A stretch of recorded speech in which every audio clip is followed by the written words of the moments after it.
Hello everybody and welcome to Born Rage Gaming. It is time for me to play my favorite game of all time, Bloodborne.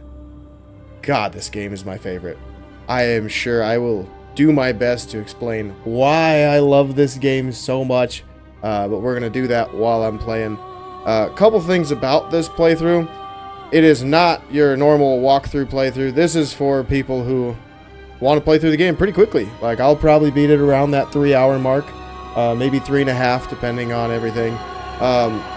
We are not going to fight a lot of enemies. It's mainly going to be grabbing materials, going to boss fights and everything. No, it is not a speed run, because I will make a lot of mistakes, and I'm going to be honest, I don't care if I make mistakes. But yeah, I'm so excited. So, let's get into it.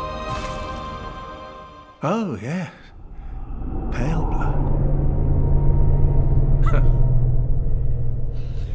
Well, you've come to the right place.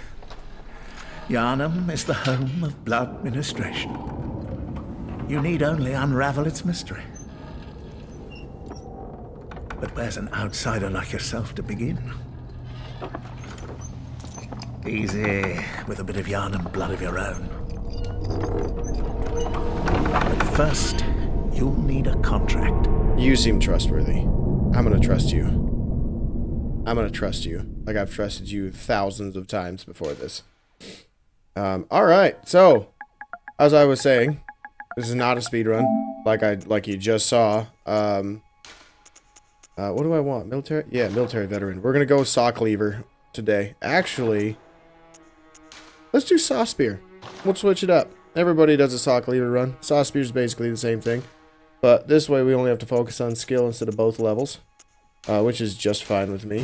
Yeah, we're going to play like that. Yep, let's get going. But this is not a speed run. I will try to fight things quickly and run through levels quickly.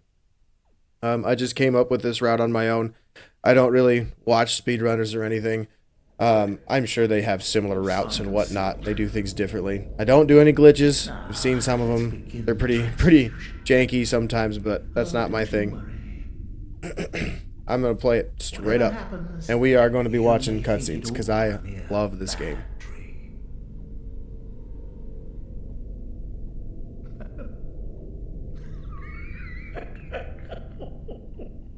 So he says it's going to be a bad dream, but my bad dreams normally have me weak and defenseless, and you have given me some elixir of blood that makes me essentially as strong as, like, a demigod, and you give me weapons that are ridiculously powerful to kill things. So this isn't a nightmare. This is actually, like, a fantasy of mine, being drastically overpowered against very strong and dangerous things. Like that thing.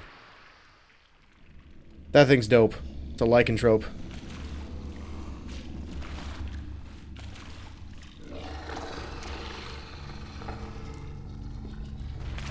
God, he looks good. I'm playing this on PS5, by the way. So everything's gonna run really smoothly. That's right, you don't touch me. Catch hot fire. But yeah, I love this game. Lore-wise, I know pretty much everything. I might talk a little bit about the lore here and there. There are several YouTubers that are so much better at describing lore than me. Honestly, I say read Pale Blood Hunt by, oh god, what is it? Is it Redgrave? I feel like it's Redgrave. It's been a couple years since I've read it. Yourself a hunter.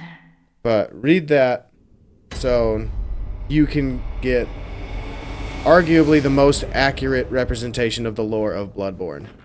So I'm not going to talk too much about it. Like, my thoughts are a little bit different than that, just based on my interpretation of what that dude, Redgrave, I think it's Redgrave, that sounds right, a little bit different than what that guy thinks of for the lore, but I'm sure I'll drop it in the areas that I think are fun, are pretty cool and fun. But now, we got a lycanthrope to kill. Oh, I whiffed. What a jerk. See, that's like the best move to take this guy out, but... And he's gonna do it again for a free booty smack. Let's go! Easy peasy. Haha! First enemy down. Beauty. Hot start. I was worried I was going to absolutely muff that on my first ever playthrough of Bloodborne on YouTube.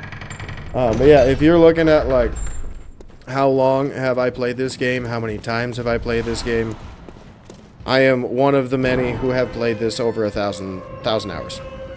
Like, on my PS5 alone, I have probably close to 1,000 hours. Like, I think I'm at 700-800 on PS5. When I had it on my PS4, I think I played it probably another 800-900 hours. This is one of the only games I have played for thousands of hours, because it's so freaking good all the time. Like I said, I'm not going to fight many enemies in this game. I'm mainly fighting bosses, and we're running through the levels. I will do a walkthrough of the game, or a let's play of the game, where I get pretty much everything, but that's not what this run's about. Like, if you saw my post a while back, Black Myth Wukong wasn't working for some reason, or it was, but my OBS wasn't working, and I have corrupted footage, and I don't know why. So, for some reason with the corrupted footage, it won't let me open any of it, and I recorded like 4 hours of gameplay, so I'm like, well, I guess that means I'm going to play some Bloodborne to get something on the channel. That'll be a little bit longer for people to watch. That way I can catch up on Wukong. And now here we are, in the dream, starting our first playthrough. There's going to be probably dozens of playthroughs on this channel of Bloodborne. Dozens. I love this game. Like, whether it gets me a lot of views or not, I will play this game until the day I die. Oh, I should have got the cane. Oh well, we'll just have to buy it later. That's fine. Okay, so we got everything that we need. Now we got to put our weapons on.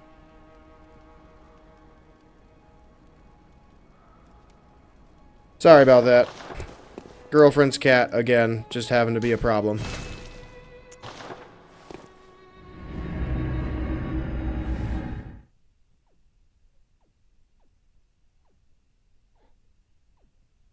Ugh. That cat is a pain in the butt. Thank God I have a mute button, because I probably would have already got demonetized for how many swear words I just had. But here we go. So if you've never played this game, please God, don't play it like I am right now. Enjoy the game, especially this first level. It is arguably the best level they have ever made. Like, obviously, it's not going to compete with some of the levels in Dark Souls, the original Dark Souls game. But the level design is phenomenal. Like, you're talking about being able to see other levels within it. If you're taking your time running through it, you can see it. Like, just everything in this level is so good. Like, you can see some crazy stuff, as you probably have already seen if you're looking around, even though I'm moving pretty quick. Like, look at that. That's a lycanthrope just hanging down, getting crucified and burned by some mad and crazed Yharnamites. Ow. Nice ankle shot, dude. That was a good shot. You're the real hero. Real MVP. Alright. Grab some blood. We're going to go over here. Break through this for a shortcut. Ignore the puppies. And then we're going to run through a door. Get a shortcut. And then we're going to go upgrade our saw cleaver once. Actually, no. I'm going to use a saw spear. What am I doing? I said that already. Yeah, we're going to use the saw spear. So, I'm going to go get the saw spear, then I'll go upgrade. But we're going to get the shortcut first, just in case for some reason I suck and die. Which is possible. Every now and again I do suck. I don't expect to die very much at this game, because not many people, I would say, are better than me at the game. Like, feel free to argue. Like, I'm fine with that. It's just, I don't play PvP because I think the PvP in all of the From Software games are terrible. Like, the latency is, like, the worst issue out of the games. Where am I going? I almost went to Cleric Beast. Wow. Talking too much. But the latency is, like, my biggest gripe with that. And then when you get to Elden Ring, or even Dark Souls, where there's more magic than anything else, it's just magic spam, and I can't stand it. Or you have Ash of War spam, which I can't stand either. I wish the next game that they make that is a new game, they do not have Ash of War or anything like Ash of Wars. I wish it was more of like this, where you have arguably the best system that they've created for combat and for fighting and killing monsters or enemies. The transformation weapons and the transformation attacks are so good. So good. Bold hunter's marks. There we go. But, like, to prove my point, you can use just a basic R1 to do your moves. You have a tricked form, which I'm about to show. And then you have... Oh, God! I'm alive. We're just gonna kill these guys so I don't die. Oh, what a legend.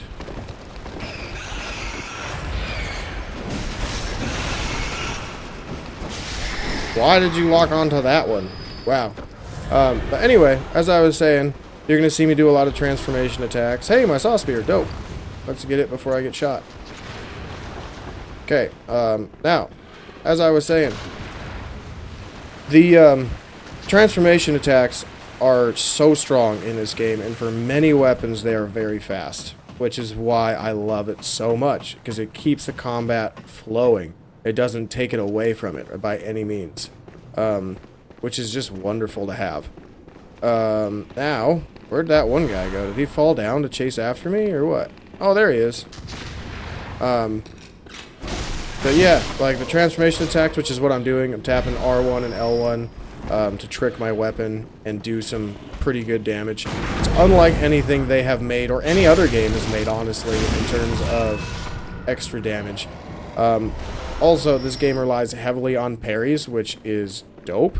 It's also one of the reasons why I love another counterpart of the Souls series, or a Souls-like, which is Sekiro. And you could argue Sekiro is a little bit different version of a Souls game. The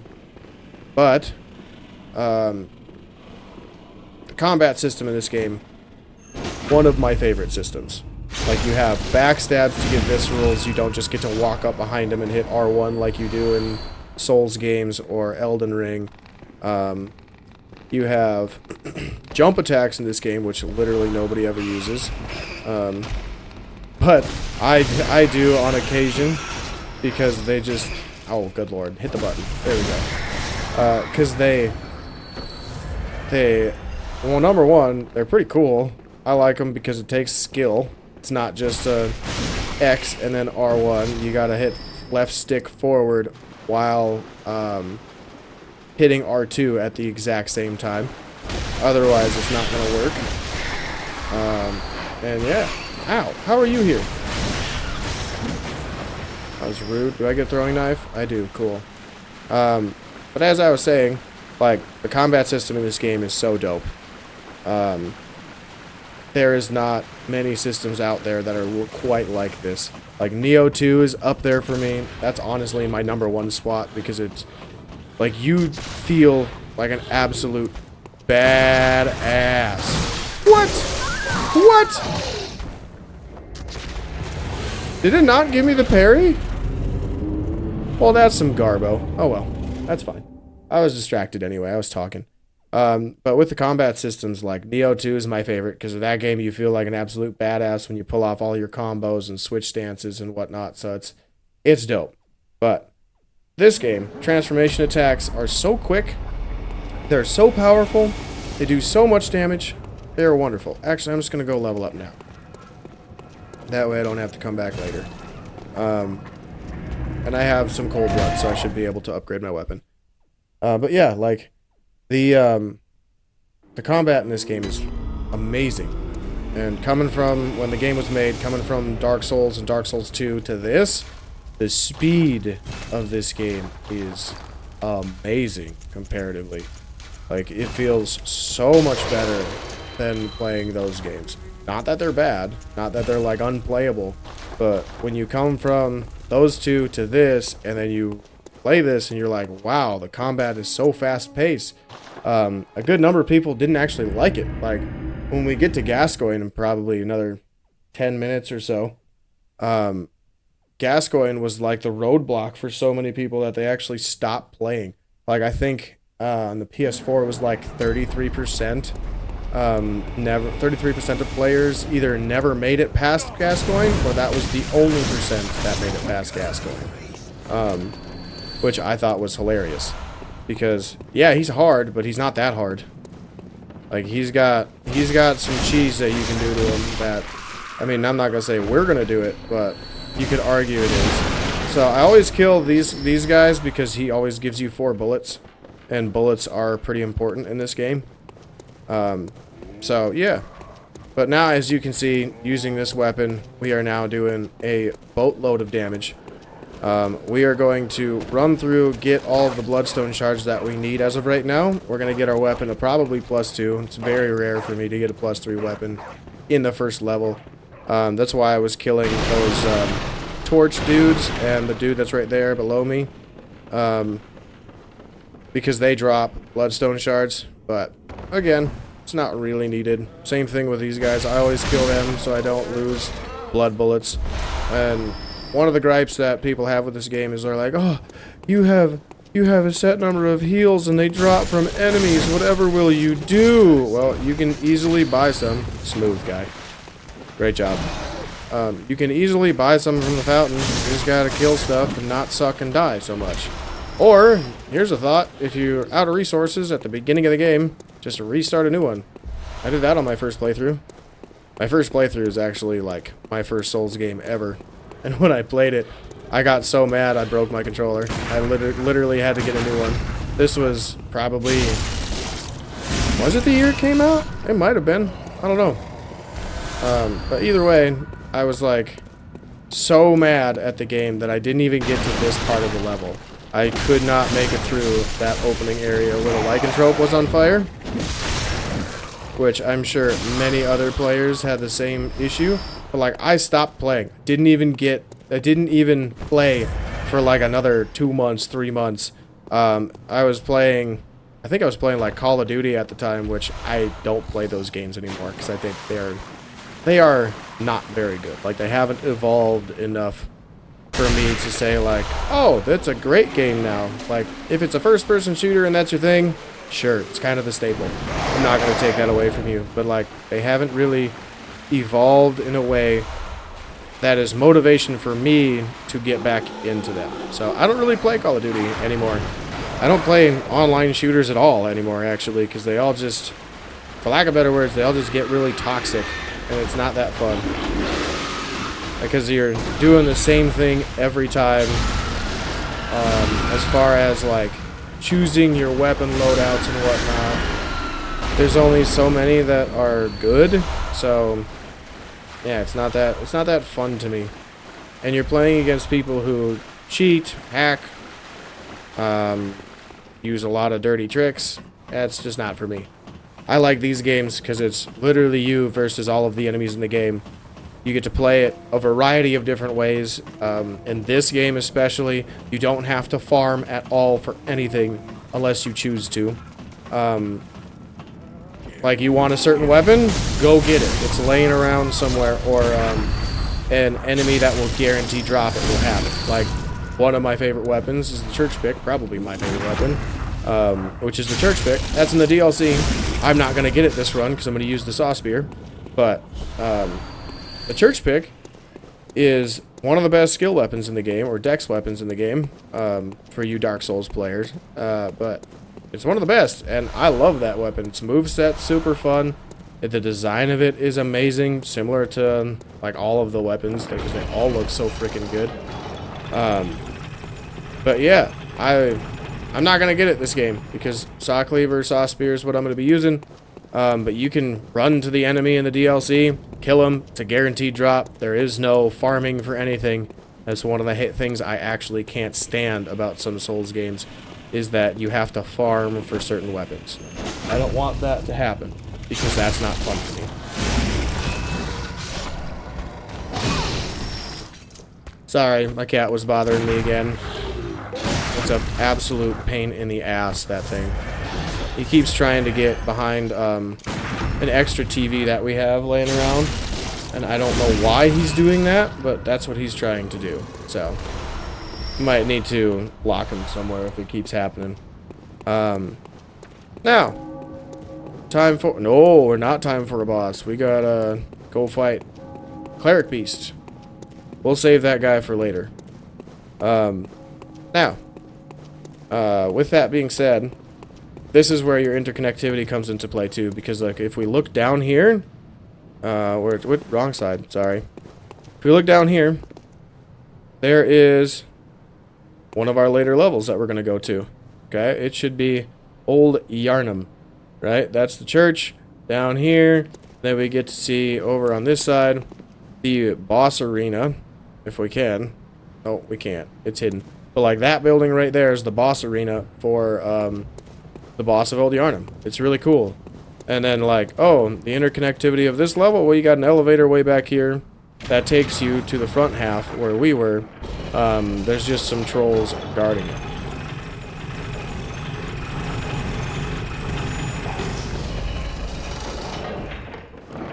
Okay, how many stones do I have? Dang it, I'm missing one. Where's the one I'm missing? Oh, it's up on the bridge. That's fine. I'll go get it before I fight Cleric Beast. And then I'll kill Cleric Beast. We'll go level up at that point. And then we'll go from there.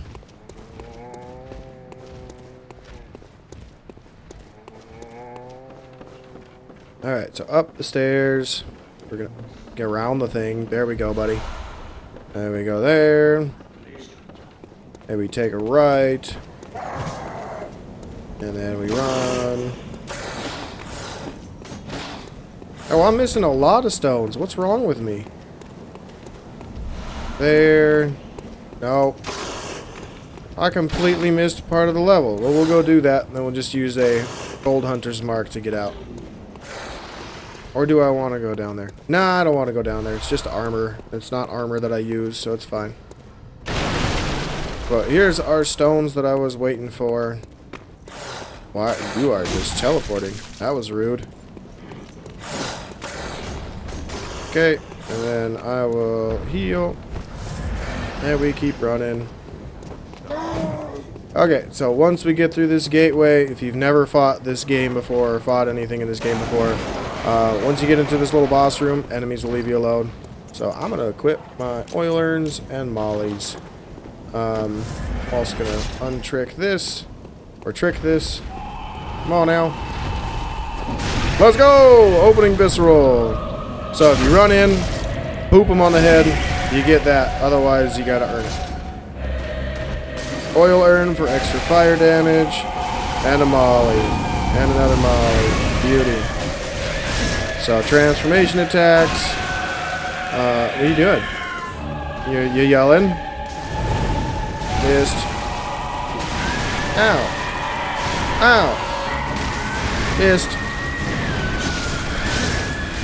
Missed. Molly. Beauty. This boss is getting wrecked. Ow. I rolled that. Don't lie. What are you doing? Oh, same move. There we go.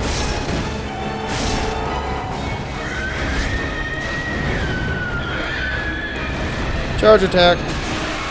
Beauty. Oh, we got a visceral. Let's go. Get it, get it, get it, get it, get it, get it. No. No. Oh, that's bummer. You know what? Die with fire. That was rude. I was trying to do something cool for the people, and you ruined it. Oh well, it's fine. Okay, let's go back. We're going to level up our weapon again, and we're going to level up a little bit. We're primarily going to target skill, as that is what will give us extra visceral damage when we parry things. Also, if you like the hub ladies in this game, you might not like my playthrough. The doll is evil. I don't care what you say. And I will get into the lore of that throughout the game. The doll is the voice that you heard at the beginning of the game of the, "You found yourself a hunter." That was a pretty good imitation, I feel like. But that was her. And essentially she, in my eyes, locked us into this nightmare. It's not the fact that we did anything or got attacked by something like the game suggests in the opening cutscene. Yeah, I'll buy like 8 more. That's fine. And then we'll level up. But yeah, it's not like the doll it's not like the doll really saved us. The doll actually like imprisoned us, which is why I'm like, doll's evil. It's evil. It's not a good thing. Yeah, it grants us power to level up, but that's essentially, in my eyes, the only thing it can do to keep us coming back. It's like an addiction. You know what I mean? Like, you're addicted to the power, you're addicted to leveling up, which is not a good thing overall. Like, sure, in the short side of thing, yeah, more power equals stronger, equals less deaths. But when you think about it in terms of the dream standpoint, this is why the hunter's dream is a dream, because it's locking us into that facade of a never-ending cycle of we just keep coming back for more. That's why the world resets, lore-wise, every game. Or, you know, like every time you come back from a lamp. It's also why, lore-wise, you could argue, like, oh, people complain because I can't warp from one lamp to the other like I can in Elden Ring or Dark Souls. Okay, well, the lore is different in those games. In this game, the doll is what grants you power to level up. So, the doll also has all the power to send you wherever you're going to go. Why am I going this way? I have the shortcut. We're going to go around. I'm a dummy. I was talking too much about the lore. But anyway, with the doll is, I'll talk about it later when we get introduced a little bit more to the character. Not the doll character, like the character the doll actually is. But the doll essentially has the ability to grant us strength by leveling up. And every time we kill her and she comes back, and she doesn't hate us because she's not like an enemy or anything. She's an enemy that, or she's a person that wants us to get powerful. So however we have to get the power, whatever we have to do, it doesn't matter to it, which is why that thing still says, welcome, every time we come in and try to talk to her. But yeah. Anyway, next boss time. Father Gascoigne. The first roadblock of Bloodborne. The first official Bloodborne boss that isn't a Dark Souls boss.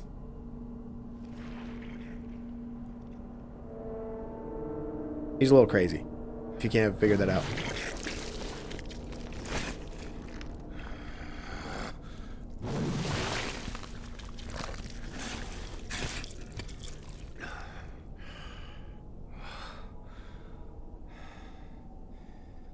Beasts all over the shop. You'll be one of them, sooner or later. You're not wrong.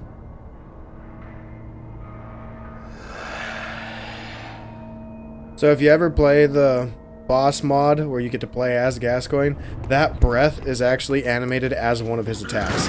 But with the RNG of the game, which is like a random move generator, it's a 0, so it'll never do it in a boss fight. But it is an actual move that he has. It's kind of funny.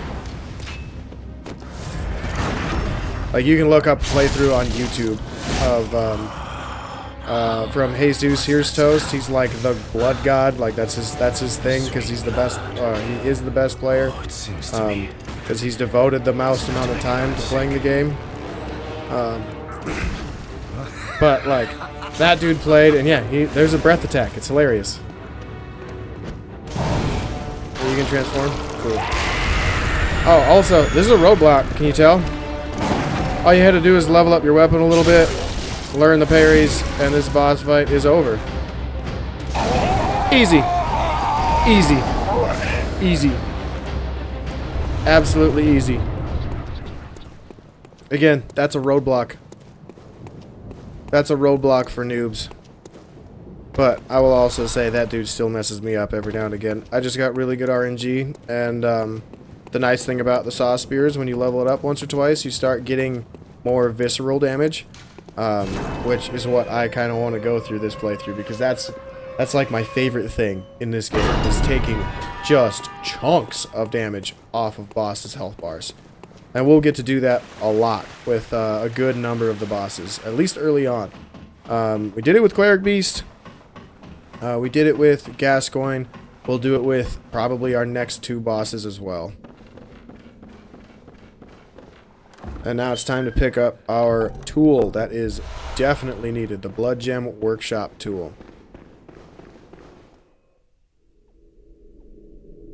So this is one of the few cutscenes that I just am kind of with the game with. This is one of the few complaints because they have like a cutscene for everything in this game, which I understand. It's a way to load the next area. But do you really need to have such a long cutscene to show a church? Like a church that's filled with incense to keep beasts away? I don't know. But I do like it because it's, you know, very cinematic. It lines up great with like the horror aspect of Bloodborne. So yeah.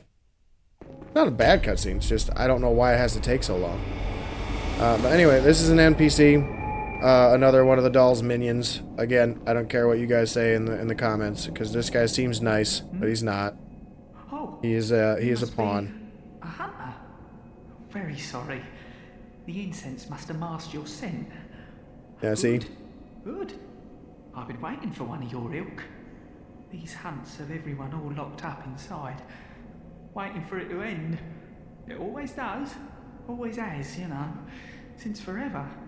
But it won't end nicely. Not this time. Even some folks hiding inside are going bad. The screams of women folk, the stench of blood, the snarls of beasts. None of them's too uncommon now. Yharnam's done for, I tell ya. But if you spot anyone with their wits about them, tell them about this here Erdene chapel. They'll be safe here. The incense wards off the beasts. Spread the word. Tell them to come on over, if you wouldn't mind. No. I just wanted to help No, you didn't. people. No, you didn't. You wanted to imprison them and use them as tools. So, this is a little bit of a lore drop that I will share. Formless Uden is essentially, quote-unquote, god of Yharnam and all of this area. So it's a great one that lacks form, existing only in voice, and is symbolized by this rune. Those who memorize it enjoy a larger supply of quicksilver bullets. Human or no, the oozing blood is a medium of the highest grade in the essence of the formless great one, Uden. Both Uden and his inadvertent worshippers surreptitiously, oh, that's a big word for me, seek the precious blood. So, in other words, it's only a voice. If you remember from the beginning cutscene, you heard only a voice, you didn't see anything, and it said you found yourself a hunter. My thought is, there you go. Formless Uden is that voice. The only voice that we've heard so far that matches that is the doll. The doll is Formless Uden. And as you're going to find out later in the game, Great Ones want offspring. But for some reason, they can't have their own. And essentially, what this game does is, I don't really think it's spoilers, because this game's been out for almost a decade. But essentially, like with my logic that I just used, essentially Formless Uden, the Great One, arguably the greatest of Great Ones, wants his own offspring, and how he's going to do that is by trying to manipulate us into growing a lot stronger, so we can become a Great One, an infant Great One ourselves. Stop running. There we go. Give me more stones. We're gonna run away from you because you hit like a truck. And there we go. We got all the bloodstone shards we need for this playthrough, I believe. Pretty sure. Like 90% sure. I'll check when I get to my lamp. So now what we're doing, you have two choices. Up there, you can go get something called the Hunter Chief Emblem and the Dream, and then run up that way to grab the gate that leads you to the other side of Cathedral Ward. Right now, we are running to Old Yharnam. Old Yharnam is the place I showed you from the bridge. I believe, if I might be wrong, but this is the church, like right where I'm at, is the church that we saw beneath us. If not this one, then it's one of the ones, or no, this isn't the one. What am I talking about? This is still technically Cathedral Ward, which is like a neighbor of Central Yharnam. But there's a door that I didn't go show you, but I'll show you this on the Let's Play. Not my run-through. This is not a walkthrough. This is a run-through. Yeah, on the walkthrough, I'll show you the door. The door is basically right outside the arena where we fought Cleric Beast. So that bridge, the Great Bridge, is what connects you to Cathedral Ward. So, what? And this dude, again, I'll show you more on the lore stuff. He is our only quote-unquote friend that we really come across in this game. And I mean that as in a tried and true way, but he is kind of crazy, as everybody else is with Bloodborne. Actually, I wouldn't even say our only tried and true friend. He's not even a tried and true friend. He's just an only friend. Our real only friend is the one that I flew past near the start of the game, which is Eileen the Crow. We will do her quest line because I want Blood Rapture. Blood Rapture is another Carol rune that we'll put on later in the game that heals you, and it's the better version.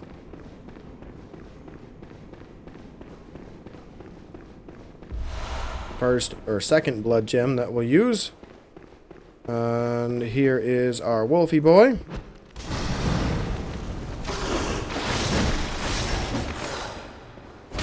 Yeah, if you wonder why I use transformation attacks so much, it's because they're faster than R1s. And most of them do more damage than just a basic R1 attack. Oh, excuse me, I just burped. Hopefully that didn't come up on the mic. But yeah, with that being said, the transformation attacks are faster, or they just do more damage if they're the same speed. Like, pretty much every attack with the saw cleaver or saw spear around the same speed, so it's not going to be too ridiculous or anything. Whether you just do R1 spam or you do transformation attacks with L1s mixed in. But I like R1, L1, L1, like R1, L1, L1, L1, because they do wide sweeps, they stagger a lot. Bye, Uden. And they're just good to use. They're just good to use. We're gonna go skill. Nah, I don't need that yet. We'll just keep going skill. And then we'll level up my weapon. Should have done it the other order, but that's fine. There. Nice. Then we'll go down here and we'll sell some stuff, because I don't need some stuff. Oh, I don't need those. I don't need the hat. I don't need those. Alright. We'll use that to put some blood gems on. We'll use these. I'll see how I'm doing on blood and bullets.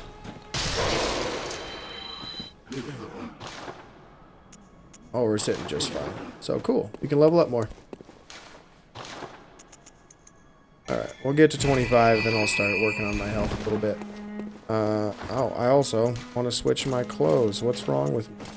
There we go. Now I look like a badass hunter. And we'll sell the rest of the garb. Can I get another level? I don't think so. I think it's like 1800 now. Oh, 26. I wasn't even close. That's fine. Old Yharnam. Here we go.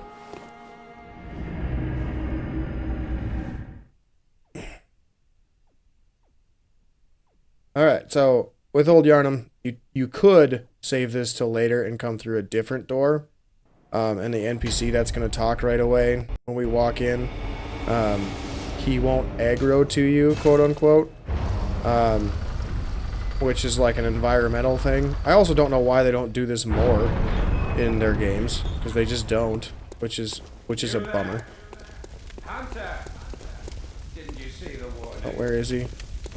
Turn back. Hey, he's over there. See him? He's right above my head. Old Yharnam, burned and abandoned by men, is now home only to beasts. They are of no harm. Turn back, or the hunter will face the hunt. Yeah, badass character. Jura the Hunter. Jura the old hunter of the powder kegs. Alright, we're going to keep running. Again, I'm not going to grab much or fight much. So we're just going to keep going. We're going to go right to that boss. I'm going to absolutely ruin his day.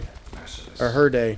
I've got with blood, as Oh, I didn't get my fire paper. Oh well, that's fine. I hopefully won't need it.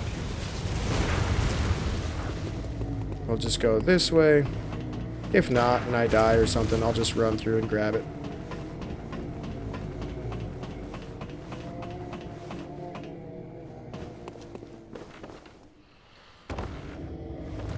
Excuse me. Alright, so a lot of people didn't know this. Break that, and you create fire, which kills a lot of them. And you run here, grab your mollies, and before you run off, heal. You're gonna drop down and roll. That's something I wish other games brought back. Rolling when you hit the ground. Oh, that'd be wonderful. Like in Elden Ring, I don't think there's a way to do it. If there is, I suck at it. But trying to roll when you hit the ground is impossible in that game. But that's fine. Alright, now, we are going to just run through the level. We're going to go get the shortcut. I'm missing a lot of crawly boys, which drop bloodstone shards. Also, if you're ever low on shards, like, why I don't recommend you really need to farm, meaning go through multiple times, just come down here, kill the wolves. They all drop bloodstone shards. Most of them drop that. Other times they might drop one of these, a bloodstone pellet, or beast blood pellet. But yeah, like if you're short on shards, just come here. All you gotta do is kill them once and they'll drop something for you.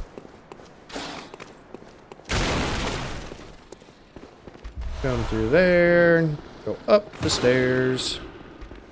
And there's also just a ton of shards around this level, so you shouldn't need to ever farm for shards. There's my shortcut, and we're gonna go all the way up to grab fire paper. Then we're gonna go down, and I think I'm gonna hit the boss room, and then I'm gonna have to pause for the cause, because I hear the Oval Office calling me for some reason. I don't know why, but yeah. If you haven't gotten that, I'll put it another way. Gotta take the Browns to the Super Bowl. If you still don't get it, I gotta go number 2. I don't know why, but it's just suddenly surprising me. I think it might have been my breakfast. My breakfast burrito that I made. Not agreeing with me for some reason. I don't know why, but I'll be back. I'll be back. It's boss fight time, so we'll be here. I'll be back here shortly.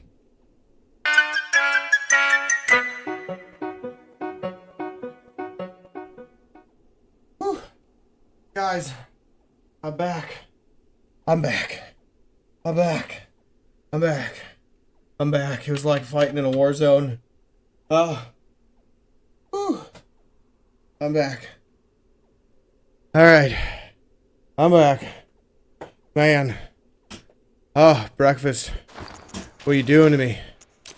Fire paper, antidotes. Alright, here we go. Sorry about that. That took way longer than I was hoping. But that's okay. Well, I was fighting for my life there. We can fight for my life here. So, beast blood pellets. No, stop it. Fire paper. And antidotes. Beautiful pairing.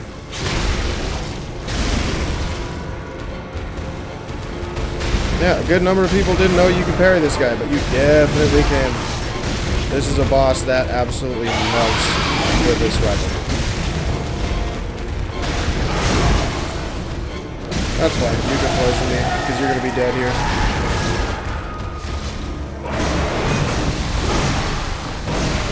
Ow. Woo! First try. Almost died. Didn't panic at all. Easy. But see what I mean? You can get so strong with this. Fought for my life. I survived. Susie Skin Flaps didn't. But that boss was a good roadblock too for many players. But Gascoigne is definitely harder. Alright. Bye. Okay. Go 25, then we'll start doing some health.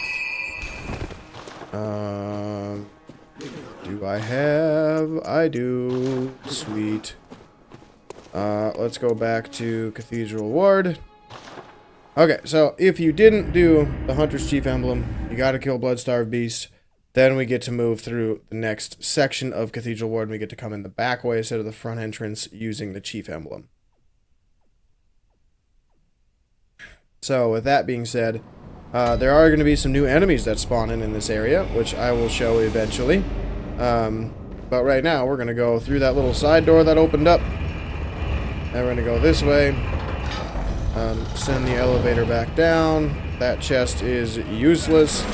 I only get it if I'm going to play with the Chikage, which I'm not going to do today. Then we're going to run up the tower. We're going to try to do this relatively safe, so hopefully I don't get shot. But sometimes I get shot. Hey, I didn't get shot. Dope. Then we get to climb our ladder.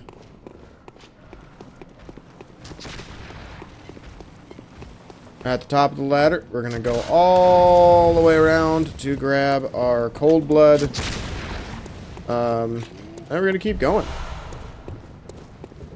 Good number of people complain about difficulty in this game, but this game gives you so much to become overpowered. Like, I am not overpowered yet, but you can get there if you use proper items to build, to craft your build, like beast blood pellets, fire paper, bolt paper.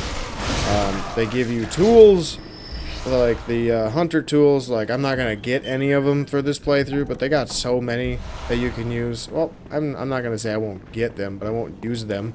There's some we're going to get in Canehurst, and there's some we're going to get in Cathedral Ward. Whoa! That dude gave me a heart attack. He's not supposed to be there. Oh, thank God I took a dump, because I would have straight up dumped my pants. My God. I'd have been doing the soft seat squish. Good old Hershey squirts after that. My God. Oh. Okay, we're going here.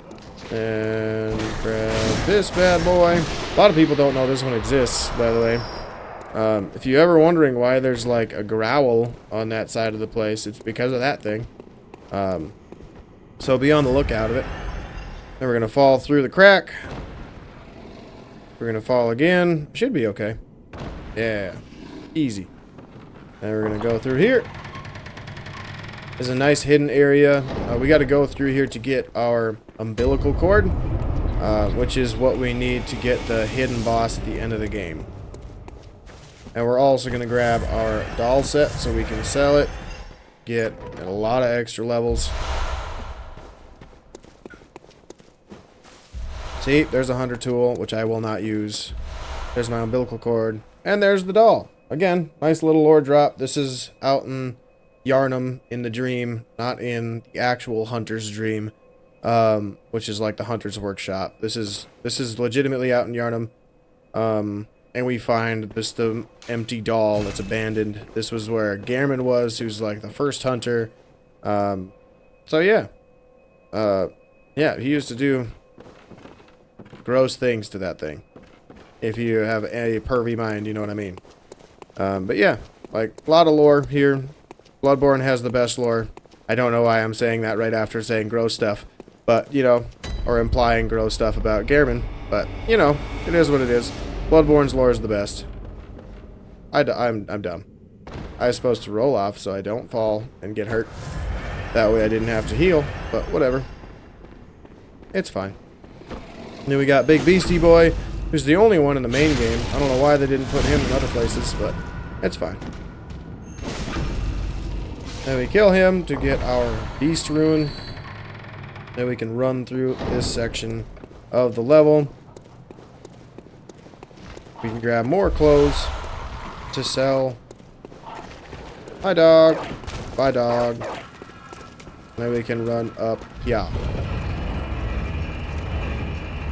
So, normal speedrun strat on this elevator, you use the umbilical cord now. I don't, because I always forget if I have it or not.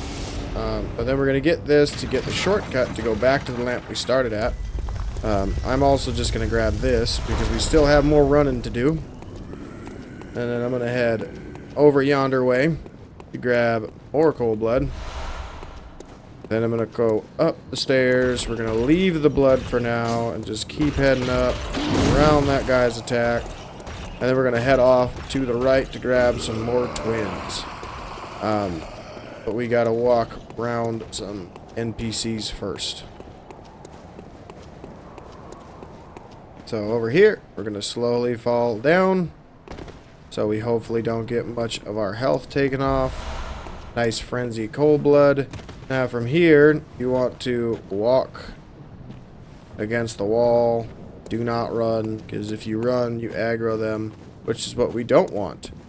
Alright, now here's a big scary boy. I should heal. This dude hits like an absolute truck. Like, no joke. So we're gonna do that. Get it.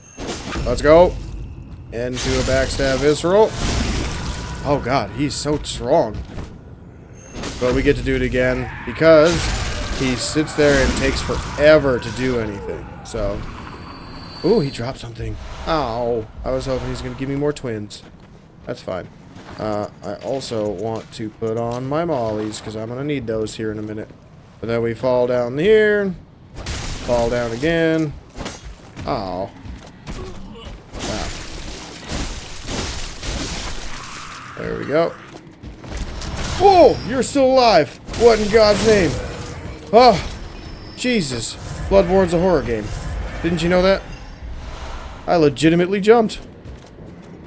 My girlfriend and I played Until Dawn a couple days ago, and she was jumping left and right in that game. I'm like, it's not that scary. It's literally a movie that you've seen 100 times. They just did a lot of the horror tropes in this game. So, yeah, it's not that scary. I don't know why you're scared. Then, that happens and I jump like a little girl. Okay, so why we're over here is twins. It's not just the one that everybody knows about up there, or a lot of people know about. But we're gonna get these two down here as well. They are hidden behind that big boy. You might already see them. So one's kind of open, but the other one's in the bushes right next to him. Come on now. Come on, despicable fatty. Get over here. Easy. Oh, still alive. What a legend. Now he's not. And then we're going to lock onto that one and yeet. What? You're supposed to get burned alive. That way I don't have to chase after this one so much. And dead. Alright, now, that's the wrong button. We're going to use that. And we're going to go level up a little bit.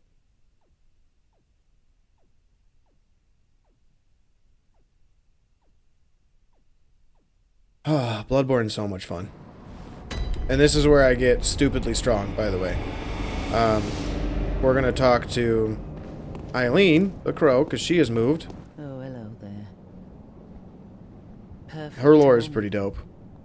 She's a badass. Warn you not to go near the tomb below Erden Chapel in the Cathedral Ward. Henrik, an old hunter, has gone mad. And he's my mark. Nuh-uh. He's mine. Don't go near the tomb. He's mine. Your armor's cool. But now we're gonna go to the witches. We're gonna get the rest of the twins that we need there. So I actually think I'm like right at the borderline for this. That's cool. Actually, no, we're not. We're gonna grab one more twin. We're gonna grab all the blood that we've got. Then we're gonna go level up and do all of that fun stuff as well. You're not supposed to hit me. And then there's a dog. Dog's not important. No. Thank you. Then we grab Madman's Knowledge. That dog is gonna be a problem, I think. I'll kill it eventually. Ow! Good move, sir. Is the dog still coming? Nope, it stopped. Okay. Love Bloodborne. Gotta love Bloodborne. Especially when it lets you just reach through things that are clear walls that you can't do. And we run this way. Oh, fire! Then we grab this one. Don't hit me, please. We grab that. And we keep running. We're not going to take a right turn yet because that thing's scary. We're going to keep going. We're going to avoid the shiny coins. And we're going to grab our blood gem. It's going to be on for most of the run until we get our strongest gems. Trick the weapon. Hello, you ugly little thing. Are you here to try to poke me? Oh! Okay. We're good. I have been screaming a lot today. That's not good. My voice is not going to last all 3 or 4 hours, is it? Okay, now we get to use another one. So, it's time to level up. This is where you're going to see, like, our first 50,000 echoes, I think. Something like that. It's like 50, 55. And we're going to dump it all in levels. You're definitely going to see a lot of strength and health build put up. So, with the leveling, there's something that I do want to mention as well. In this game, like, level how you want. I'm not going to tell you how to level, but I'm just telling you in terms of, like, flow of combat with how much I've played this game. I like to think I can say a little bit of this, just because I have like 1,000 hours in the game. And I know there's people that have way more than me and play their own way. But, like, you don't need to level up stamina in this game. And I know that's relatively controversial because, like, Dark Souls, you have to because you need your weight improved so you can hold more stuff. Well, in this game, there isn't really any of that. So don't worry about it. All you really need to do is find a weapon that has a pretty good moveset that you like, that will go through either the full combo or most of the combo, and then by the time it's done, you have enough room to dodge. That's pretty much it. So, like, with the saw cleaver and saw spear, I don't touch it at all, because I don't need to. But we put that on and that on. Wow, we're in the 60s. That's cool. But as I was saying, like, you really don't need to, wow, we're strong already. You really don't need to put levels into stamina. Like, there's just no point. Like, once I get to, what am I at? I'm at 20. I'm probably going to be done leveling health now. I'm literally just going to go straight damage and everything else because, nothing hits hard enough to one-shot me now. So, we're good. Unless I get oh god, what's it called? Double damage or whatever it's called. I can't remember the name. What is it? It's gonna bother me. I don't remember. It's fine. But it's just double damage. It doesn't mean anything crazy other than when you get hit, it's gonna do twice the amount of damage, and it's what happens when either you jump and get hit or when you roll and get hit. Yeah, I want to go to Cathedral Ward. I was just deciding if there was anything other that I wanted to do first. But now, we're going to go to the witches. We're going to grab the rest of my twins that I need. We're going to kill the witch so I can put on my ruin. And go from there. That way I get to not have to run around for a lot of it. And I can just go boss, boss, boss, boss, boss. And we'll go kill Henrik after we kill the witches. Because that way the weapon will be at the strongest, and I'll be leveled out better than what I am right now. So yeah, same path up to where up the stairs all the way. Again, we're not grabbing them yet because we will grab those blood vials on that stair once we head to Vicar Amelia, which is what we're gonna do after the witches and Henrik. This is something to sell unless you're going to do the chalices, which I'm not going to do in this playthrough. That'd be like a 9-10 hour video. I don't want to do that. That is a lot of effort, and I don't want to do that level of effort today. Maybe one day. So, fun fact with this little area, if you have high enough insight, which is that little eyeball on the top right of the screen, enemies will appear here, and I think the level is 15. If you're at 15 insight, they'll pop up. I'm only at 13, so I am good.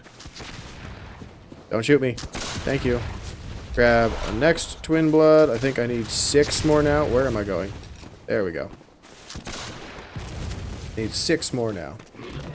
And another one of those weird things will pop up here. You'll see what I'm talking about when we get to the witch's boss fight. And this is one of the weaker bosses of Bloodborne, but every boss in this game is good. I don't think there's a single legitimate bad boss in this game. I think there's weaker bosses, like, don't get me wrong. I'm gonna absolutely walk all over a few of these bosses in this game. But that doesn't mean they are bad. Like, this is the thing with choosing your own difficulty. It's variable difficulty. It's not easy, it's not normal, it's not hard mode. It's based on what you find in the game, like your upgrade materials. Like, I just found more. It's based on the weapon choice that you do, the type of damage that you're doing. That all plays a part in the difficulty. Like, I'm using a weapon that is the strongest weapon in the game, arguably. It has the fastest damage per second. It can be buffed with fire or bolt paper, or even arcane. You can use beast blood pellets to strengthen it as well, just at the cost of taking more damage when you get hit. What else is there? It's got one of the fastest movesets in the game. I'm still able to parry because I don't have the two-hand weapons. Like, this is the best weapon because of all of those reasons. I would argue the saw cleaver is better, like, by 1%. And that's purely for moveset design, because there's a slight variability in the moveset when you do a charge R2 of the saw spear compared to the saw cleaver. When you do that move, the charged R2, like I'm gonna do it now, the arc is more vertical compared to the cleaver, which is more horizontal. And when you're trying to play unlocked and do like the speedrunning stuff, or try to use the speedrun strat, if you've played long enough like I have, eventually you try them. Just to see, like, elevate your gameplay a little bit more. And, like, the speedrun strat is to do, like, backstab fishing, which is, like, getting into a proper position at an angle, and then using something called a dead angle, where you're facing the wrong way, where you're the one who's supposed to be dead, and then you quickly, as the move is released, you change directions. I'm not great at it, but when I have done it, I've done it better with the saw cleaver compared to the saw spear. So, technically, in my eyes, the saw cleaver is just like 1% better. But that's not enough for me to say, like, don't use the saw spear. Like, I'm using it because I want to do more visceral damage. Saw cleaver is better for doing charged R2 into another charged R2. So, yeah. But we are at the witch's boss fight. This should be a relatively easy one. I am really hoping I don't choke the big one here. I will honestly die inside if I do that. We're just gonna hide here for a second because I want to make sure I do have all of the stones. 8 is what I need. Oh yeah, we're good. We're good. Let's put on my stuff. Nope, don't go that way. Okay, so this boss fight, also, just look at how cool this boss arena is. Like, that's amazing. The artwork and detail in this game is fantastic. So if you haven't figured it out yet, the witch, like, grabs people and tortures them, kills them, and eats them. And, like, experiments on them and whatnot. So, those would be her unfortunate victims of this area, the citizens of Hemwick. Now, this isn't like a tried and true fight. You gotta just kind of play hide and seek. And it's pretty easy to do, honestly. This is like the only quote-unquote speedrun strat that I'll use. Just to do a shit ton of damage to the boss. I don't know if this will kill her. Oh! That was cool! I broke the game. Did you see that? But yeah, these are the things that spawn in. That do an extra amount of damage to, or try to actually fight. Like, these are the things that the witch essentially did. Those are the things that the witch essentially, like, created from her victims. But yeah, super easy fight. Hey, flawless victory. Dope. Got some Mortal Kombat up in here. But yeah, super easy fight. Like, that is the only quote-unquote speedrun strat that I'll actually use. Otherwise, it's just fighting. I love fighting the bosses straight up. It's just that one's more of like a weaker gimmick boss than an actual fighting boss. But I have definitely died there before. Because I'm just either being overly cautious or I'm just being very reckless, so. But moving on. Now it's time to upgrade our weapon to +6, and we'll go fight Henrik. If we need to, we will go back and rest, or heal all of our stuff, and get max blood vials, and go from there. Cool. Now I need to level up my weapon. Did I grab any more cold blood? Because I would love to level up one more time. I did. Dope.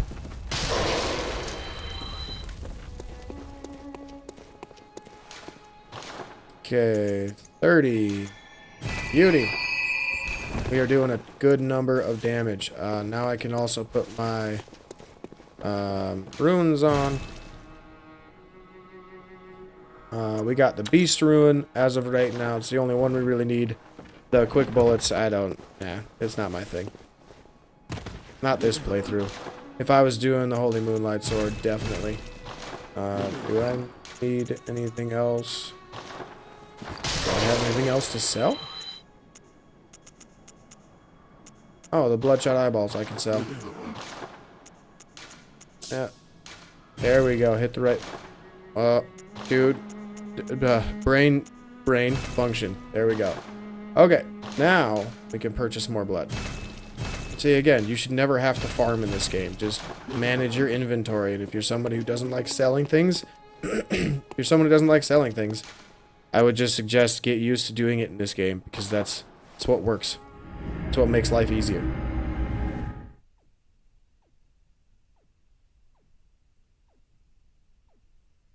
Alright, so we're going to go mess up Henrik's day. He is a very strong hunter. Like the hunter NPCs that we will fight in this game are pretty strong. Like most of them will hit pretty hard. But we got to go back to Udin Chapel, or not Udin Chapel, Tomb of Udin, which is where we fought Gascoigne. If we spawn in from there, I don't think the lamp is operating at this point, which is why I didn't get it. But he's right over here. And you can easily sneak up behind him, like so. We'll use fire paper into a big swing. Then we'll do a visceral. And they did fix this because you could just backstab chain him to death. But now he's going to move away. Or he's going to start attacking. Come on, keep swinging.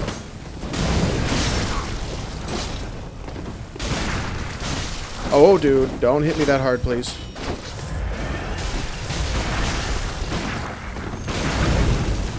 There we go. Beauty. Thanks, Eileen. Appreciate your help.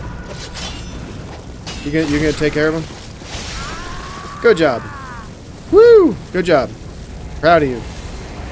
I didn't like 99% of that work, but that's okay.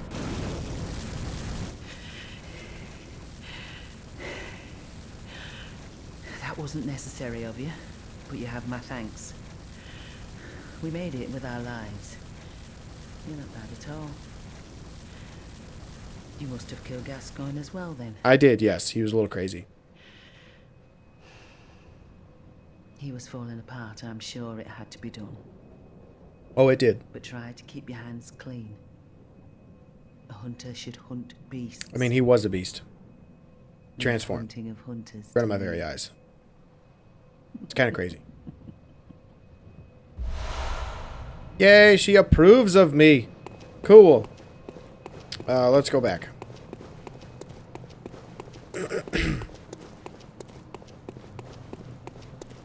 Well, that was fun. Did that really quick. And on my first try. And we also got a ruin that we could add. But I don't think I need that on for right now. I'll probably put it on once I get through. Actually, I don't think I'm going to put it on at all. Just because there's no real point. Okay, now we can go fight Vicar Amelia.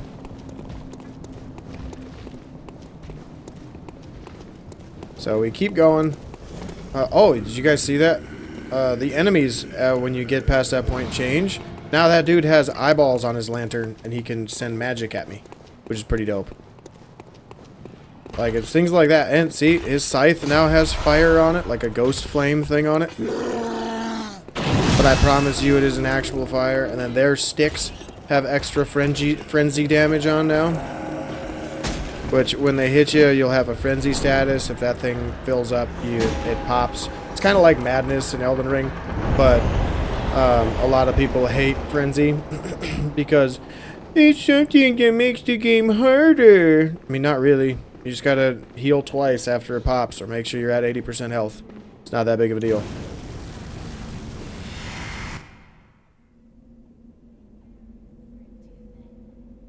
One of my favorite transformations for any boss.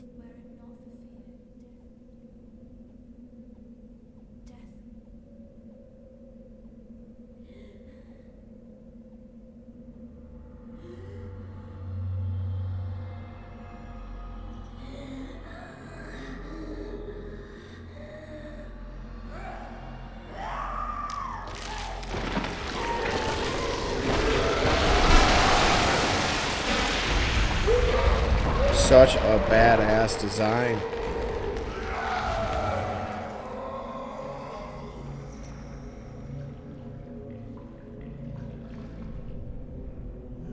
Such a badass design.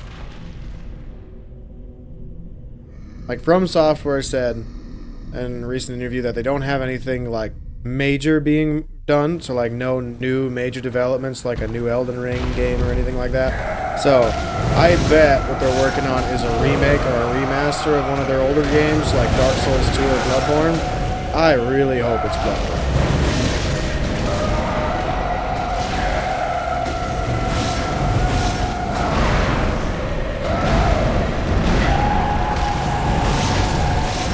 Ow! Yeah, we get the visceral to finish. Go. Easy.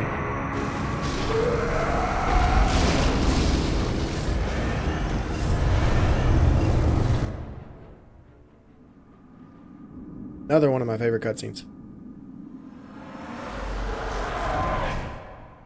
Master Willem, I've come to bid you farewell. Oh, I know. You think now to betray me. No, but you will never listen. I tell you, I will not forget our adage. We are born of the blood, made men by the blood, undone by the blood. Our eyes are yet to open. Fear the old blood. Such a badass line. I must take my leave. Bye. Hopefully I don't run into you again later in the game. Lawrence.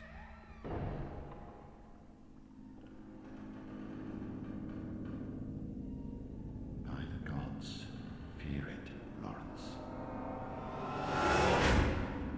And we're back. So that's Lawrence's skull, if you didn't know it. Yeah, everything turned out okay for him, don't you think? Okie dokie. Again, I don't need to light that lamp, because eventually it's going to become inoperable. So, for Eileen's questline, if you don't kill Henrik, eventually she'll pop up there, which is not ideal, because then you miss out on her clan ruin, if you want to call it that, or her covenant ruin, which is the Hunter's Covenant, which is what I'm going for. And that just gives you extra stamina recovery so you can keep fighting and recover faster. And it'll also give you the ability to get one of the best ruins in the game if you're going for parries, like I am, for a major piece of your playstyle. You get Blood Rapture, which heals you. it heals you for every parry that you get. Is Alfred over here? Nope, he's not. It's because I didn't rest. That makes sense. So that badass password or line that we got is now our password for progress. Password. Someone's having a great time over there. He's dead. We going cray-cray. Alright. Fall down. I took damage from that? That's rude. I took damage from that too? Oh, come on. So, we're gonna come here to get some cold blood. Then we gotta show off some of the jumping skills. Huh! Oh, I suck. I'm terrible at video games. I should quit. That's fine. JK, I'd never quit Bloodborne. I'll be like 100 years old, barely able to move my hands, and I'll still play Bloodborne. I'll probably die playing Bloodborne. And be buried with it. Yeah. You coming to say hello? Oh, you stopped. Okay. Goodbye. Please don't use your fire. Oh, thank God. I was gone. So, Bloodborne has that where if you get hit by fire, for some reason, it will actually take you out of that. Where everything else you can tank and go to the dream. Yeah, or that, you're not going to be able to. With fire, anyway. So, we're just going to keep pushing skill. Because that's where my damage is coming from, baby. Now, got to do some upkeep with the fire. And then we gotta come in here for... nope, not fortifying. Blood gem. We're going to swap... Oh, I didn't even use it yet. We're gonna use the gold pendant, which gives us, I think, like an extra 12%, something like that. An extra 12% of damage for beasts, which is, like, most of the enemies in the game. So we're gonna have that on for a long time. And then we will go to the Forbidden Woods. Right? I've done everything I need to up here, up to this point, right? Yeah, I feel like I've done everything.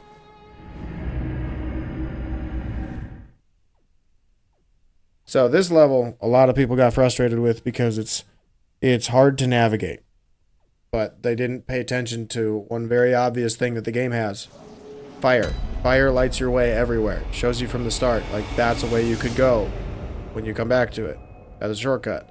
You got fire leading the only path you can go. So just follow the fire. That's one of the things that a lot of people didn't do when they played, because everything looks the same.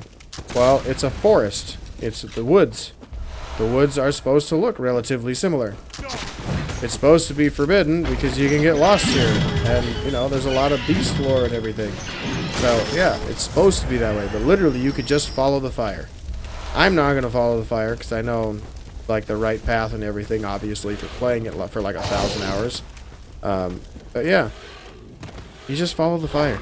Like, you literally just have to follow the fire. The first half is pretty straightforward, but the second half, it gets a little crazy and curvy and things like that. So, people get lost in the second half, the woods. But again, it's not that hard. The path is the path is basically a straight line until you take a hard left turn. So, not that difficult. But we're gonna run up this way. Through the first half, I'm going to heal, because all these dogs in the kennel over here are going to attack me in a sec. But we're going to grab some blue elixir, which we will need for the DLC.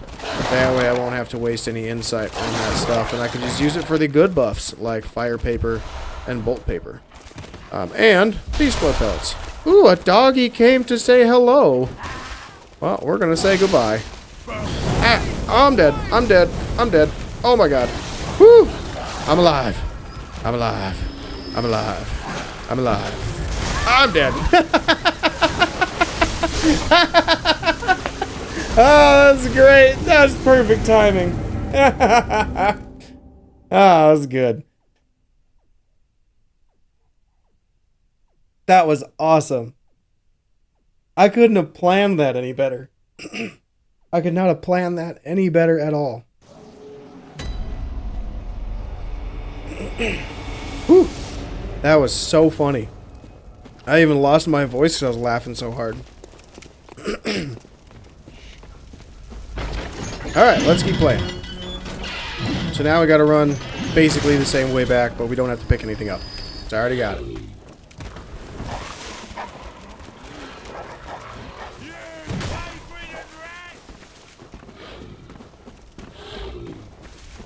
Keep going the same way. We don't need to go through that area anymore, though, because we already picked up that stuff. Oh, you got my ruins, huh? Big boy? I don't even know how much this is. Stop it! I didn't lock on. There we go. Okay. Heal. Now we go. Okay. There it is. Much better. Aha. Okay, I don't need anything here. Because we are all good, so we can just keep on keeping on. Cannon boy's gonna shoot and miss. We're gonna take a left. Nope. Grab. There we go. Jesus Lord. Give me a heart attack, game. They're gonna go this way. Do I want Beast? Yeah, I kind of want Beast. There's a Beast 2.0 over here. It's just a little bit better.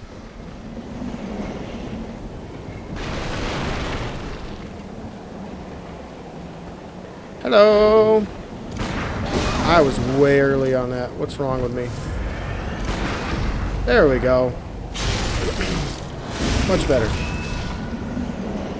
You can give me blood. Thank you.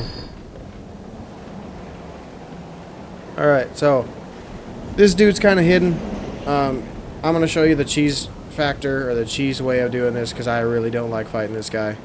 Because I'm in the middle of a level. If it was closer to one or the other entrances to the level, yeah, I'd do it. I might come back later and do it, but we'll just do the cheese strat. It's pretty straightforward. Like, the game even kind of tells you to do it because you get poison knives. But this NPC is obviously not a human anymore. He's a beast. So, we gotta kill him. That's all. I just wish that did damage to him, though. Or is it your animal intuition? You hunters have got more blood on your hands. Okay, we need poison knives, volleys. So, poison, poison, there we go. And then, fire. There, and now we just sit and wait, but we gotta get back to like here, roughly, so he doesn't hit us with his attacks. And you can throw more poison knives, but you just kind of gotta sit and wait. I'll probably fast forward through this, so this section is gonna take a while.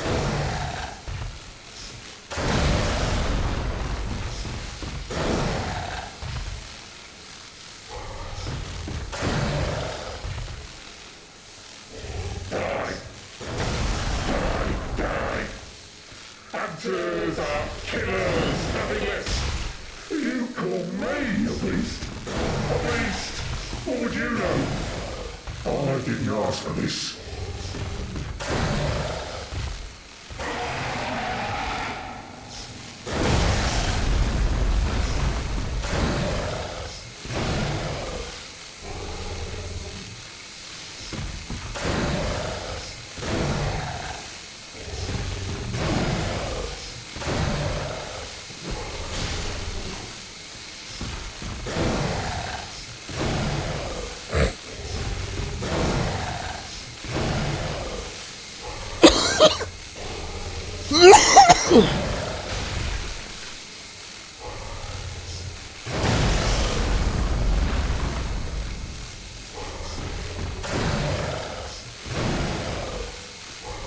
Almost there.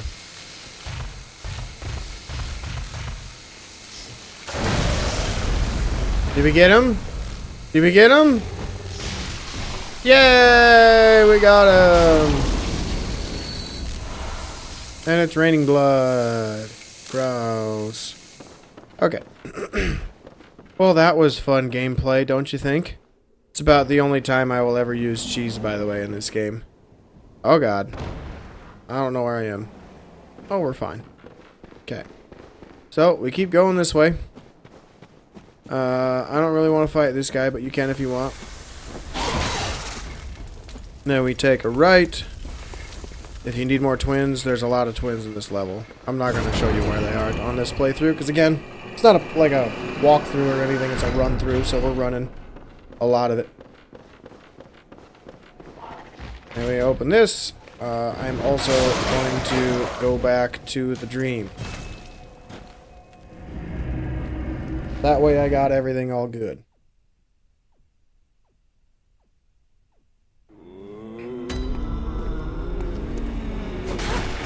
Alright.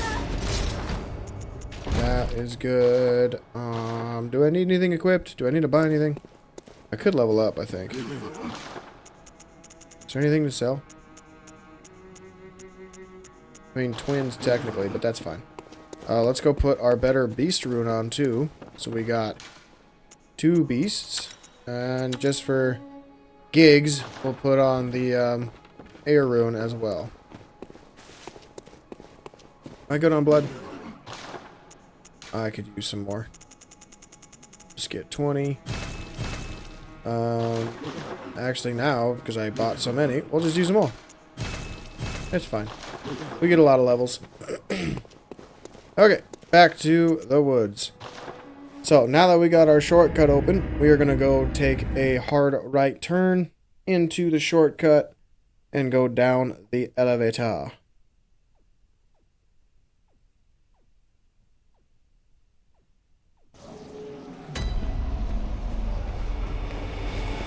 Oh, I don't know if I made like a complete thought on my remake remaster comment earlier too, so I'll just talk about that again.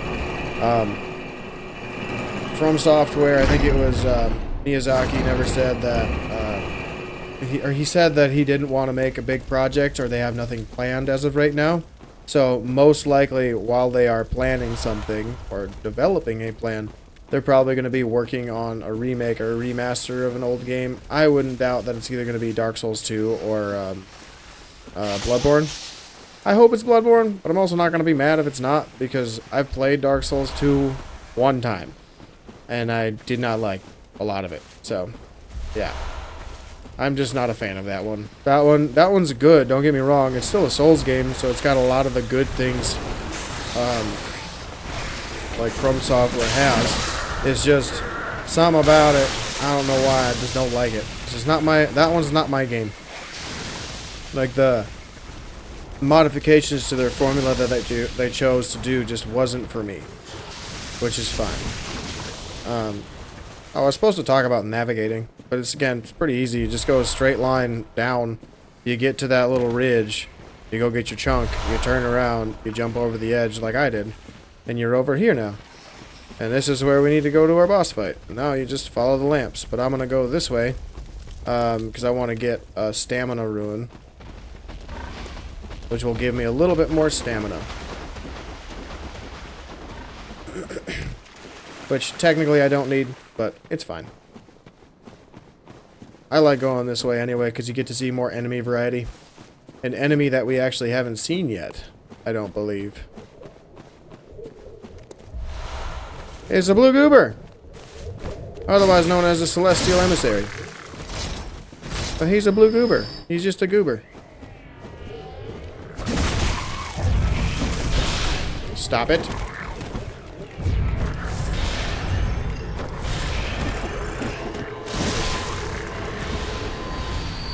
Stop it.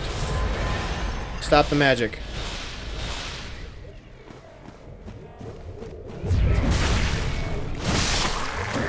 There we go. Alright. Now we can keep on keeping on.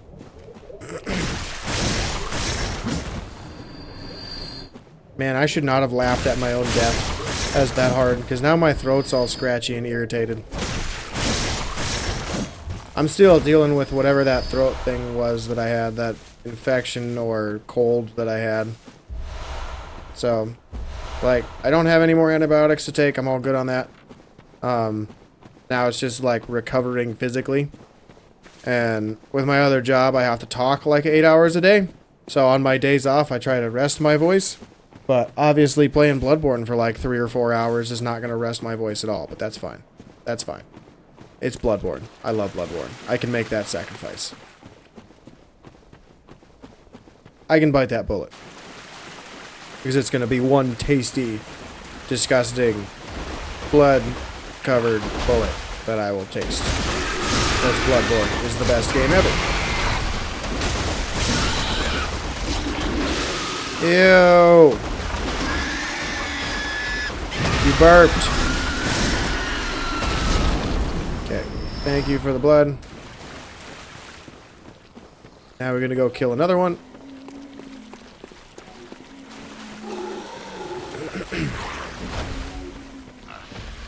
Hi, pork chop. You got a weird bump on your head. Did you know that?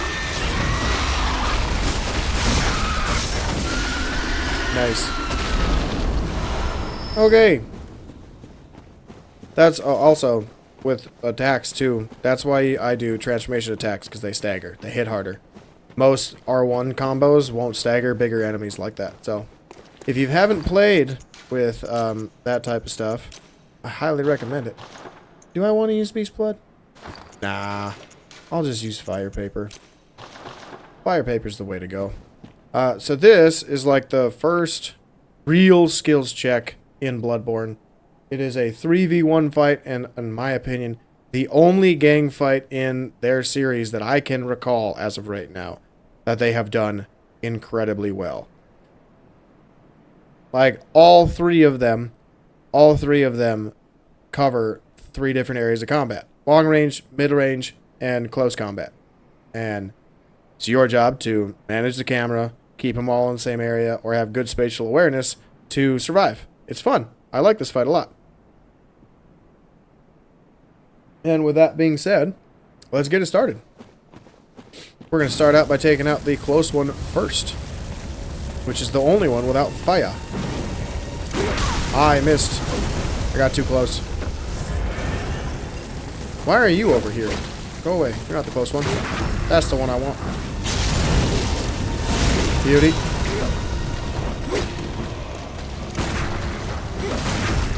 Beauty.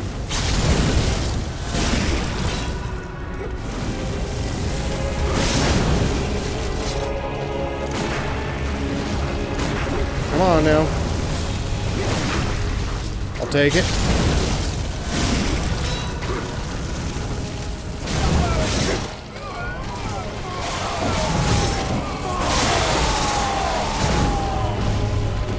Ow. Sir, stop poking me from a distance. Stop slashing me from a distance. Come and fight me like a snake man.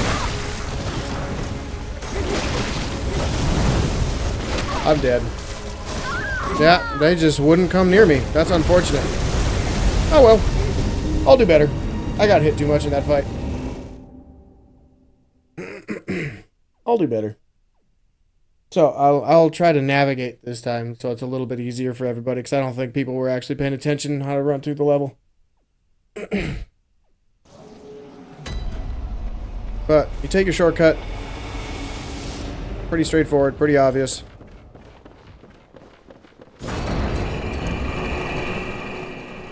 At the bottom, send it up. Then you start running to the right, going downhill. You're going to keep going downhill. You can follow the path. Again, the lanterns lead the whole way. But if you don't want to go that way to fight enemies, hug the left edge. Be careful around this double tree, because the edge is kind of short. And then you're going to keep going, hugging the edge, until you get to these trees over here. There's items that you can grab, like one's here, to guide you. Then you're going to take a left. If you want the chunk, you just go by the big snake ball, and then you jump across the edge. And how you jump in this game is you run, and then you press circle. So, if you do that right, you're good. And then here we go to the boss. Because this is where we fought that first piggy down on the river, by that big clog of branches and roots. But we don't need to fight a piggy right now, because we're full up on health and bullets.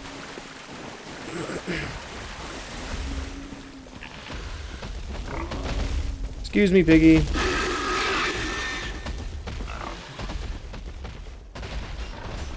Now, if you talk to Walter, who I didn't show yet, but you might have seen him when I was running by the shortcut, That little gateway by the lamp, Walter is there. You can talk to him.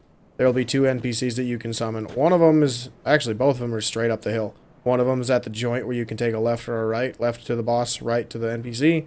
And the other one is like very top of the hill. So if you do need help and you don't want to do it by yourself because, you know, kind of a scrub. A little bit of a scrub. You can go ask for help and use them. They just cost 1 insight each. But yeah, like again, I'm not going to trash talk. Just know I'm probably better than you if that's what you choose to do. Even though I died. Well, that was very rude and deserved. Sir, can you stop being annoying?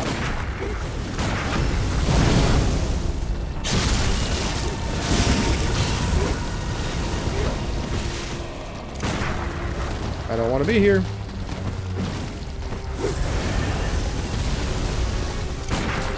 I'm early on everything. Whew! Through the fire. And the flames. Oh, I didn't cast my dodge. That sucks.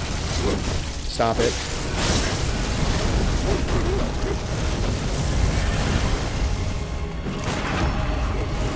What? Game. Don't do this to me now. I'm so bad right now. Still better than you, though, but that's okay. There, finally.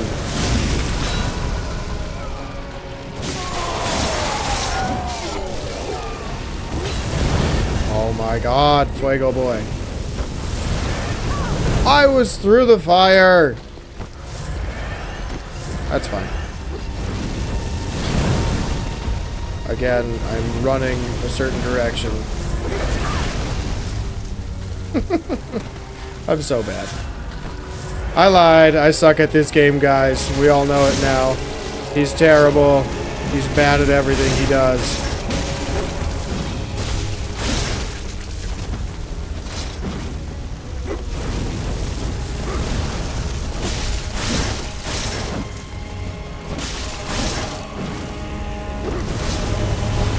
I will say, though, I am doing this buffless, so.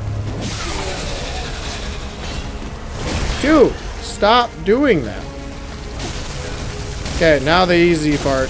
You just wait for him to take a step and then hit R1. Because that's the only thing he can do for some reason. I don't know why they did it, but they did it. Okay, buffless. Not bad. first try. First try. Totally first try. Definitely wasn't my second. Now, we could go back, but there's another lamp that I'm going to get. I just got that in case for some reason I died to this one enemy up here. Because it's not... It's like... It's one of the enemies that is relatively strong against serrated weapons. And it's also one of, like, the grossest enemies in the game. Did you drop something? Nope. Dang it. Then we grab Madman's Knowledge. Then we get to go back into our dream and level up. And probably buy more blood.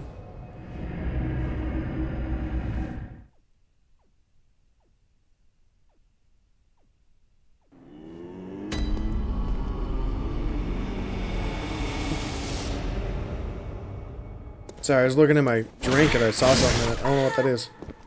Should probably get a new one. I'll do that later. Alright. Let's see. I think we can buy more fire stuff. Or do I want to save it and go to Parl? Yeah, let's go to Parl. Do I have any new gems? Nope. I do have this, though, which I want to switch to that.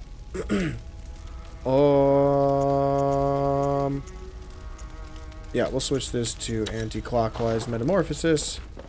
There we go. Now we got a little bit more stamina. And we got more damage overall. We're going to go to Cathedral Ward. And we're going to go end up in Yargul Prison. Or Yargul Jail.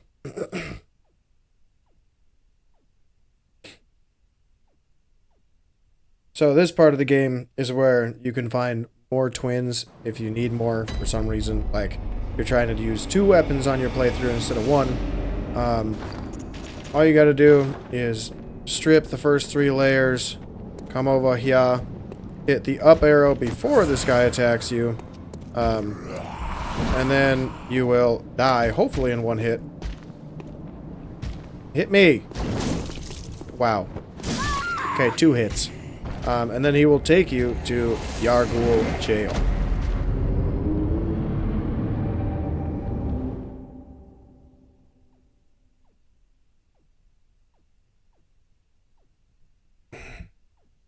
Man, this is fun. I hope you guys are having a blast so far. Been playing for like almost 2 hours, with the Dookie included. And honestly, I've had a blast.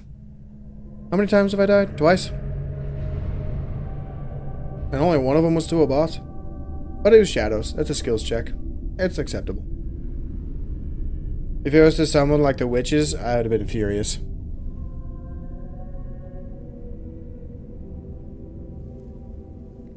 So, this scene asks the question, what would Bloodborne look like in first person? And my answer is awful. Like, it would look terrible. Because the game is the best because it is a third-person game.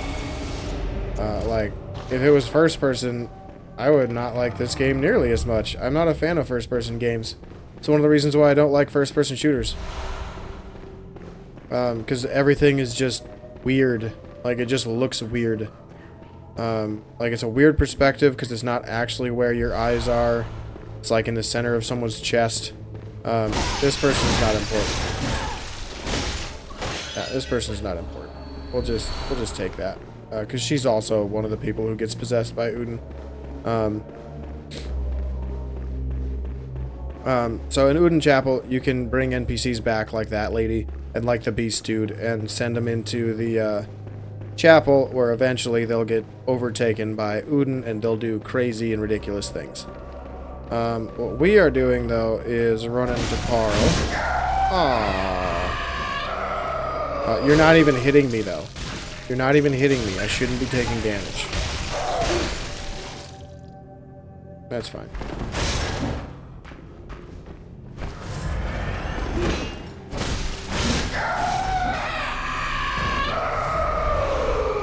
Okay, we're gonna heal one more time. We're gonna grab the bullets and the blood. Excuse me. And then we're gonna go say hi to Parl. Parl, by the way, reminds me of my favorite Walking Dead meme. Carl!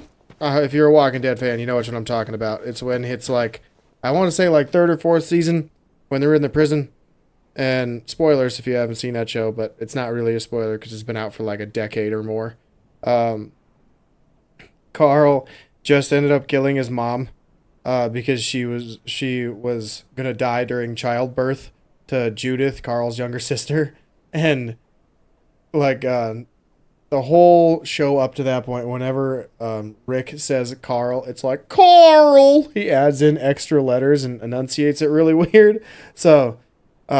When I was really into The Walking Dead, I'd watch that and I'd ran across the Carl meme, which is when that happens, and it's Rick trying to tell dad jokes to Carl, and they spell Carl wrong. It's so funny. I love that. But this dude is named Parl. Oh, I need beast blood pellets. What's wrong with me? But this dude's Parl. Dark Beast Parl. Ow. Give me that visceral, baby. He's not very hard.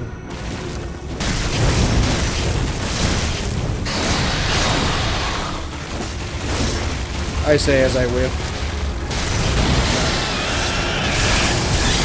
And he's pretty much dead.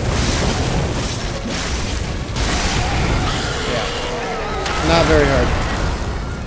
You can fight him way earlier if you want. And this door actually is the one I was talking about earlier that leads to Old Yharnam. Like right that way is the lycanthrope area of Old Yharnam. And then you can backtrack up and then run and talk to Jura if you want when he doesn't see you. But we already ruined that because he already saw us. But then he'll tell you some lore about Old Yharnam. It's pretty cool. It's cool stuff. Now, yeah, we're still going skill. We're getting skill up to 50 before I touch anything else. Now where am I going? Oh, bolt paper. Bolt paper. Then we're gonna go fight Rom.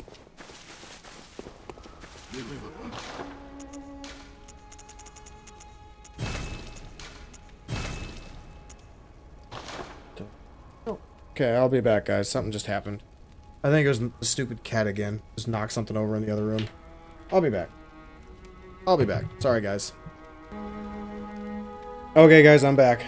You are not going to believe what just happened. I have, in my apartment with my girlfriend, 2 animals, dog and a cat. Dog's a chocolate lab. And the cat is whatever the cat is. I don't know. I don't know cat species. But the dumb cat locked himself inside the dog kennel and was freaking out. I heard him clawing at the metal gate trying to get himself unstuck. So I should have taken a picture to show you guys and put in the video, but it was hilarious. Like it took me a few moments because he tried clawing me like the little fucker he is. But that was funny. That was hilarious. Yeah, I don't know. He's just being a terror. Like I said it in one of the Wukong videos. The cat will be like the nicest animal alive, or he'll just be an absolute dumbass, for lack of better words. And he'll do some of the dumbest things. Like, we put the top latch on the dog kennel locked because our kennel's pretty big. We got a lab. It's a fairly decent sized dog. And when she's not in her kennel, we leave the latch closed, the top latch closed, so if we need to let the dog in there or get the dog in there, we can.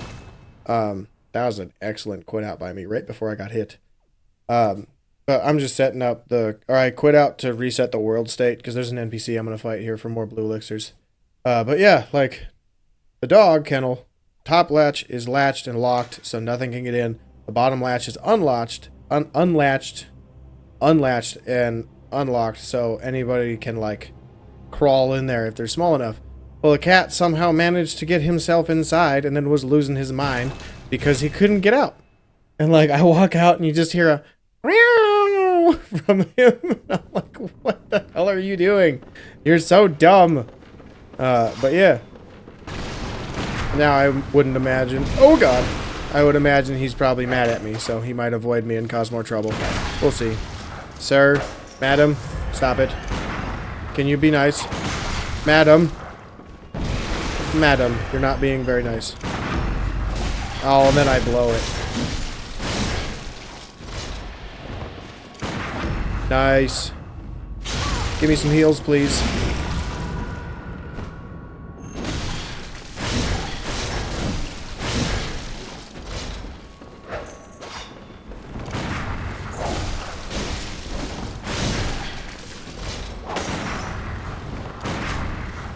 So, if there was more of this in the game, I would be thrilled. Like, if they do make a remake or a remaster, put more NPCs in this game that are like this. I love these fights.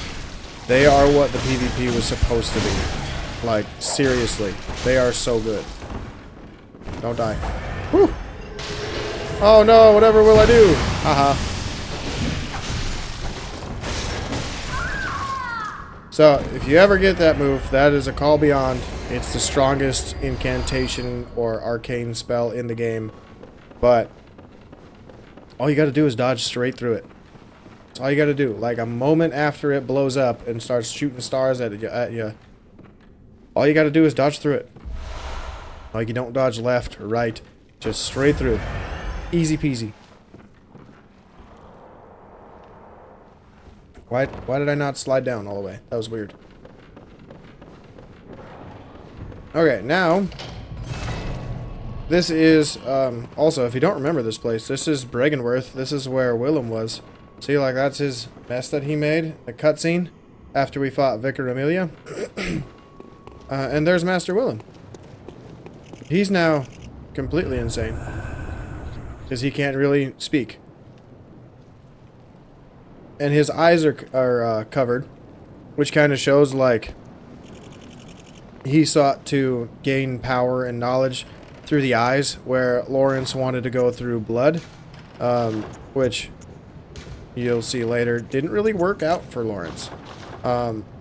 And one of the things that he was experimenting on is the boss that we're going to go fight. But because he's such a psycho and crazy, we're going to kill him so we can get his rune, the eye rune, which it'll drop more knowledge on you later in a different playthrough. I don't really feel like talking about it right now, but we're going to go fight Rom. This is one of the gank bosses that I don't necessarily hate, but I don't like it. This is probably one of their weaker bosses in the game. That's, like, in terms of good design, this is one of them that don't really have it. Because the boss itself is weak. Like, lore-wise, it's great. But gameplay-wise, it's kind of eh. Like, this is a boss that's not forgetful because, like, you're going to have some dumb deaths. Like, I wasn't expecting to die to Shadows at all. I was expecting to die to Rom. Rom was the first death that I had guessed, because of how ridiculous this boss can be. Because you can have, out of the 10 spiders it summons at a time, you can have all of them on screen if you really want to. Just run at and bum rush Rom like I'm gonna do in the second phase. But yeah, you can bum rush this thing if you want. That's what I'm gonna do after I do all of this stuff. But we're just gonna stagger it a couple times. Come on now. Oh, that wasn't very good. That's fine. Now it's going to be over here, I believe, right? Yeah. So here, I'm not going to fight any of the spiders. We're just going to bum rush Rom as best I can. Beauty! Beauty! That was fabulous. That was fabulous. Oh. And here I was thinking I was going to die to Rom. First try, baby. First try. Then you're going to run over here and say hi to the queen. She's having a great day if you can't tell. Ignore the blood.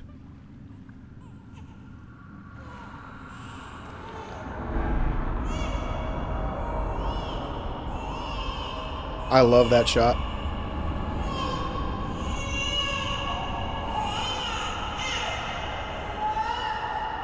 Like, the lore of that scene was to say, like, there's something going on now with the moon. Because you notice the moon's a blood red. Which, like all game, it's either been hidden or it's been, like a normal moon. So. Yeah, the lore significance of the blood moon is pretty heavy. And then we get to see our first amygdala.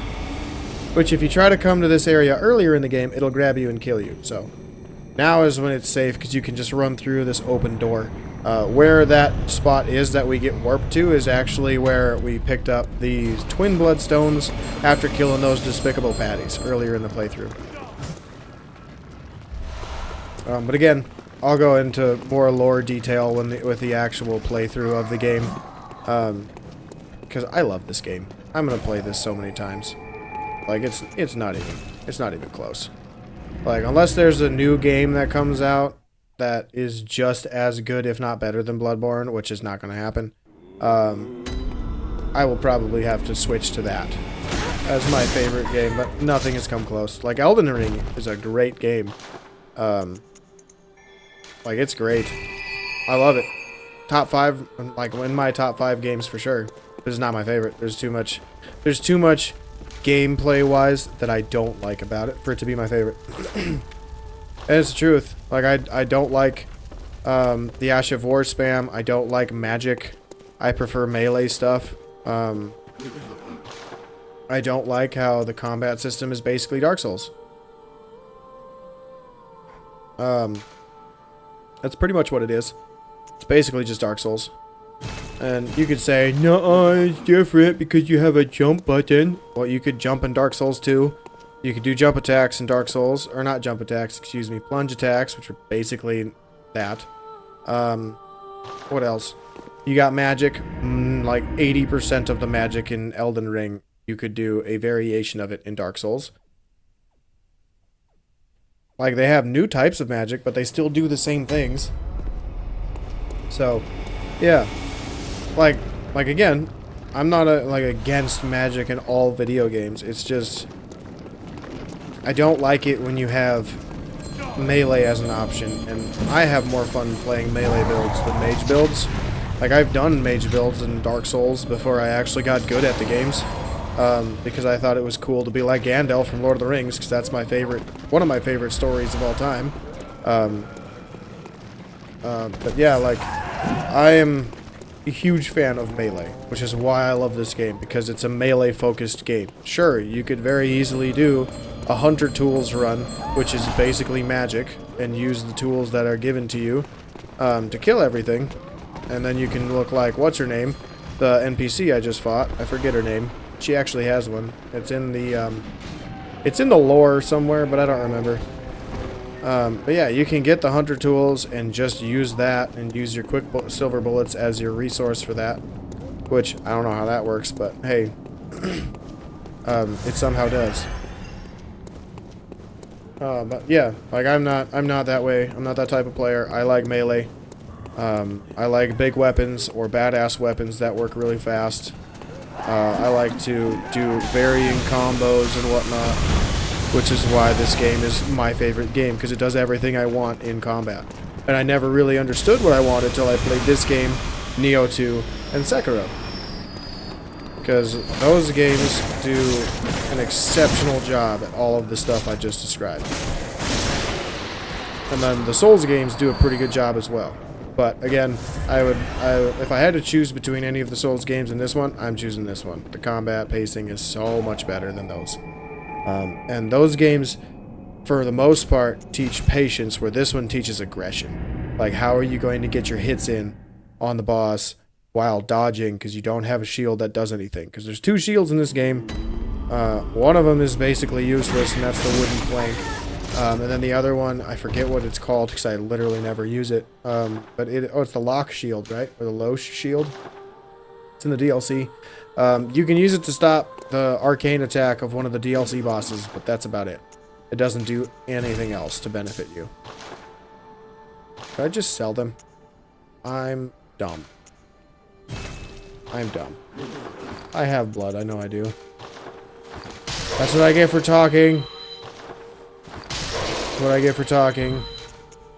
I deserve it. That's what I get for talking. I'm dumb.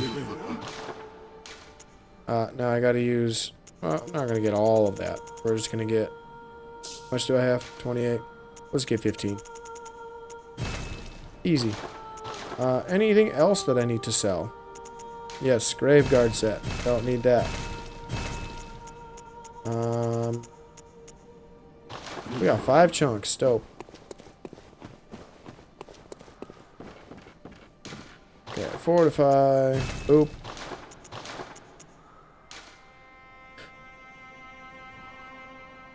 I don't think I need to switch anything. Okay.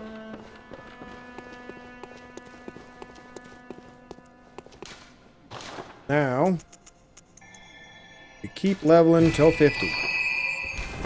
Then I'll look at, like, stamina or something. Okay. Yargle Chapel. We're going to be running for the last of my Bloodstone chunks. And one of the best gems in the game.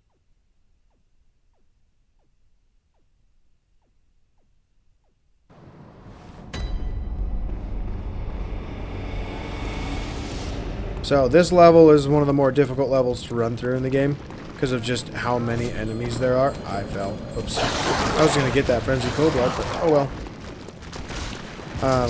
But like there's so many enemies that are going to be running at you, attacking you as you go by, or just chasing you. So you got to know where to go, when to go, and all that stuff. But I like that because it makes the level more fun and interesting. Because, like, you can just have empty and open world settings all the time, which Elden Ring has. But I would say it's the most full out of all of the open world games that I've played. But, like, there's a lot of open world games. Dang it. Ow. Ow. Ow. Rude. Can't keep spamming the same attack. Jerk. Oh, that's fine. I needed to scratch my eye, so it's fine. Gave me a chance to do that. But anyway, as I was saying, I like difficult levels to run through every now and again because it makes the gameplay feel a little bit different, a little bit more alive. Where, like, even times in Elden Ring, there's just nothing running around by you or nothing coming to fight you. So it gets a little boring. Like, the Zelda games do that horribly in my eyes. Like Breath of the Wild, yeah, there's stuff that pops up, but like, it's so empty.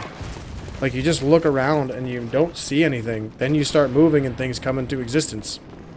It's like, why not have that there already? Like when I scroll over that way. And I'm not talking like currently. I'm talking like, I'm talking mainly like when it first came out, because they did update that, if I recall. Because I played Breath of the Wild, the first one. Hey, Beast Bow Pellet, nice. I played Breath of the Wild, the first one, and I was like, this game is so empty. Like, there's just nothing that I want to go do. Because it just looks empty. And I'm sure people are going to hate me for saying that, but like, it did. It looked empty.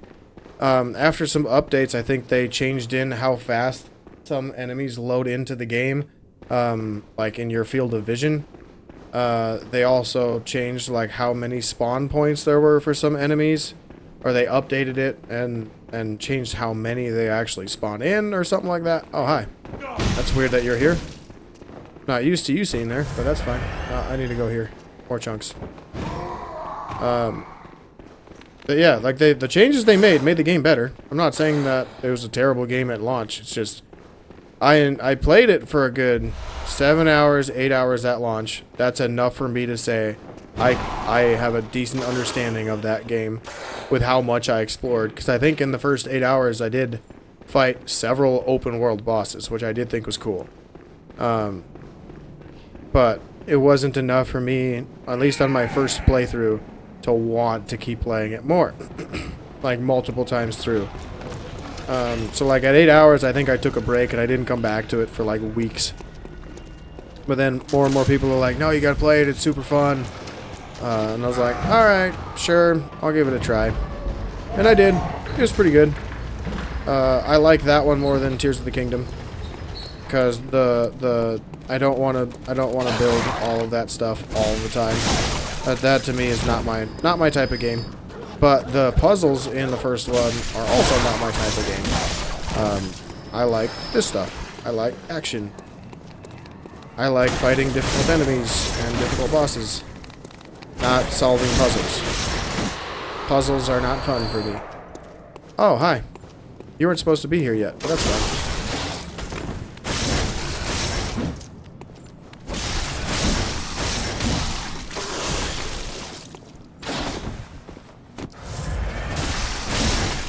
You are tanky. Oh, I was hoping you'd give me a chunk. That's fine. How many do I have? 9. And what am I at? Plus 7 or plus 8? Plus 7. I need more chunks.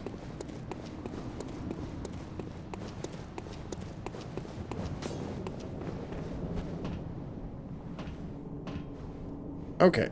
What was I talking about? Oh, open world stuff.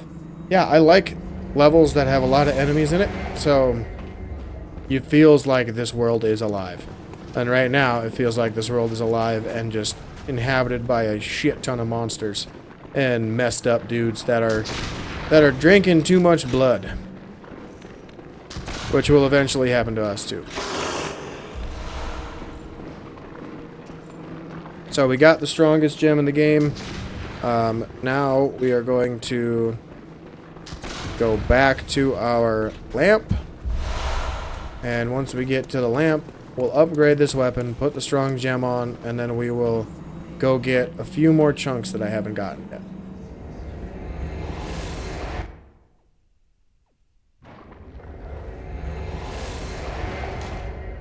That's not the right button.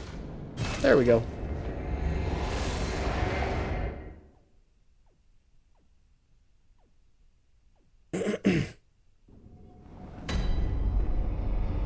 Alright, let's keep going.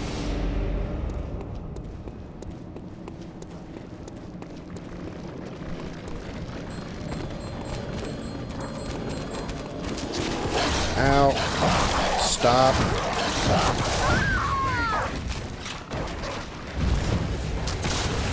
Wow. That was deserved. I didn't do what I normally do. I didn't do what I normally do, so I was gonna get shot. I was anticipating it, but I wasn't anticipating the dogs coming up on me that quick. I thought I'd have enough time to roll out of the way, but I didn't. Oh well, no big deal. It's not like I gotta run very far to get my stuff back. Oh, and a dog has my stuff? That sucks. I don't like killing these two. Stop it.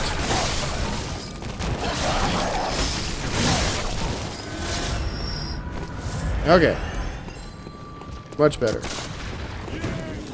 Now we can just run through and grab the last of my chunks.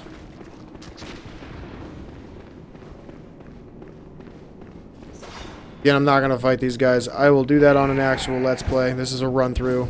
So, we running. I'm going to go up this way so I don't aggro any of those big dudes. Then we're going to go here.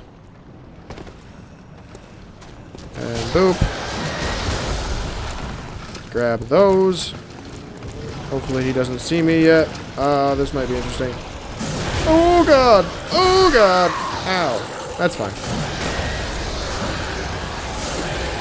That's faster. I was gonna run to the shortcut and then run around while the elevator comes down so I can go on it, but that's fine. It's quicker.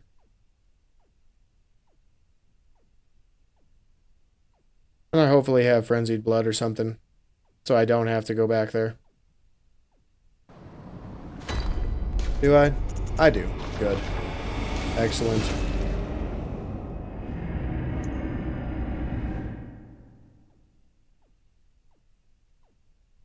Alright, now we'll kill you. We're gonna use that frenzied cold blood and upgrade my saw spear.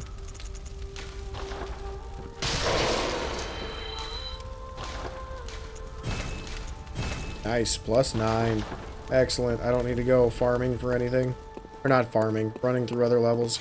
We're gonna stop going through that though. Oh, I need to put my gem on. What's wrong with me? Just a scatterbrain today. But we're gonna put my gem on. Then we're gonna go get the badge that I need for yeah, that's what I want.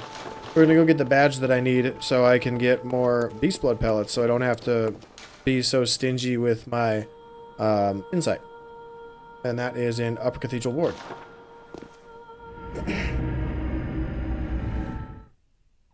Man, we've already been playing for like 2 hours and 20 minutes. It's pretty crazy.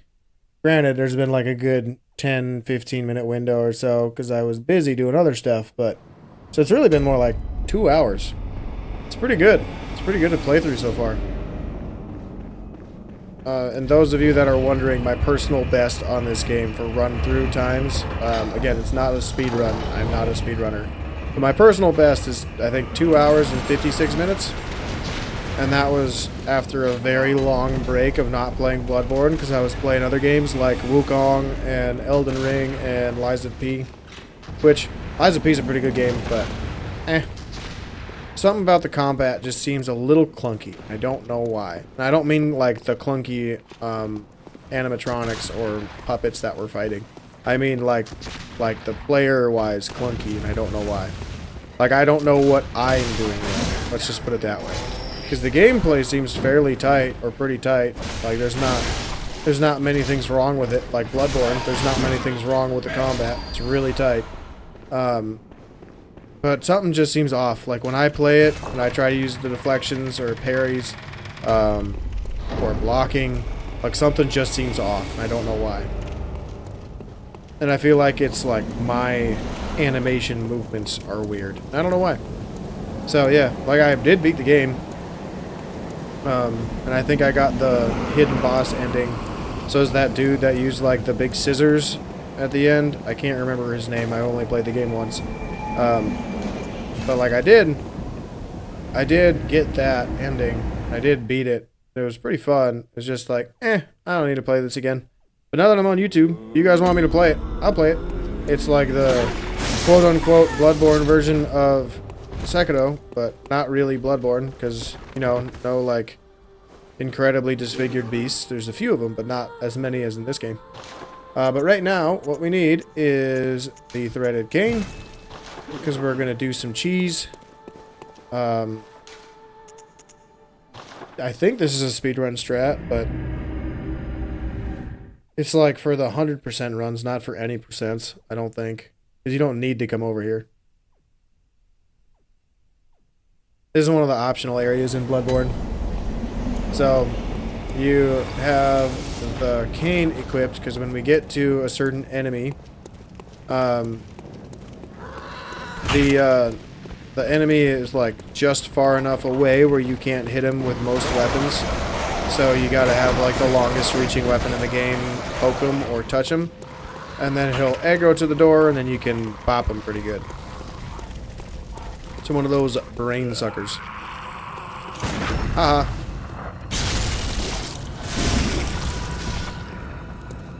Ooh, I also need to get my claw mark. Claw mark does extra visceral damage. So this move right here will do a heck of a lot more.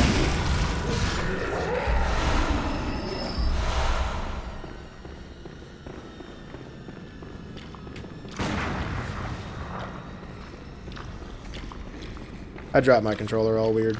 That was my bad. We kill Lycanthrope, who's really angry. This is one of the stronger enemies in the game. At least the main game. But if you got a ridiculously strong weapon, you can do a lot of things. No, jump. There we go. Come here. Come here. Come here. Come here. No. Come. Guy, come on, man. Are you mad because I'm calling you guy? Are you a lady? I can't tell. Your tentacles are in the way. Dude. There. Get over here. Thank you. Now die. No, die. There. Much better. Oh. Alright. Let's keep going. So, when we get through this little area, we have the blue goobers that we're going to fight. I call them blue goobers because they just look like goobers. I never call them by their actual name, Celestial Emissary. Just because that name's hilarious, so.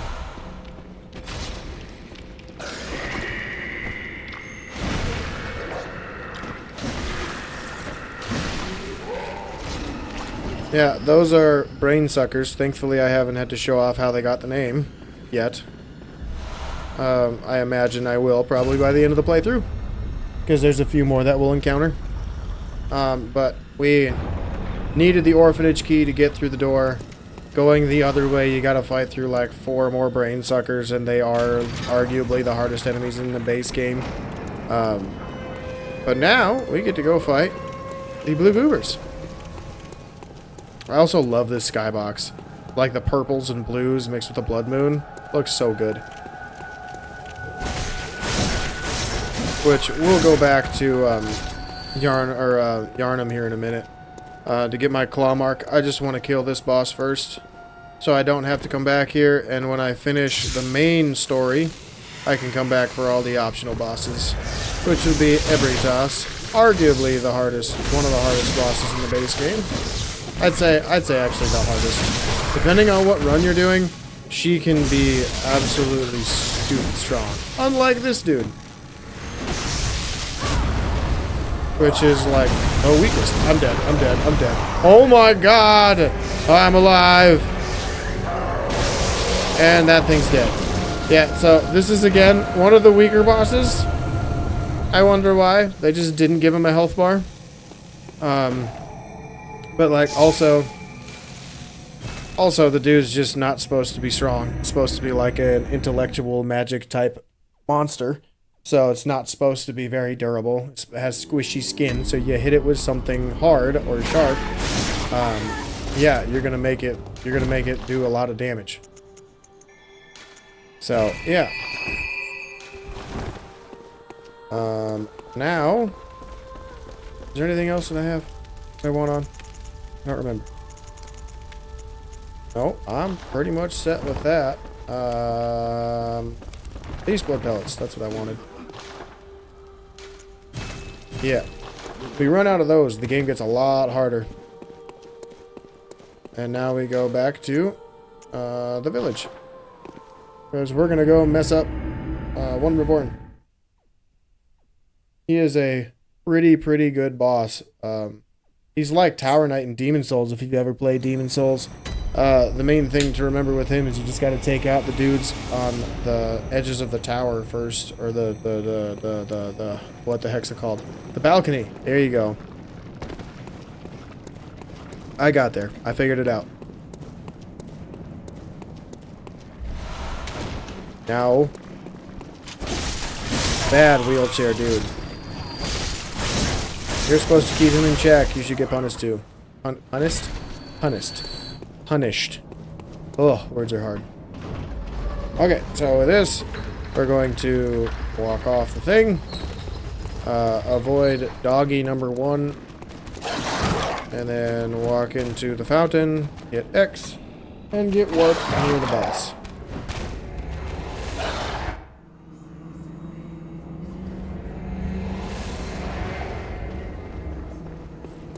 So now, we could fight them, but I don't really want to. We go here, and we fall down. If you ever need Madman's knowledge, there's one on each end of those little areas. You just gotta go on the other side of the walls. But now, we get to fight One Reborn. The grossest thing From Software has ever created. Like, ever. Like, yuck.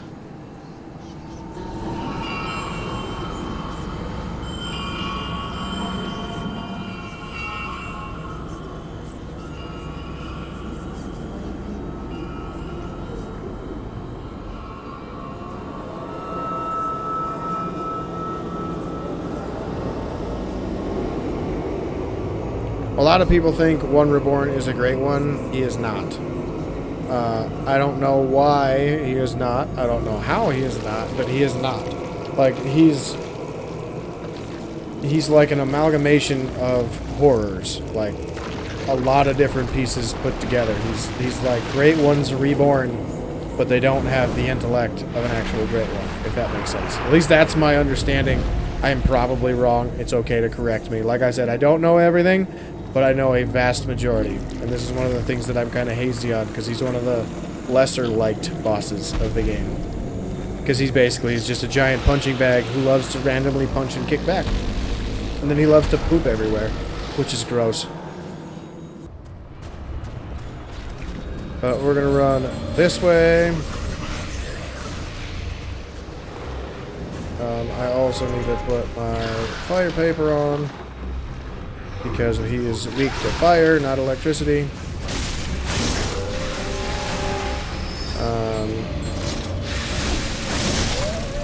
So this dude relies heavily on audio cues while you're doing this. Like when you hear the weird throaty noise and then like a spew of stuff or a splat of stuff, that's him shooting blood darts at you. So you gotta like roll at the end of the growl.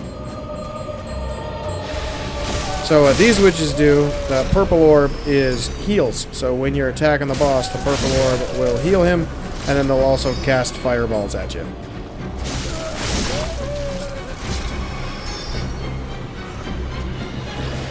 And it's totally doable doing it without that. I don't like to do that.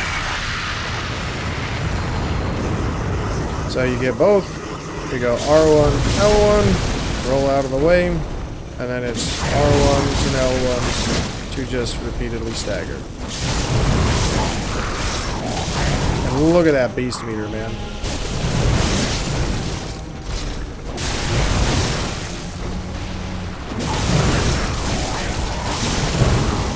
My God, he's just melting. So with this weapon, it's pretty much the same fight every single time because of how broken this weapon is.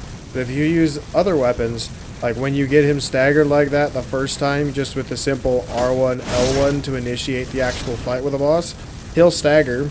But most of the time, if you can't get him to stagger again, you got to go pick another leg, like his hind ones, to hit, as those ones will be on the ground. That way you can stagger him a little bit faster.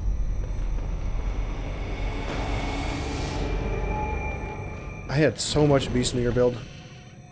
That was so much fun. I love this game. The boss fights are just so unique compared to the rest of the franchise. And like I said, they give you the strongest weapons at the beginning of the game. It's entirely up to you if you want to. I did not get hit. Did it say I was jumping? Did the game say I was jumping? I literally stopped running for a good half a second before I started rolling. Probably said I was running. Oh well, that's fine. No big deal.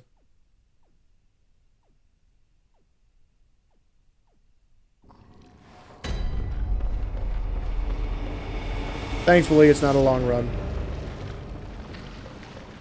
So these dudes are weird. You have my things. You have my things. Give them back. Thank you. What'd you give me? Quicksilver bullets? Yeah. Okay, let's try that again. Much better. Okay, so if you wonder where Patches is, here's Patches. Don't ask me why he's a spider. This cannot be. You cannot be. Oh, how did this come to pass? Now, wait just a moment. Do you think ill of me? Me? Yeah, I do. Pains me to hear it. You've made yourself a misreckoning. I shared with you a thing most secret. Now, you're witness to a miracle, and all the stronger for it. It's plain as a pikestaff. Uh-huh. Now, say in my heart, you were as a lamb to my God. Well, you weren't to know, and it wasn't for you to know. All's well that ends well, I say. Uh-huh. Can I have my road? Such details. Let me. Thank you. Doubt me not. You're dead. Yeah, so I didn't do this yet, but there's a part in the game where he pushes you off a ledge, like typical Patches does. So yeah, but we're gonna get this so we can come back here later in life and run to Amygdala from there. But what we're gonna do is progress the story, because I want to get to the last bosses of the main game, so we can start the DLC here hopefully in like the next, I don't know, 45 minutes. Because the DLC is the best part of the game. Like, this game is phenomenal top to bottom in the base game, but the DLC is so good. It's so good. If you haven't played Bloodborne with the DLC, you are missing out. Oh, it's so good. Best DLC they've ever made. Shadow of the Erd Tree is a close second. And the reason I say that is very similar to one of the reasons why Elden Ring is not my favorite game. It's not balanced very good.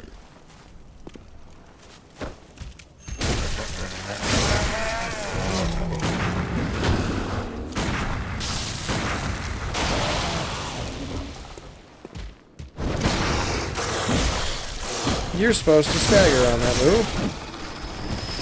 Yes, there are worms in this game. They're gross. I don't know why I decided to fight that dude. I just kind of wanted to. We don't need those because we got our +9 Saw Spear already. We're just waiting for the Blood Rock, which we will get eventually.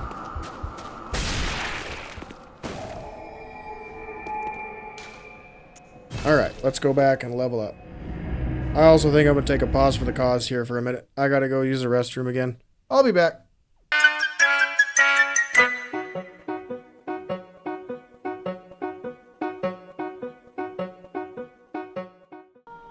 Alright, we're back, baby!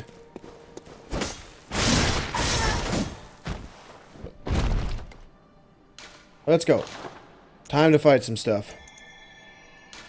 Okay, there's all that. I don't think there's anything for me to get right now. Like, can't fortify, right? Nope. Blood gems. I don't need that on anymore, I guess. Then we're good. Cool. 12,000. Should I buy more blood? Oh yeah, I need to buy more blood. We'll just use it all. It's fine. Now, let's go to Nightmare of Mensis.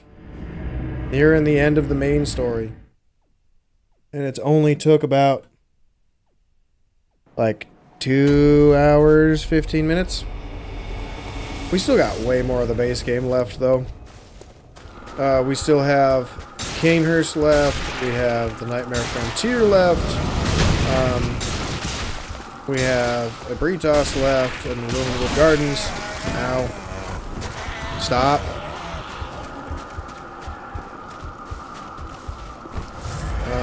Let's keep going. And then we have all of the DLC left too. And Canehurst I'm probably going to save for last because that's the coolest level in the game. In the base game. My favorite levels in the DLC. Dude, your face is gross. Big spiders. I hope those of you with arachnophobia got scared.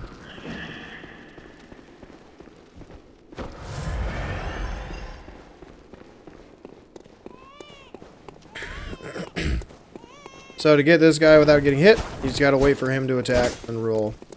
A lot of people try to roll through him before he even starts attacking for some reason. I watched a lot of new people play it that way. You just gotta run next to him, wait for him to attack, and then roll. Now we're gonna get this lamp, just cause. Just in case I do die. Which, it's had been happening a lot more than at the start of the playthrough. That's for sure. Now, what's his name should be gone. Then we are going to grab another beast blood pellet that's over here. And then we're going to run to an elevator after we grab another blue elixir. Which I need to put those on. I'll do that after I grab it. There. Switch. Blue elixir. And fall down. Heal, because big lady's going to be a big lady and be mean. And we keep on running. And dodge. And right turn so we don't get shot. Cool. Then we come here. Just in case. We're going to send that back down. I normally don't, but just in case. Sometimes I'm stupid. As you guys have already seen today a few times. Then we get the shortcut elevator.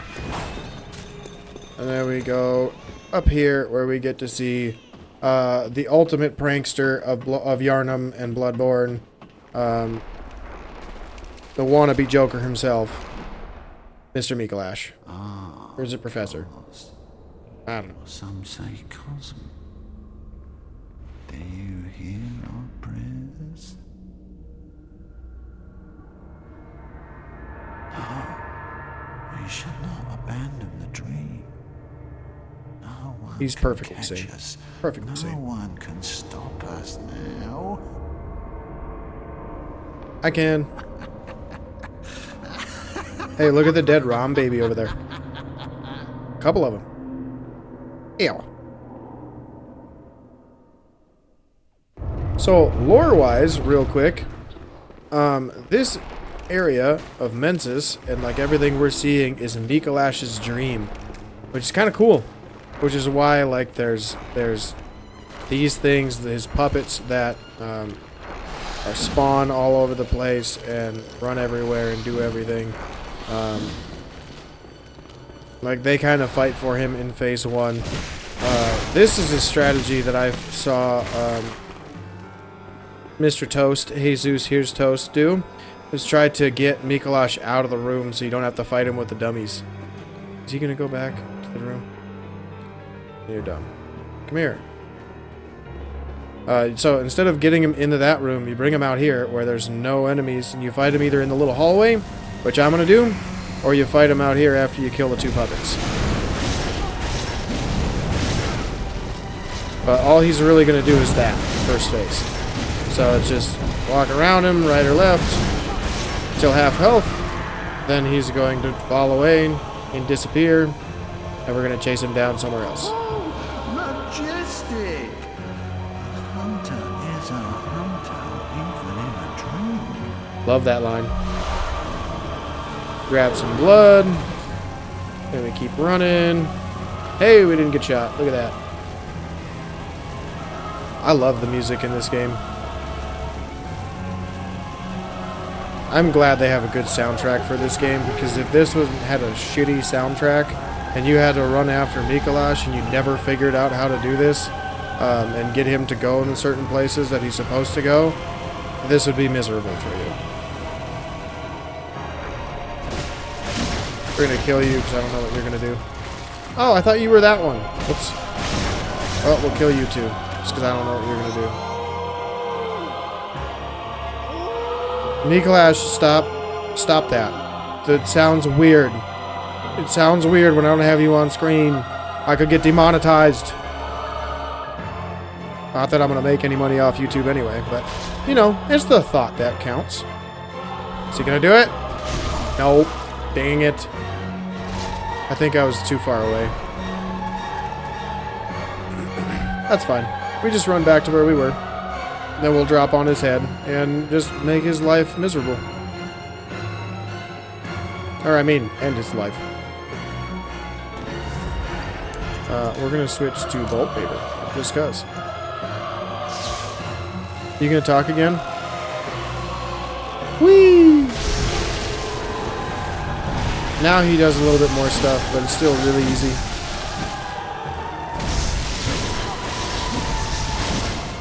You can do it? Oh no! Whatever will I do? I'll just win. That's all I do. That's all I do, baby. Now I'm waking up. I'll forget everything. And cue arguably pointless cutscene. But it's not like super pointless, because your first time playing, you're gonna be like, where do I go next? So it is kind of needed, but like multiple playthroughs, it's like, why is this in the game? I would have eventually found this. So as the bridge that we came into the boss arena on now raises up and then stops at the top where we just were before we fell in the little hole.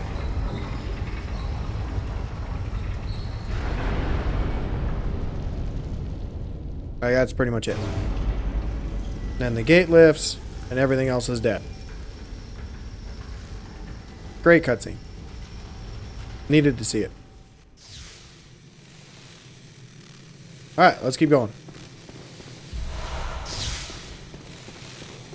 Now we go upstairs, buddy. Upstairs. There we go.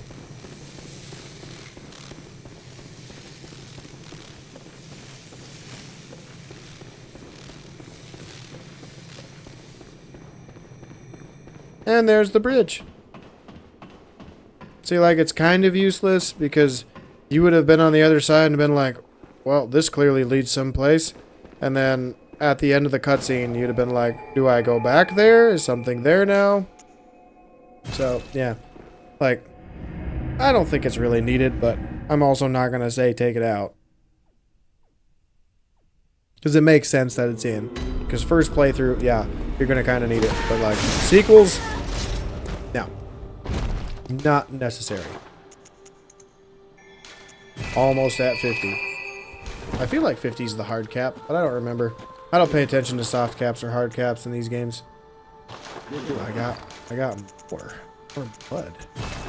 How much is that? Ooh, that's scrumptious. That's tasty. Nice. That's beautiful. Now I need more stuff. I gotta get rid of my insight. 2. How much do I have? We'll do 5, and then the rest is bolt, because I think DLC-wise need more bolt paper than fire paper. Now we go middle. So this is when we will fight one of the great ones that we will run into in our playthrough. Most of the bosses left in the main game are great ones, so that's pretty cool. It's pretty exciting. But before we do, we got to get our weapon to +10. And there's only one of these every new game cycle. So you got to hit this elevator, you got to go down it, you got to time it just right, we got to roll through the window. Then all those blue elixirs that we got to use one now. Then we run all the way through. And then prepared to get frenzied. But we're going to run through. We're going to grab this. Hopefully I can get past them. And I did. Dope. Now we're just going to keep running through. You don't need to worry about the spiders, because if you just run far enough, you'll be fine. And the frenzy stopped, so it's good. We got really good RNG for those winter lanterns. Sometimes they like to be really cheeky and just follow you. So, But now that thing that was causing all the frenzy when we would run around is going to go bye-bye. It's going to fall. Which, I'm not going to go get. There's no real reason for me. I'm not doing the chalices this run, so. Oh yeah. We go that way. We fall down. We go out here. And there we go and grab some gems. Or, we could grab a gem, but we don't really... No! That's the one I'm not supposed to grab. I'm dumb. That was the one I was just saying I don't need. Okay. So, if you're ever playing a Bloodtinge build, there's a gem on that bridge that you need. No, it's not the one I grabbed. That one is for arcane builds. But yeah, you can go do that. Pretty easy. And the Bloodtinge gem is what will work on the Chikage. Works very well with the Chikage. Makes Bloodtinge damage, I think, go up by like 20%, 21%, which is awesome. It's one of the reasons why the Chikage is one of my favorite weapons in the game, like top 3. I'd say probably for weapons. If we're talking weapons only in this game, like no movesets, no nothing, just pure design, the Chikage is my favorite. But if we're including movesets and everything, I don't know if it'd be number 1, but it'd be up there. Church pick is tough to beat. Same with just the best weapons, Saw Cleaver, Saw Spear. This moveset is pretty hard to beat, so. Let's go get my gems on. Forgot about them. So we got another 18% around that we gotta put. Done.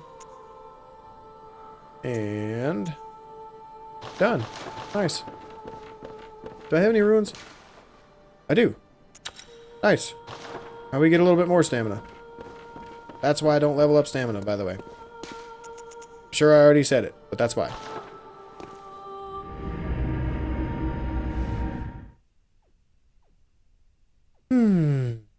Bloodborne's fun.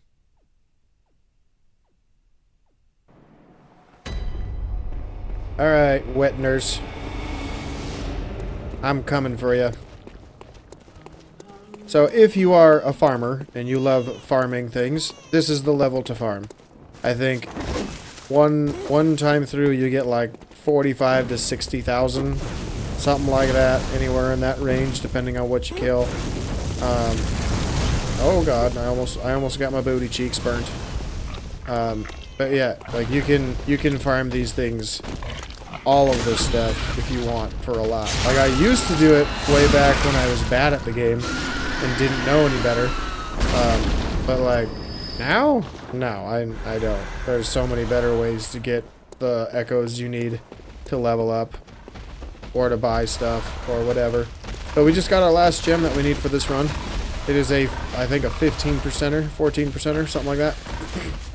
So after this, we will be pretty much done running around doing extra stuff.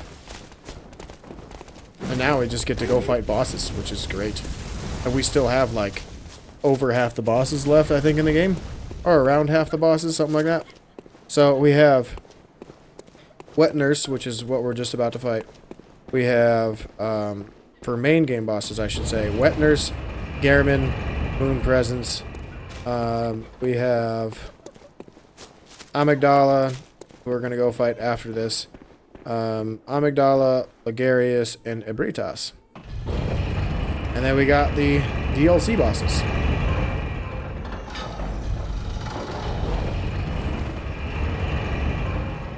Okay, I feel like fire is better for you. I don't remember for sure.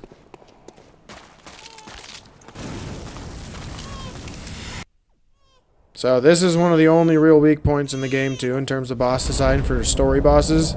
This boss is not the best. And I'm going to say that now before I get my ass beat by it. But like, its design, 10 out of 10. Love it. The execution on boss mechanics and boss fight, kind of poor. Kind of poor. Because it doesn't have a lot of moves. So it's very easy and it loves to be a weed whacker, which is going on right now. So you just literally got to smack the booty and that's it. And you can walk behind most of the attacks. Like this is a boss that pretty much anybody can flawless fight. Meaning fight with protection.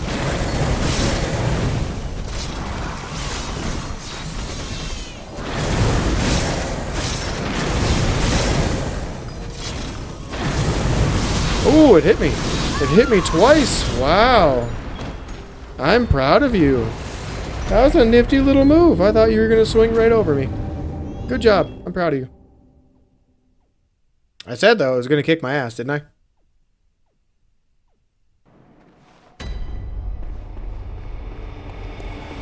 That's fine. I'm not mad or anything.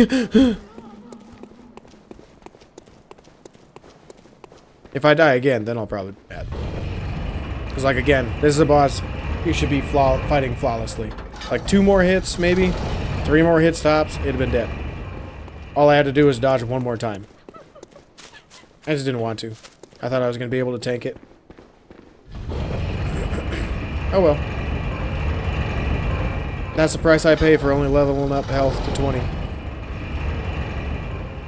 But also, did you see the amount of damage, though? Because the damage was sick.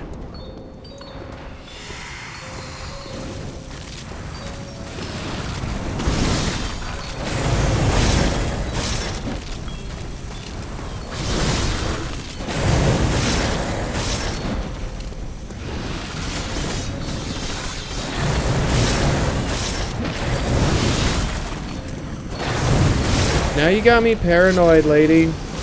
Ow! I didn't dodge in time. Ow!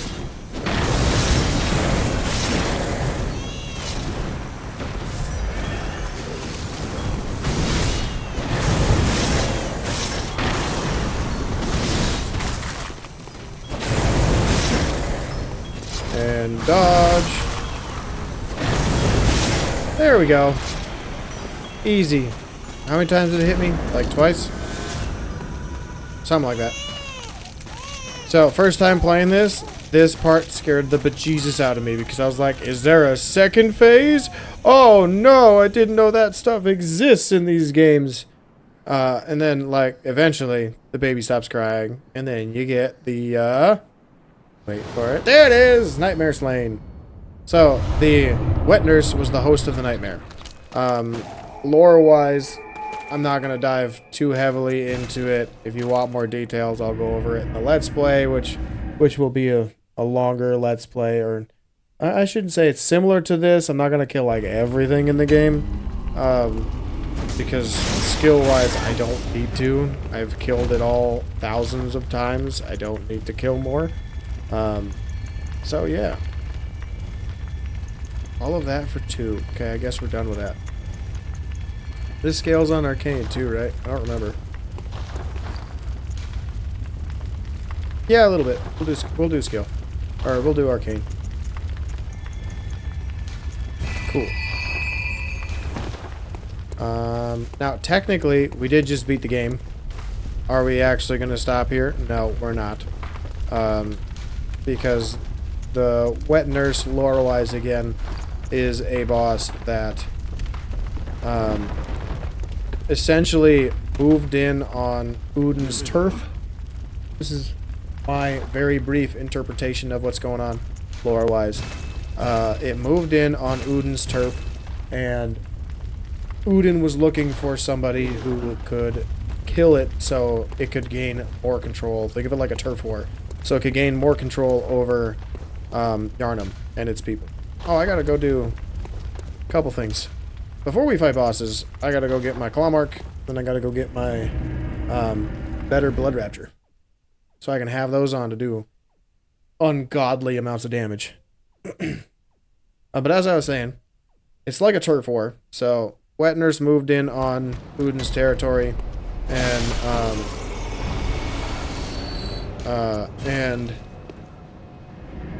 like Wet Nurse, since it has a physical form, wasn't really affected by Udin on this plane of existence.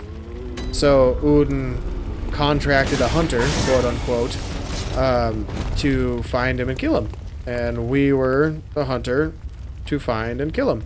Which is why I believe this gravestone's all covered in blood and guts, while the other ones aren't. It's because if you're able to get here, you are strong enough to kill a great one, which is why, like, corruption can be spread, and why when you kill him, a hunter dream is on fire, because now you have a piece of a great one within you, or on your person, which is like invading its territory.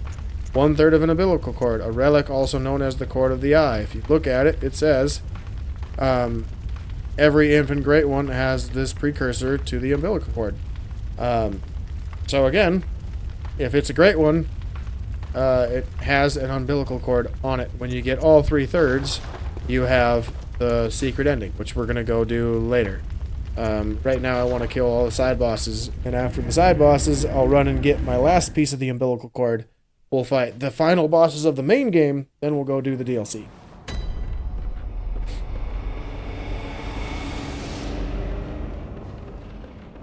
And if you're wondering how to do that, it's pretty easy. You just don't use all of your bold hunter's marks and you're good. Because at the end, when you fight Gehrman and then Moon Presence, there's like a brief moment where you can warp out to get your millions of echoes done with. And then once you warp out, you'll be able to level up again if you want, and then go fight the DLC. So yeah, it's pretty straightforward, pretty easy. Just gonna do this preemptively. There we go. So this level is kind of a maze too when I first played it. But the path is pretty straightforward now. You just run over here to the river, fall down it. You want to get poisoned. Hopefully you have antidotes, which I should have antidotes, I believe. If not, you just gotta wait for it to get done. Which, there's not that much. Grab, run, so you don't get hit by the rocks. You don't need to kill the crawly dudes here because they're just bloodstone shards. Because you can come to this one, I think, right after Victor Amelia, so... yeah, you can come and fight Amygdala when you just have a +3 weapon. It's doable, it's not fun, it's not recommended, but you can definitely do it.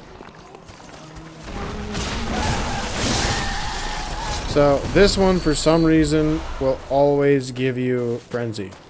Even if you're wearing very strong Frenzy-resistant armor, like I am, it will still give you Frenzy, and I don't know why. I think the only way it won't is if you're wearing Jura's armor, but you gotta kill Jura to do that. And then get his badge. Actually, no, I don't even think you need the badge. That's fine. Alright, you ready for a tough boss? Because this is gonna be a doozy. This is gonna be a doozy. Oh, now, Amygdala.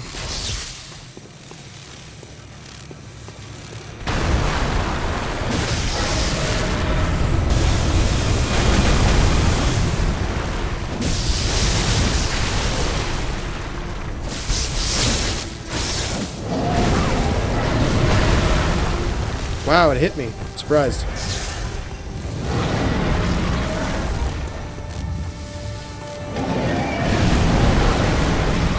Dude, can you stop doing the annoying moves? Wow, I suck. What is going on? He just animation canceled. This is the worst amygdala fight I've had in so long. Wow.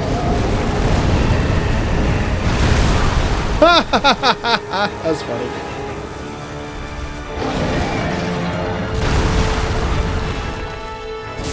Wow, this is literally the worst I've ever had, I think, that I've survived.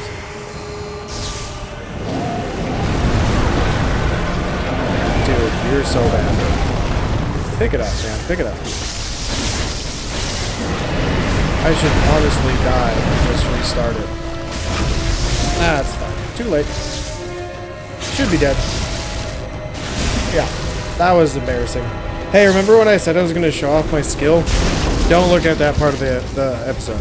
Don't look at it. Just look away. Look away. That was terrible.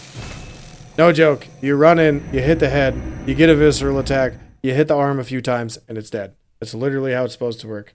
I think I used my stuff too early, which is why it didn't work. So I wasn't doing, like, enough damage on the initial hit. But it's fine. We still got the dub.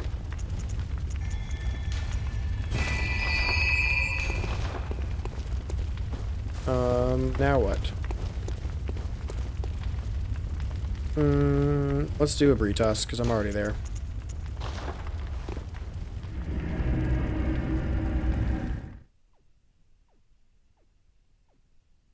So a Britas is another one that's pretty tricky.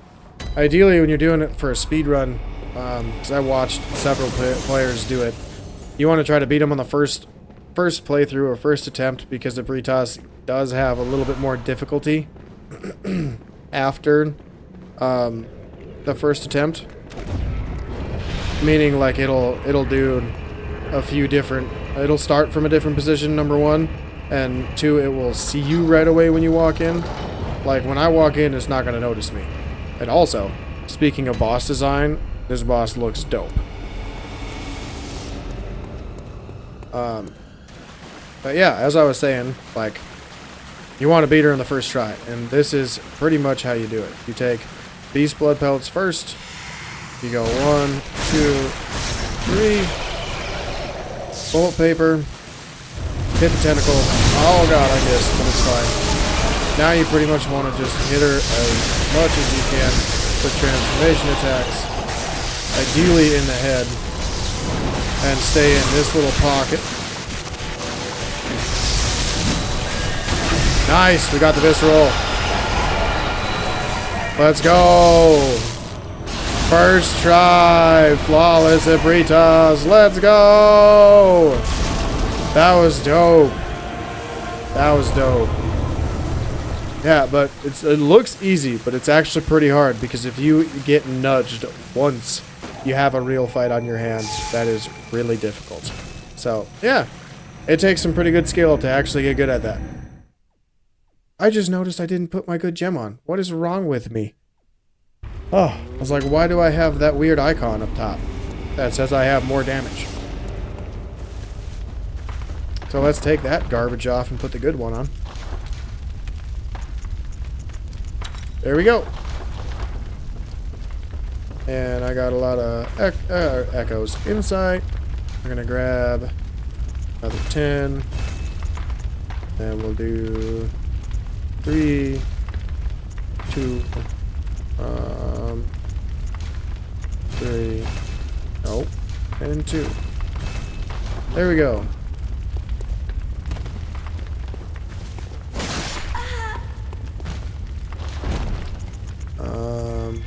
Yeah, we'll just keep rocking arcane to like 15 or 20 or something. Okay, now, do I want Blood Rapture? Not really, but I want the other stuff. So let's go to Cathedral Ward, because I gotta go fight the hardest NPC in the game by far. Like, he's harder than some of the bosses. Actually, a good chunk of the bosses. The last dude of Eileen's questline.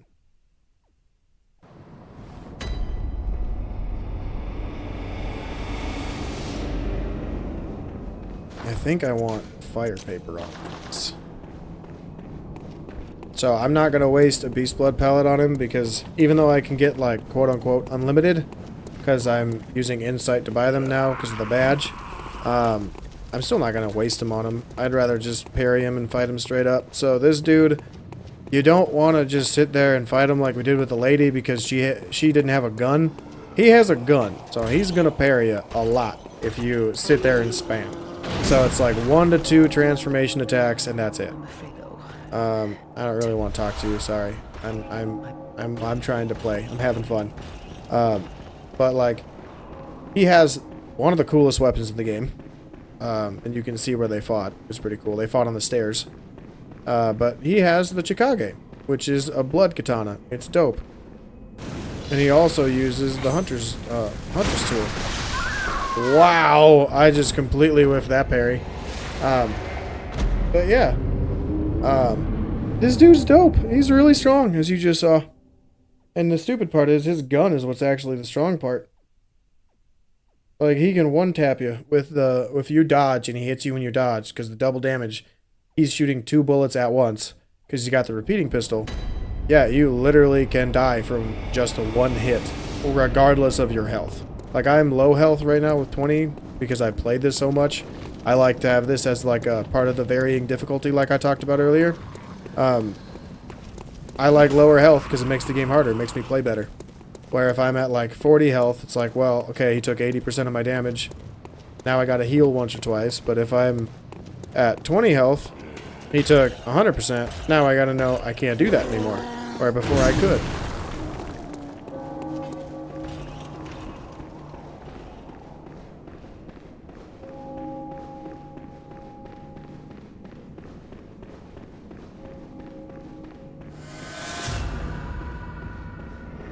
Let's try this again. See? Like, look at that thing. 1 shot. You should do the charge attack. That's the easiest one to parry. Or that. That'll work. Charged R2. And that's all you can do for attacks right there. Like, just 2, because otherwise he will parry. I think it's one of the input readings things that they used to do. Or they do in a lot of their games.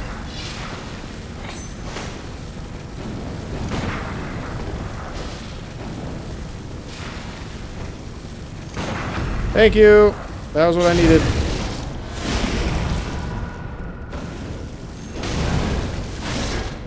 You gonna heal? Oh! Oh! Get wrecked! Get wrecked! Get wrecked! Get wrecked! That was dope. Ah, that was dope. I actually got the parry heal. Or the blood vial heal. Let's go. I never get that. I always miss. That was so good. Alright, so we got the better blood rapture, which heals, I think, 300 instead of 200 health. And then this thing, or this dude, you just talk to her and then she initiates you into her creed, which is pretty cool. And now I don't really want to do that, so we're just gonna warp back so I can get to the dream a little faster.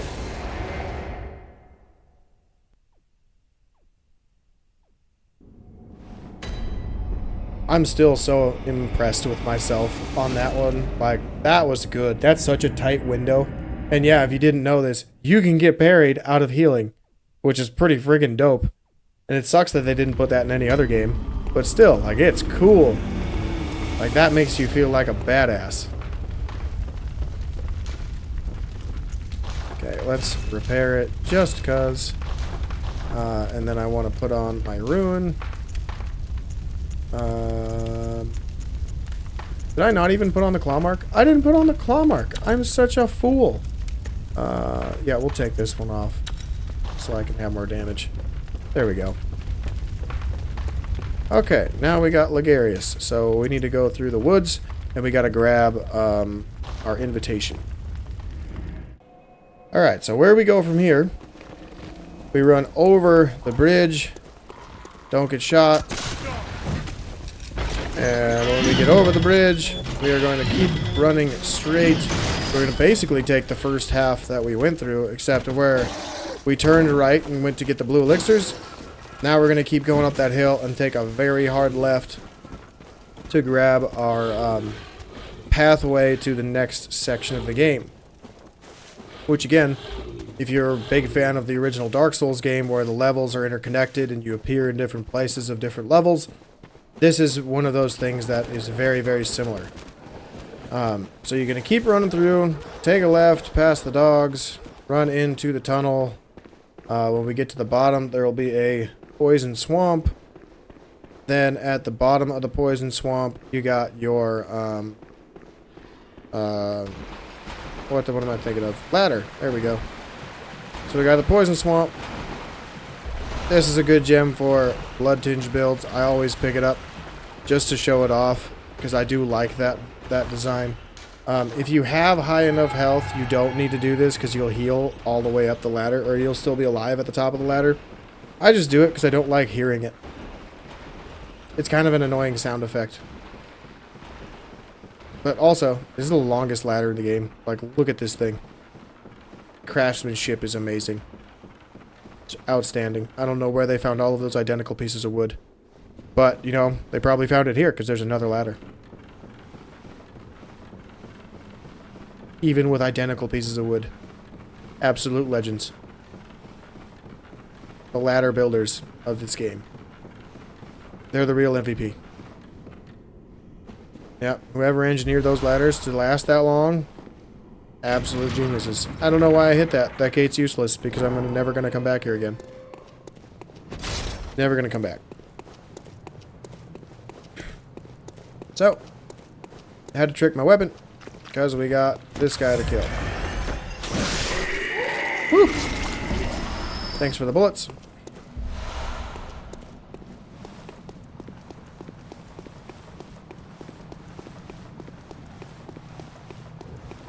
Man, this playthrough's taken a little bit longer than I thought it would be. Probably because I've had to stop a few times. One of them was, you know, needed. And the other one was just because my cat is a dumbass. I still can't believe that happened either, by the way. That's just hilarious. Like, I should have taken a photo so you could see the fear in his face of like, I'm not supposed to be in here, but I am. And I got caught. Oh, it's good.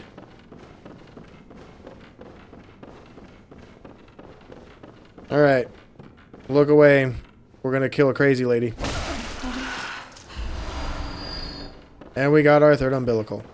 So, if you're new to the game, you gotta actually use them, not just have them in your inventory. Otherwise, you won't get the secret ending. If you aren't new, use them whenever you want. I like to use them right before I'm actually gonna challenge that boss, or challenge the final bosses to ensure that I do in fact have them. Which, yes, arguably I could do now. When I get back to the dream, but I'm not going to. I want to kill all the main game bosses first before I even think about the final bosses. And I want to get the DLC done with as well, which I'll do probably after it. Now, if you didn't pay attention, we're in Yusefka's clinic. This is where we started the game. Like, we were right over there on that table.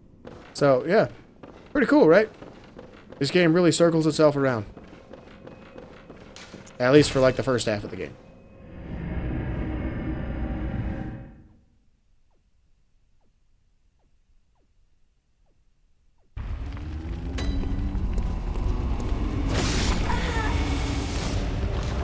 Oh, I killed you just because it was fun.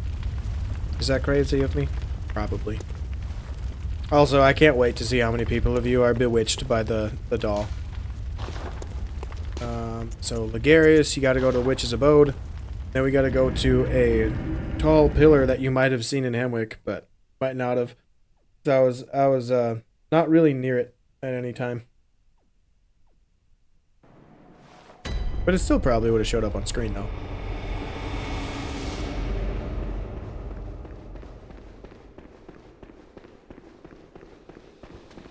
So we keep running. Don't touch me. Thank you.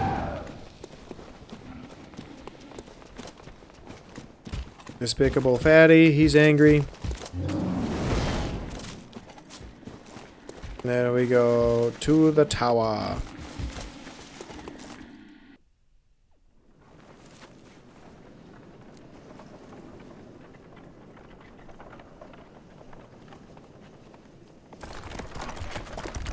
We're gonna go on a horsey back ride.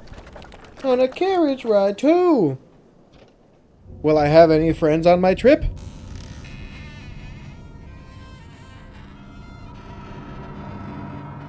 Nope. It's just gonna be me, myself, and I.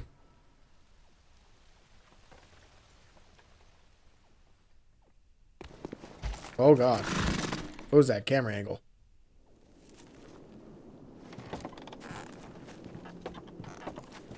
Away we go.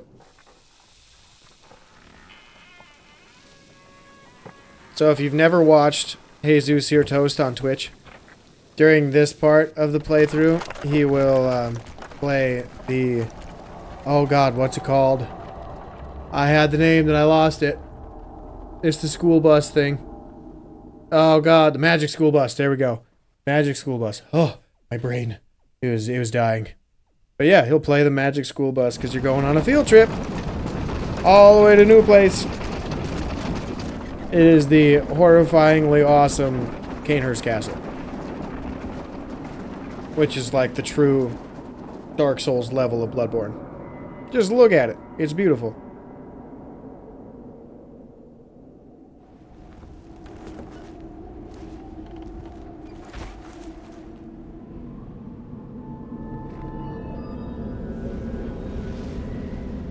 Such a cool castle. This level design is beautiful. And the way everything interconnects and all the hidden walls and everything, and the hidden rooms, they're good. I'm gonna blow through this level so quick though. I am gonna get all the stuff to upgrade more too. Like technically, I am fully leveled up already, so it's not really needed, but I'm gonna do it anyway because I love doing it. It's fun. It's a force of habit. Like I said, this isn't a speed run, this is a run through. It's completely different. Speed run, I'm trying to do like the fastest time imaginable, which I'm not doing. Where with a run through, oh excuse me, with a run through, we're just trying to do things quickly, get everything that we want to get as quickly as we can, and then go fight bosses. And here's the most confusing weapon to say. The Rider Palash. No idea if that's right.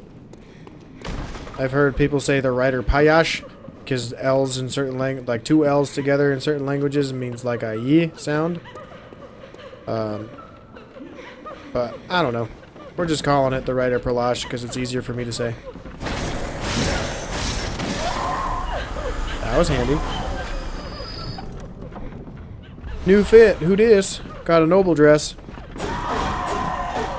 I don't really want to put it on though. It's kind of weak and useless. Now we're going to run up this way so I don't get attacked by a gargoyle down there. Hey look, a gargoyle. It's coming down. Hey look, another one. First playthrough, ran through this level, all of those got me and it scared the bejesus out of me all 3 times.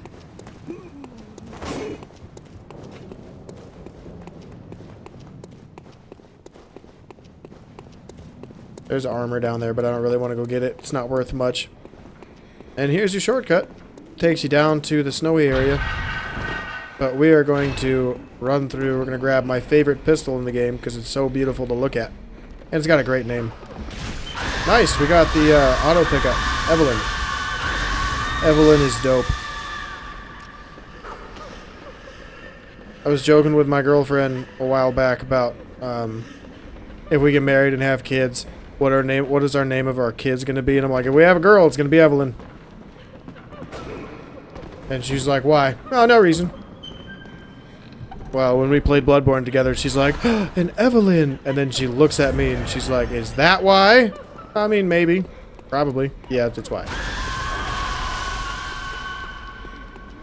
Like, if I start a family and I have a girlfriend who's crazy enough to want to marry me and be my wife, which I probably do. I think I do. She's kind of crazy, but like the best way.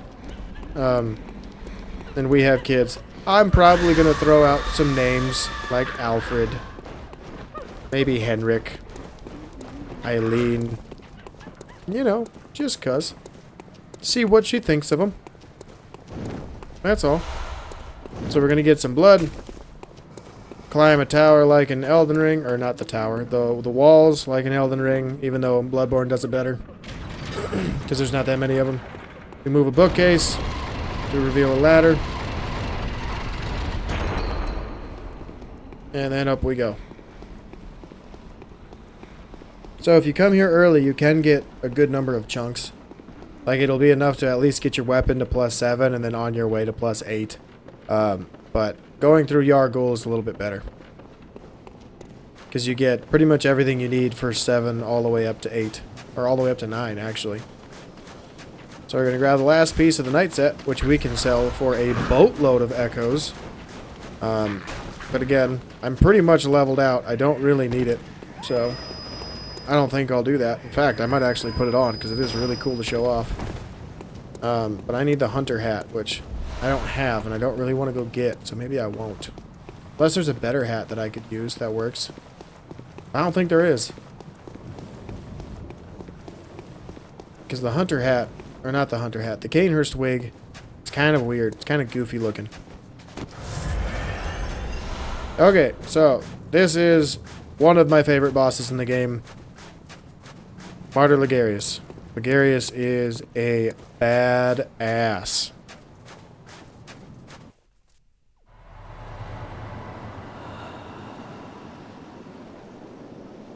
Dude's a badass. Made himself immortal by putting on the Crown of Illusions. Because he's trying to prevent the Queen of Canehurst Castle, Queen Annalise, to escape and spread her corrupted blood to Yharnamites or anyone around the area. So, like, he's dead, technically, but the crown and his power keeps him alive. And I'm sure it's also part of the blood that he's taken too. See? There he is. Waking up from his slumber. Takes him a minute, but he finally regains his composure. And stands up like the badass he is with his sword and frickin' scythe. So, I'm gonna make this dude look real easy, just so you know. Most likely because his health is not scaled for in-game.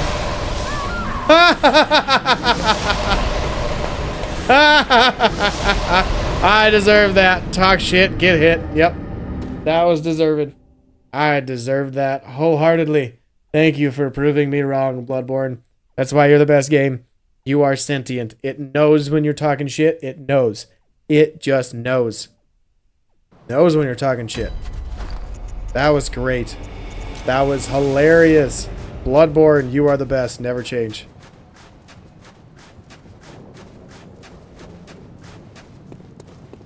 This is why Bloodborne's the best. I'm not even mad I died. Because when I actually get to fight him, you're gonna see why. I'm gonna absolutely destroy this dude. I'm gonna ruin his whole day in life.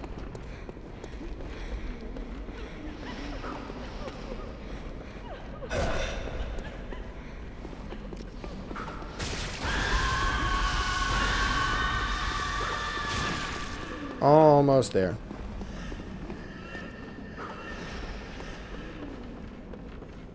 There we keep on going.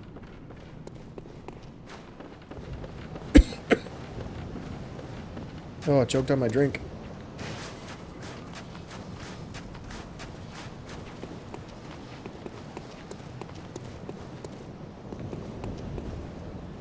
God, this level design is just so good. The fact that you have to run on rooftops and everything to a different section of the castle that you don't really pay attention to unless you make it that far.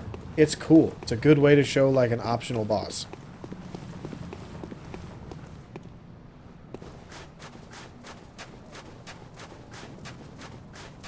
Alright, you angry boy. I am back. I'm going to embarrass you in front of all of YouTube. Just like you embarrassed me in front of all of YouTube.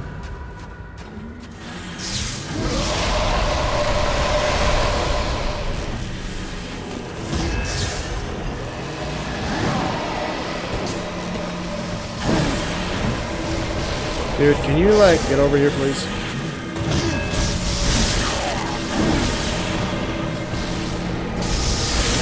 Yeah, we'll just keep popping those R1 and L1s until we get him to a point. Oh, this might not work. Ah, it worked. Claw mark.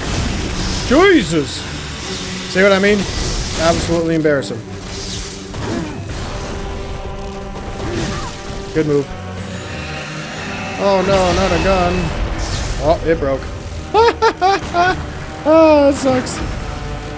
And he's dead. Absolutely embarrassed. That was great. I've never gotten that glitch before. That's hilarious. That was pretty good. That's pretty good. Pretty good. And we got the Crown of Illusions. So I'm not gonna go say hi to Annalise. This video is gonna be long enough. I'll do it in my Let's Play, which will go a lot slower paced. I'll probably do like one episode a section of the game. Yeah, that sounds about right. One episode for one section. Sure. Arcane. No, let's go there, and then we'll just start getting stamina for shits and gigs. And then I'll just show off the armor too. Got the crown. We got the knight set. See, this is what it looks like. And if you take the crown off and you put on the wig, it just looks kind of goofy. I'm not really a fan of it.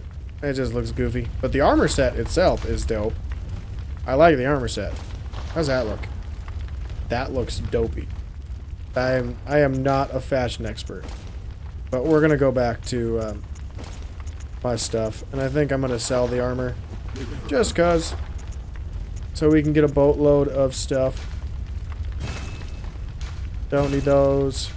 Evelyn I can't use. Don't need any of these, so we'll sell them all. We are swimming in dough right now. Don't need these. And we got a boatload of echoes.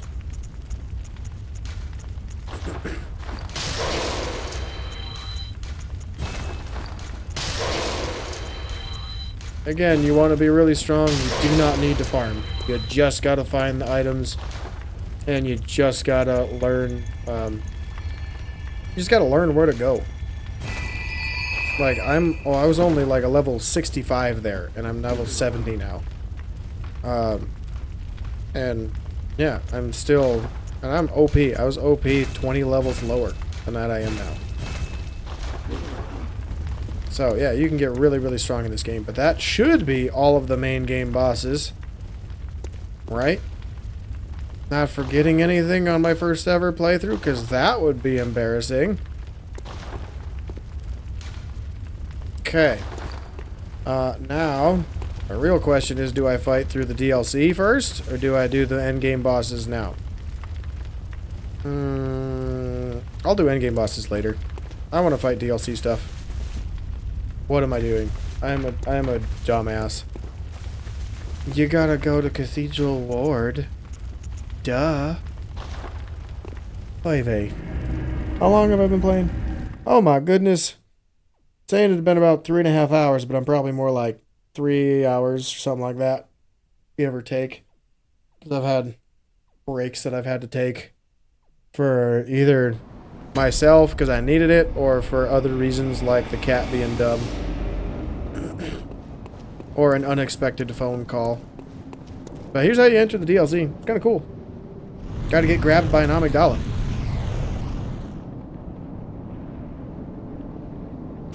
Just wants to say hi. Curse the fiends, their children too.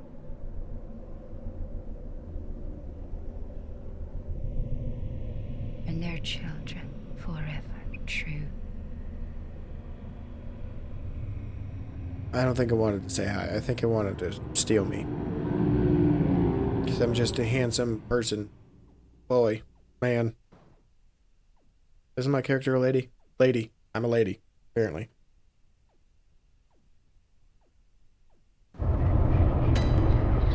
Hunter's Nightmare. So, you can come to the DLC in this game way early than what I did. But it is scaled for endgame. So, not recommended. You can come into the DLC right after Vicar Amelia, because that's when you get the item that lets you go. I don't need any of these items. I'm only picking up the armor set because it's my favorite armor set in the game. Come on now. You know what to do. There we go. So the old hunter set is dope because it just looks badass. Like it looks like you're a seasoned elite hunter. I was not running. I disagree. I disagree wholeheartedly, game. And we're gonna keep going. I don't really want that cold blood up there because I'm gonna get hit again if I do go grab it. And we're gonna grab my pants. And we're gonna get the shortcut. And we gotta get my hat. Ow! Ow! Ow! Jesus! Stop hitting me! I didn't do anything to you, sir. Alright, now we run up this way. I gotta heal before I get hit again. Then we run up here. Excuse me. You didn't actually touch me. Nice try.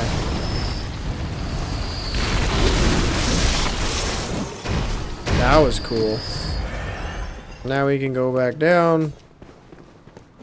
Because I want blood. And we're gonna get the beast butter. Ow.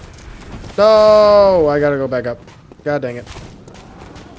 I hate when I'm dumb. And sometimes I'm dumb a lot. Oh, thank God. I would have died if he shot me. I'm pretty sure I would have died. I'm pretty sure. Excuse me. You're a very wet-looking dog, and I don't like it. Ah! Okay. Again, that was point blank, buddy, and you missed. Your aim sucks. It is atrocious. You need to work on it.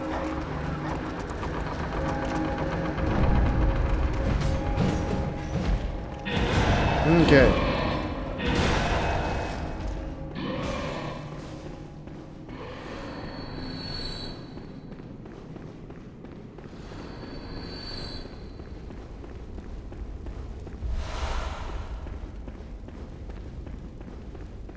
So if you didn't know, that was Lawrence.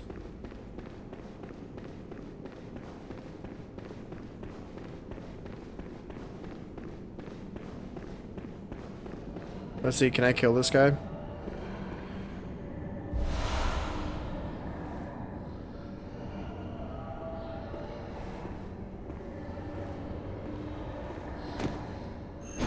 Oh my God, I suck. I'm running. I'm running. I'm running. It's not worth it. It's not worth it. It's not worth it. It's not worth it. It's not worth it. Oh God. Whew. Here I am trying to show off my skill and I just suck. God, sometimes I am bad at video games, but it makes for great content. I am hilarious. I have ow! Ow! Oh God. That hurt. Don't shoot me. That's my first time getting hurt by bullets in forever, by the way. I don't know if I've gotten hit by those things in like a year or two. Come on now, move out of the doorway so I can run by. There we go. That was what I needed. Excellent. Hang on, guys. I gotta get to a stop. Part where I can stop. My dog's barking. Sorry if you can hear her in the background.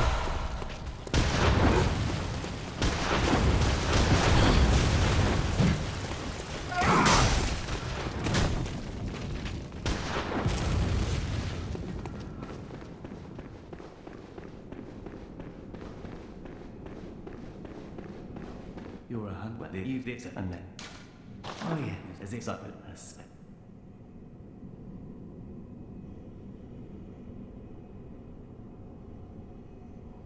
Okay, sorry about that, guys. I had to yell at her from the other room. She was freaking out because I think somebody was knocking at the door or being loud outside the apartment. So she gets nervous. She's a little bit anxious, but she's a good dog. I like her a lot. I love her.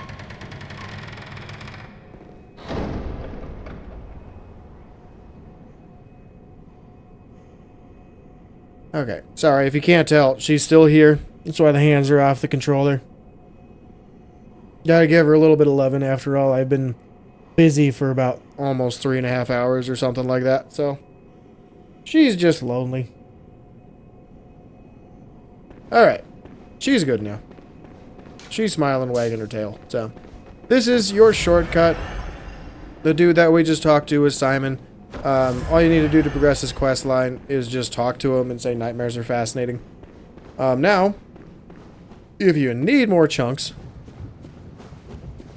go that way down the water, down the river of blood, and you'll run into a tunnel that leads to a cave that has some chunks in there. There's also chunks in the direction we are going. What are you doing? Why are you over here? Shush, leave me alone. There we go. Okay, now we use that so we can get up to the ladder before this dude starts to see us and hit us with his weapon. Yeah, see? The gun doesn't do nearly as much damage as his actual weapon would.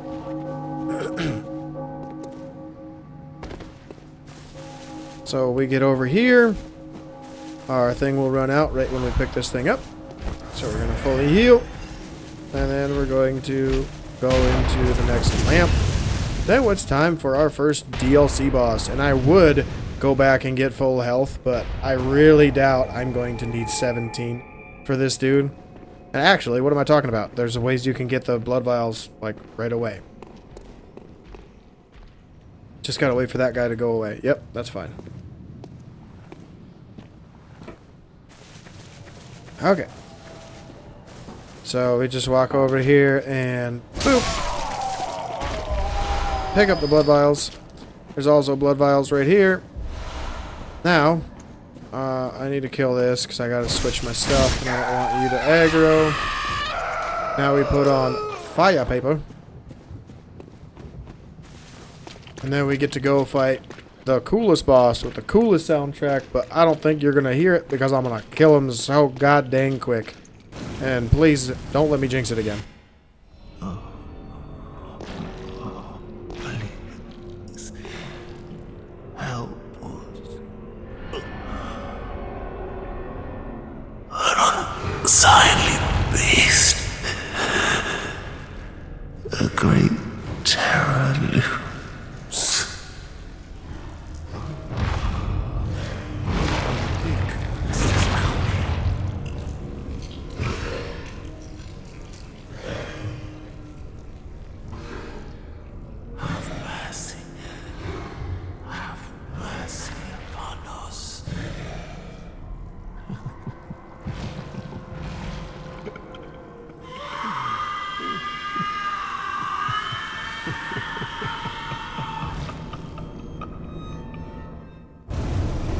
Because it's like he's just woken up from a nap. I just got rocked.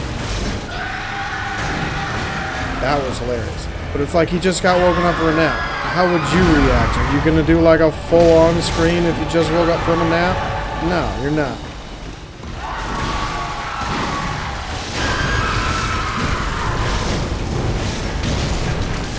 That was a good chunk of damage. Okay, now we run this way. Twice in the head. Ooh, thank God. That would have been a one-shot. And there's your transformation into phase 2.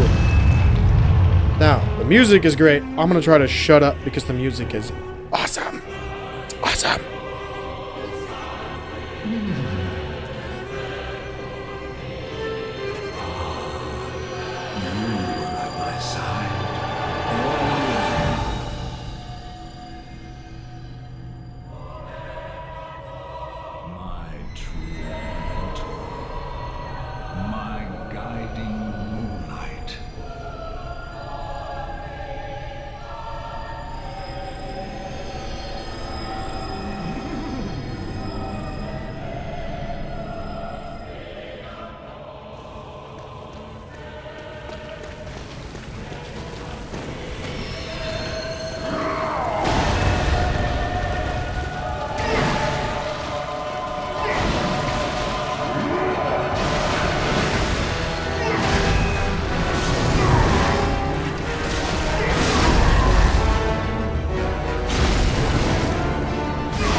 Easy.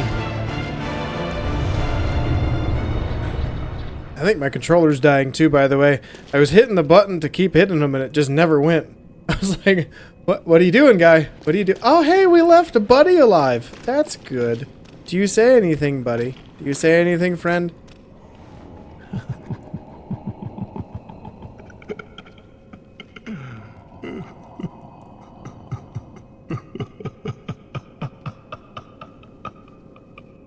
You are an excellent conversationalist. So, here's Ludwig. You just do that to get his weapon. But lore-wise, come on now. He asks you questions like, are his hunters good, or are they like... Are they doing good work, or are they not? And if you follow the story of actual items that you pick up, or cutscenes and whatnot, and just, you know, obvious common sense, no, they're not doing good work. They're killing everybody, whether they're actually infected or not. So, no, that's not good work. It's not good work at all. They're doing the opposite of good work. They're doing bad work. Which, I mean, yes, you could argue they're doing a thorough job, but no, it's not. That's not what I would recommend saying. Okie dokie. Anything I want to buy? Not really. These are all the weapons I got unlocked. No, not really anything I want to buy. How am I doing on blood? Does it say? I forgot to sell all my shit. What the hell? Gotta sell these things. This thing gives you 30,000. I don't need these anymore. I'll keep the chunk just because those are harder to find for the most part. Yeah, we'll sell these. Then I got my armor with the dopey hat I'm selling.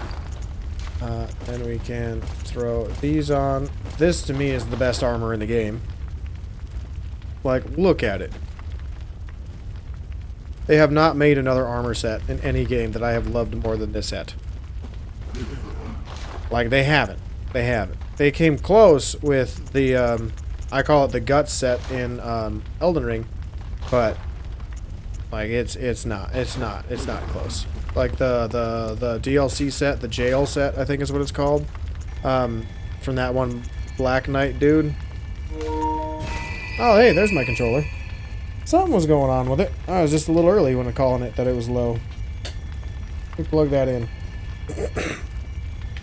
Got it. We're good. Okay, more DLC time. Do I need to buy anything? I don't, but we'll just buy it all. Echoes are meaningless now, so... It's nice to be that strong. Yeah, it's nice to be that strong where you don't have to worry about how much health you have.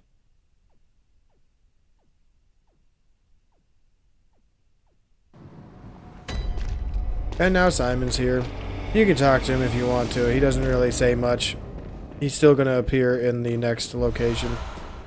But we get blood vials, and then it's pretty much time for my favorite level of the game. It's my favorite to run through. That's literally the only reason why it's my favorite. And it leads to one of my favorite bosses. Like, the DLC bosses are great. And I'm not lying when I say I picked for this weapon, or I picked for this video, the strongest weapon for a reason to show how strong you can get. And that's literally the only reason why I picked it. If I would have picked this, been like, I'm going to use my favorite weapon and undo all of that stuff, I would have picked probably the Chikage. Chikage is good. It's hard for me to play through, but like again, I wanted to showcase a bit of my skill because I'm pretty freaking good at this game. I don't die very often, and if I do, apparently it's hilarious. Because most of my deaths in this playthrough have been hilarious. Caused me to lose my voice. But yeah, this game is awesome, and the bosses in the DLC are the best in the franchise. Collectively, I would say. Collectively, they are the best. And this one that we're going to go fight is another hunter fight. It's Lady Maria. Lady Maria is so badass. So badass. We gotta wait for that to go away. Use another one. But I love this level design too. you're in like a health ward where enemies are kind of going crazy and insane, because they've been experimented on and tortured, basically. So you wouldn't be sane either after that. So yeah, like that dude's literally carrying an IV stand. Yo! What? How did you see me and hit me? What? How did you see me and hit me? I am befuddled by that. I didn't even get to hit the lever. And I was right there. That was the last obstacle. That's a bummer. Well, that's why we got more blue elixirs.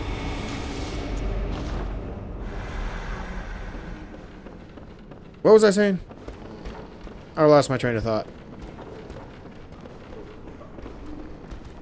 Anyway, one of the main things that I said earlier that I know some people are losing their minds at is that I said that this was the best DLC they've made, and Shadow of the Erd Tree was the second best. Main reason is pretty straightforward, actually. I don't like how Shadow of the Erd Tree has the Shadow Tree fragments. I don't like them. I don't like them. Not as a way of saying, like, I wish they would just focus on leveling up like normal. That's not what I meant at all. What I meant is, I don't like that they are items that you just find. I like having to beat difficult enemies. So if they would have given them to, like, Crucible Knights, or they give them to new enemies, or they attach some to mini-bosses or actual bosses, I would have been like, dope. Let me go do that. I will gladly play the DLC a heck of a lot more. I will gladly play Elden Ring a lot more. But they didn't. Like, they had a great model for what to do with Sekiro. Because that was Sekiro's thing. You beat mini-bosses to get prayer beads, to upgrade your stats. And, yeah, then they just didn't do it. Which is, in my opinion, the wrong move. Yeah, in my opinion, it's the wrong move. I would have done it that way more of the time than some of the time. Because, like, yeah, they have the hippo. Shit, I forgot to switch my bullet paper because I was yapping too much. But, like...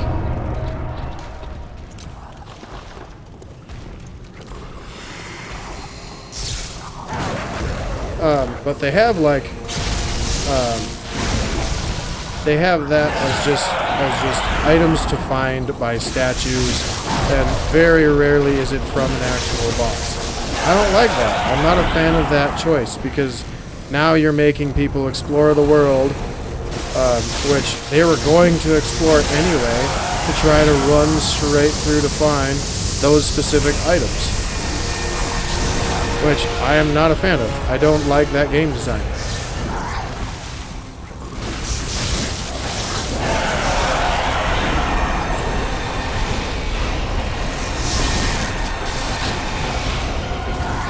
We're gonna just run around now, because I got too many on me.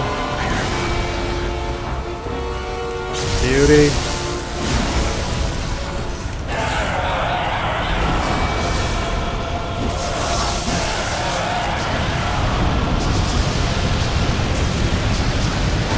Holy shit, you came out of nowhere. You just gave me a heart attack, man.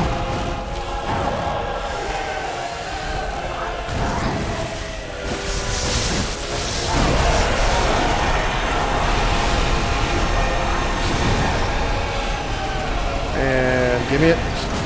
Thank you. And this should be a win. Woo! Oh! I was so hoping I wasn't going to get hit there, but oh well. Ah, that was funny. First try, living failures. That's pretty good. That's it for gang fights in this game. Okay. Now we're on my favorite bosses list now. Like, the remaining bosses are awesome. Living Failures is pretty good, don't get me wrong, but it's got nothing compared to the last few DLC bosses that are available and the endgame bosses. It's got nothing.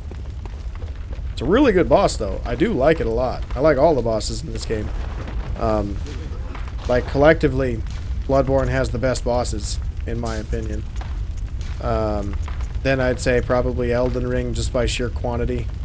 And then probably Dark Souls 3. I don't know. No, I take that back. I forgot Sekiro exists. I'd say Bloodborne, then Sekiro, then Elden Ring. If you haven't played Sekiro, then you don't get to talk. Sorry. Sekiro's one of their best games they've ever made, too. It's nearly on par with Bloodborne in my book. Like I was saying, you want to make life easier in that game? Learn the fights. That's literally how you get better at it. They bought into the get good formula, which I love. I love that so much. It's probably going to be the next main game I play in one long ass video like I'm doing today. But that one I'm probably going to need to practice because it's been a while since I played that game. But although I'd argue that game is hard to learn, easy to master. So once you learn it, it's good because it'll almost always be that way. Where Bloodborne, I would say, is the opposite. It's easy to learn, hard to master because of how many moves that are different and what can happen within the game itself. So I would say, for Bloodborne's purposes, or for video games purposes with From Software, arguably the harder game is Bloodborne, but that's because you're taking into consideration repeat playthroughs. First playthrough, Sekiro's definitely the hardest game they've ever created. But repeat playthroughs, it's probably the easiest. Probably. That's not taking into consideration Demon Souls, which, that's a hard game. I don't care who you are. That's a hard game. Bosses are not, but the level design, the enemies within them, they're hard. A corpse should be left well alone.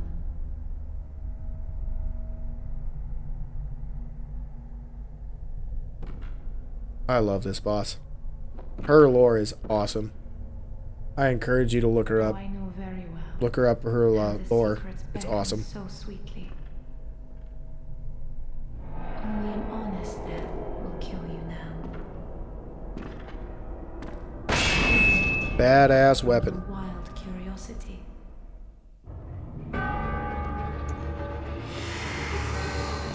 Okay, I'm ready. So she, like all hunters, can be parried. But she's also one of the few bosses to have a third face.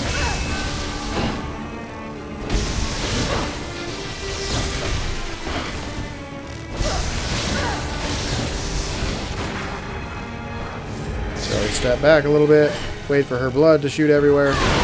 Now she's got bloody Rikuyos. Oh, good move! Good move. I'm dead.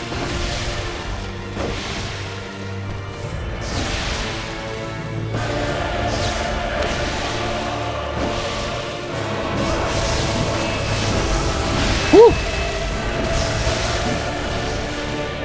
Nice, we're on third base. God, the music's so badass.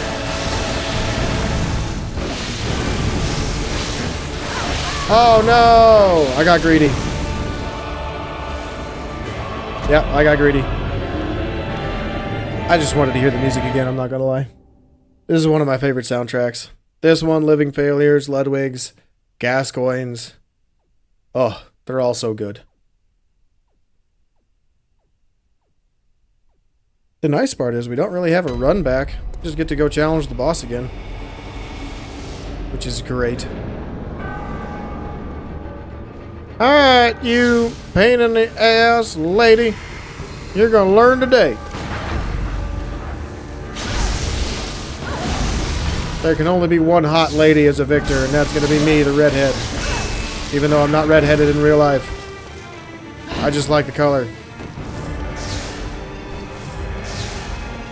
Ow. Ow. Why am I not doing enough damage? I should be able to just stagger her with transformation attacks. I don't know why.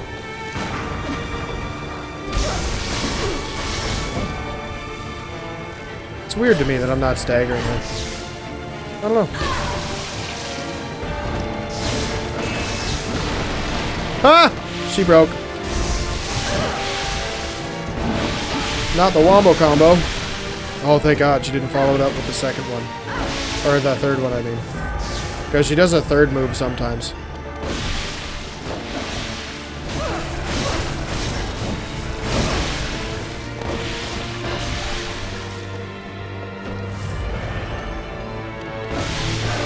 Ow. I dodged! Don't lie! You're lying to me! Wow, first boss that's actually kicking my ass. That's good. I'm glad it's Lady Maria. She's one of the best bosses in the game. I'd argue the best hunter boss. I'd say out of the hunter bosses we have, Mikolash is the bottom. Then I'd put Gascoigne tied with Gehrman. And then Lady Maria. I'm talking bosses only, by the way. Not including the Bloody Crow Canehurst.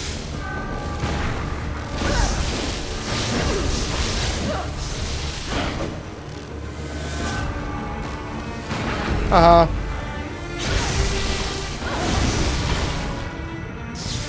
You gonna transform already?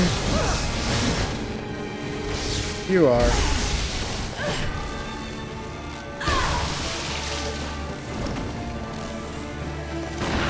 Gotcha. What? Oh, I wasn't close enough. That's fine. Oh no. I am in the wrong spot.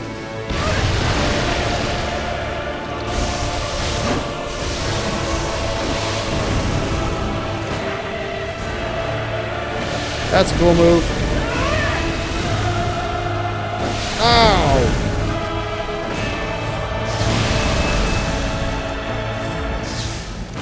Haha. Did I do it? Hey! That was a much better fight. That was much better. Nice, and she even brought me by the Celestial Dial. What a nice lady.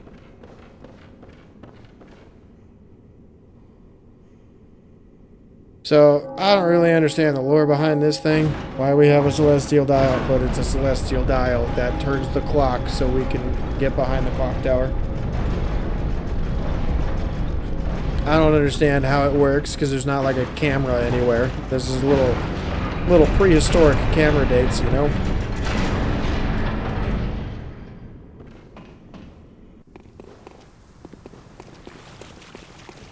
But, here we are. Hardest level in the game. Hands down.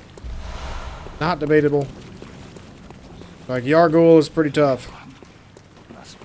This is much harder. It's not even close to the proper... Not even close to that nice of a level where you can just navigate easily. You don't have to use any blue elixirs. You can just run by them because they're a little slow. These ones will see you ahead of time. So, when you get to a certain point, you gotta use blue elixirs so they don't see you. It's really fun. Like, this is the easy part. Then you get over here, like right around the water, and now you drink it. Because this guy will see you, but the others around him won't. Then you got dogs that'll smell you and chase you and stand you so you get whacked by all of them. And you got a big shark monster that I'm too scared to turn around and look at because he's horrifying.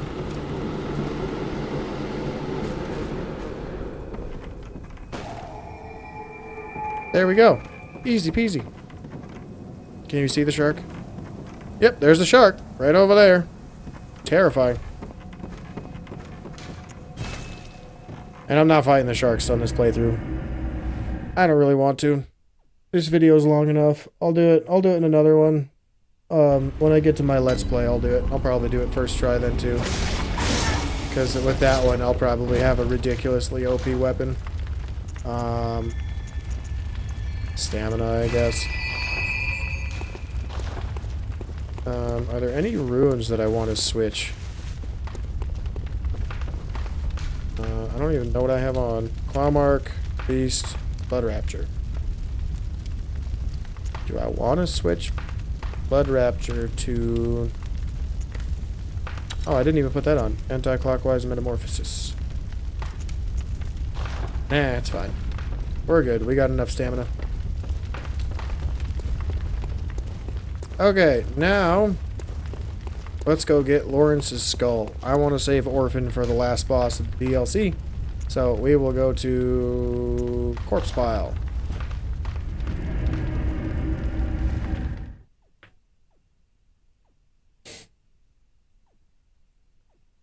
Man, we are coming up on the end of it. We got, what, 5 bosses left? 4 bosses left? So, with Lawrence, you gotta run and grab his skull from the altar area where I'm gonna die. Woo! I didn't die. But we're gonna run through and we're going to grab the skull over here. And then we're gonna grab the church cannon too, because that's another weapon that I can sell.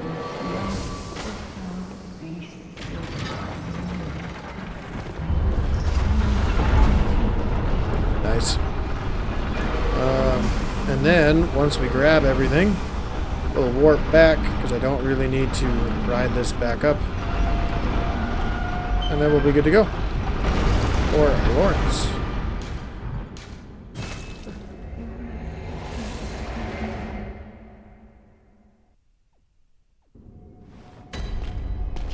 Alright. No, that's not where you go, dummy.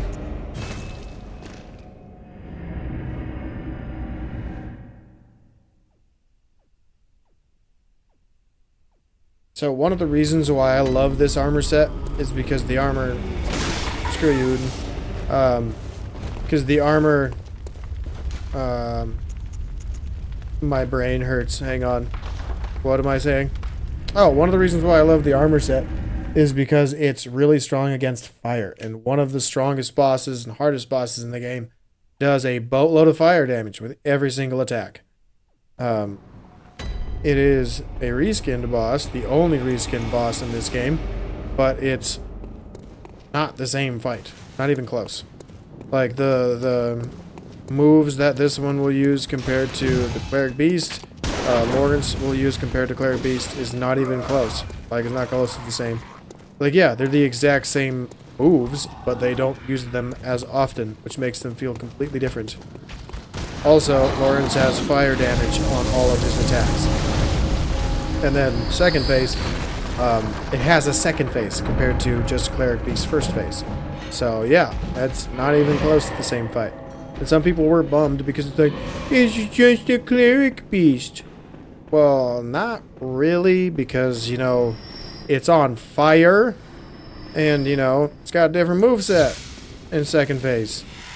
And it's a tank. It's got a shitload of health.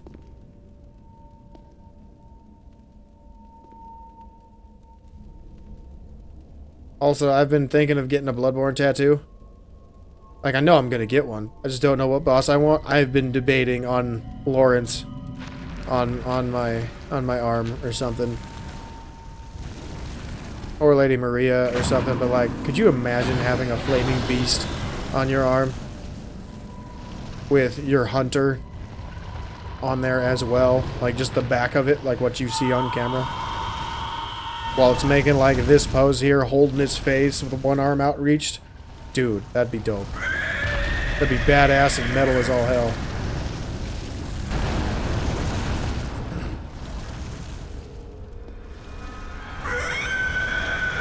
Yeah, like that pose, right there.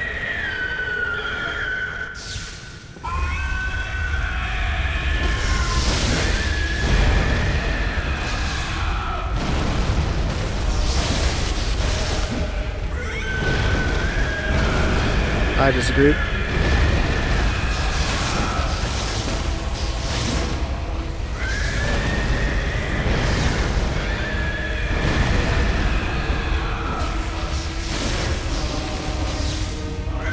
Jump attack!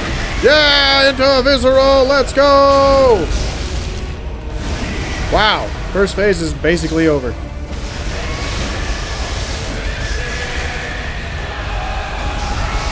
Wow, first phase is definitely over. If I can ever get him to stop staggering. There we go.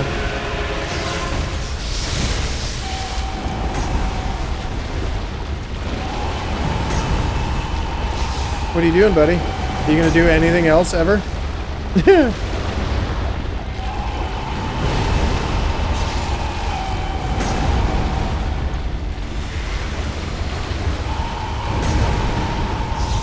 There we go. So now we're rebuffed. We can keep messing with it.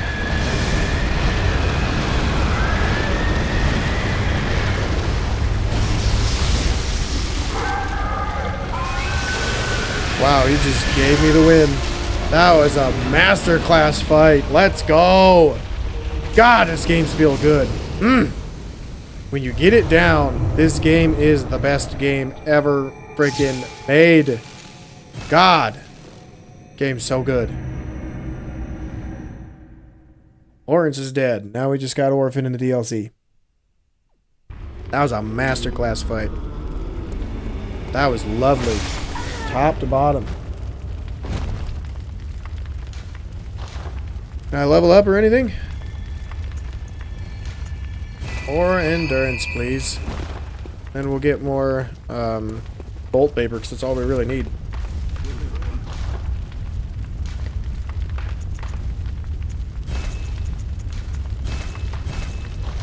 There we go. And then DLC. Lighthouse Hut. Did I fight everybody? I feel like I've gone through this so quickly, I'm missing somebody. No, just Orphan. Just Orphan and the end bosses of the game.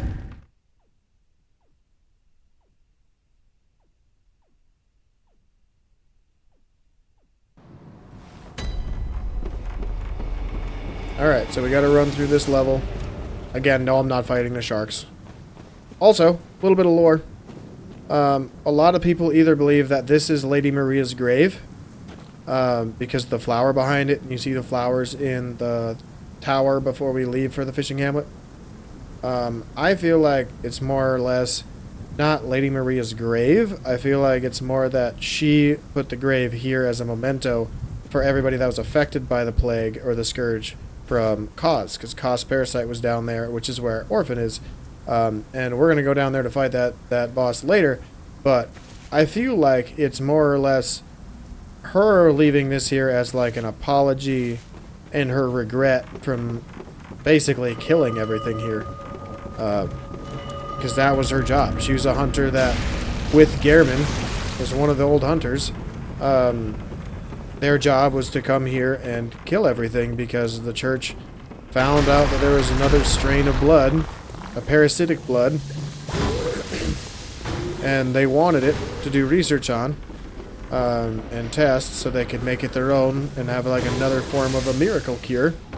But the side effects were they turned into the beasts that were like around their environment, which were the fish people or the fishmen. So yeah, that's my understanding, but I also wouldn't be surprised if I'm wrong. Like, again, I'm not like a huge lore expert in this game, but I know this lore way more than any other game. Way more. I have played this, like, literally over 1,000 hours. I think I would know the lore. Ow. You hurt so much. Jesus. Okay, well, now I have to go back, because, you know, you guys had to hit me, and I don't have another way to get blood echoes. No! I hate you. Why did the button have to aggro? Bloodborne, you suck! Just kidding. Don't. You're the best game. That was my fault. Don't hurt me, please. I don't want to die again. Okay.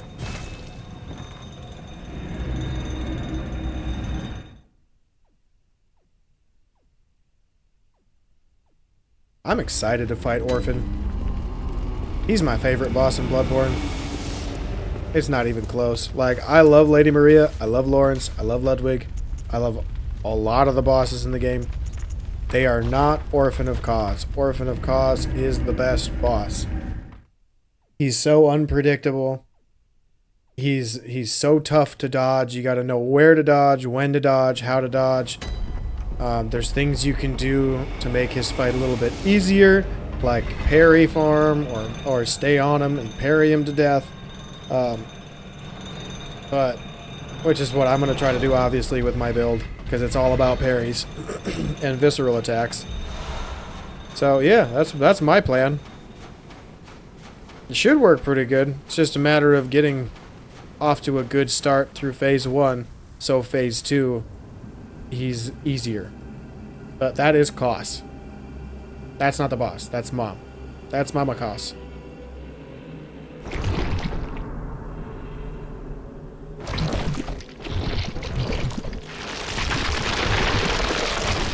There's Koss. The orphan of Koss, I should say. Mama Koss is dead, which is why orphan of Koss is an orphan.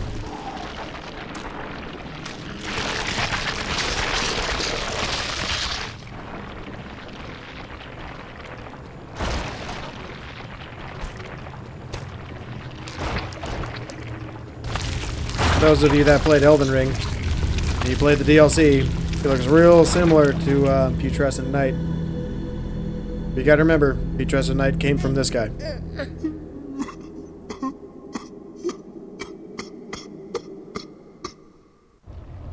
Creepy.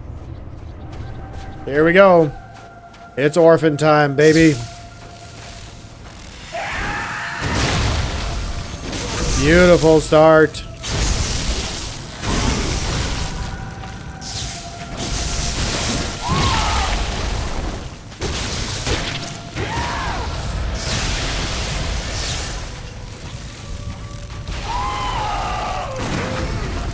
Beautiful. Thank you for the visceral. And we're almost on to phase 2.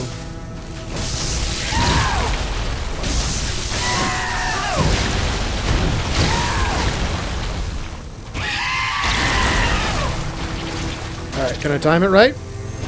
Nope.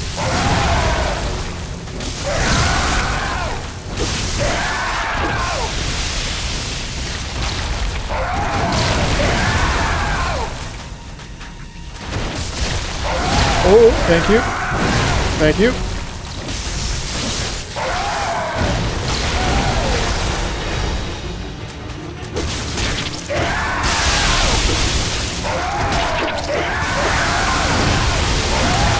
Ooh. That was risky.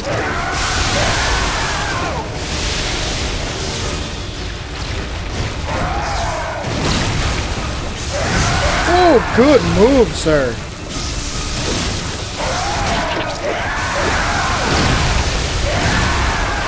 Oh, I'm alive. Ah, dang it. I thought I was going to be out of the circle. Dang it. Oh, well. Good first try. I thought I was going to have him. I should have gone for a few more backstabs. Oh, well. Watch this. Gonna get him first phase. You might not have known that's a thing, but it is. If I can get him first phase, I will, on my first YouTube video with Bloodborne in it, oh, I might never make another Bloodborne video again. JK, I'm gonna do that. I love this game. Like I said, I don't care how well or poor my channel gets. If I can play Bloodborne and upload videos on it, I'm going to. This is the best game ever made. It deserves to be seen and played as many times as possible.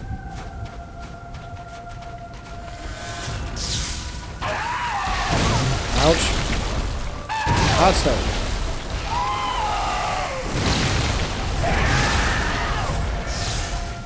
Now we're ready.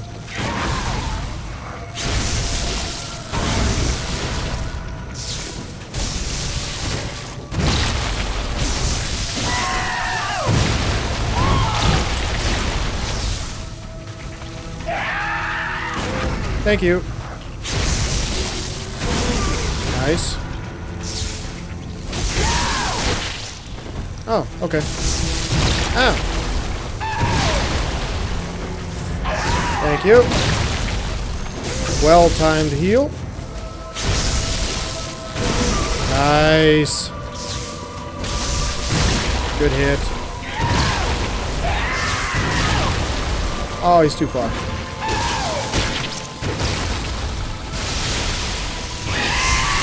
Damn it! I almost had him. Ah, fuck.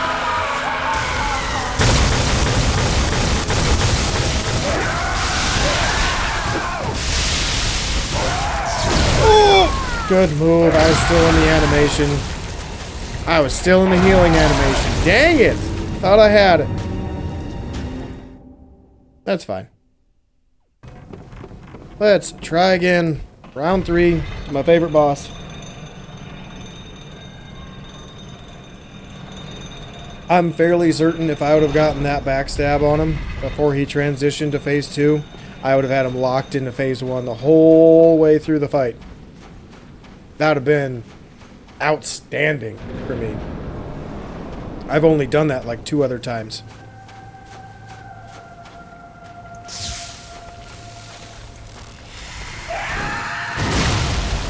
Hit him. Thank you. God, it's a good start.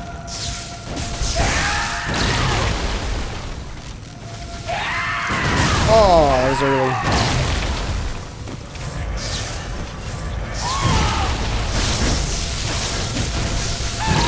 Ooh, good move. Thought you were gonna chase me. Get baited. Get baited. Beautiful.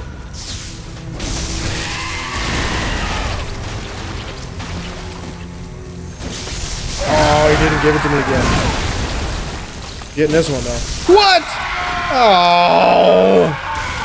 I had it.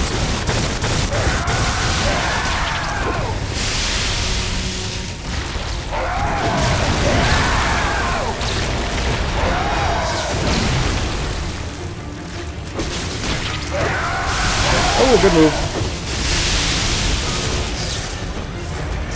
Come on now.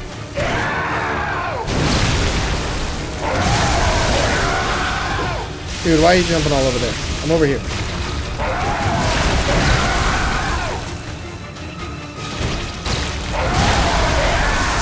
Woo! Good dodge.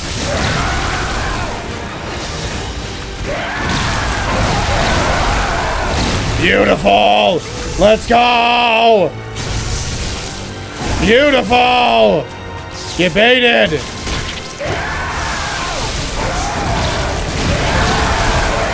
Ooh, switching it up on me, huh? More lightning. Oh, God.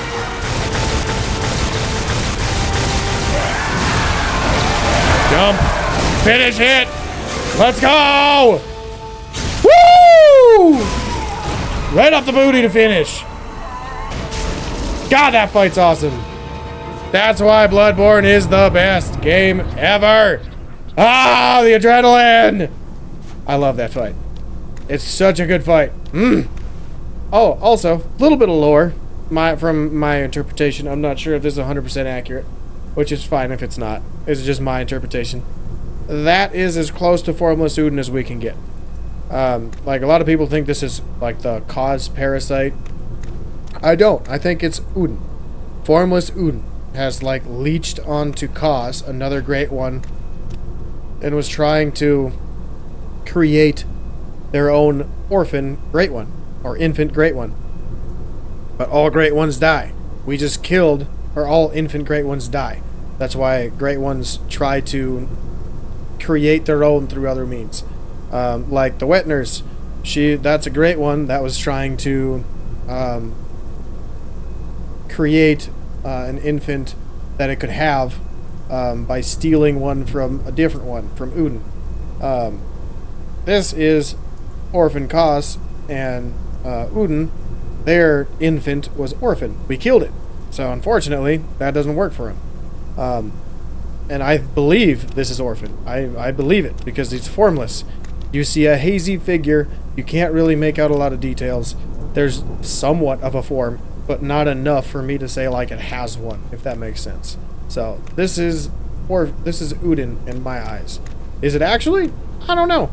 I'm not a lore expert, but this is my interpretation. But anyway, let's watch one of the coolest cutscenes. It just puts a good closure on Bloodborne, even though we still got 2 more bosses left.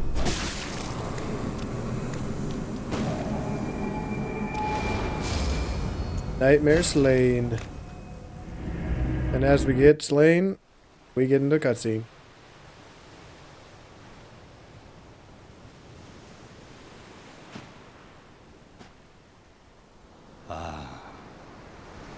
sweet child, of course, returns to the ocean. A bottomless curse, a bottomless sea, accepting of all that there is and can be.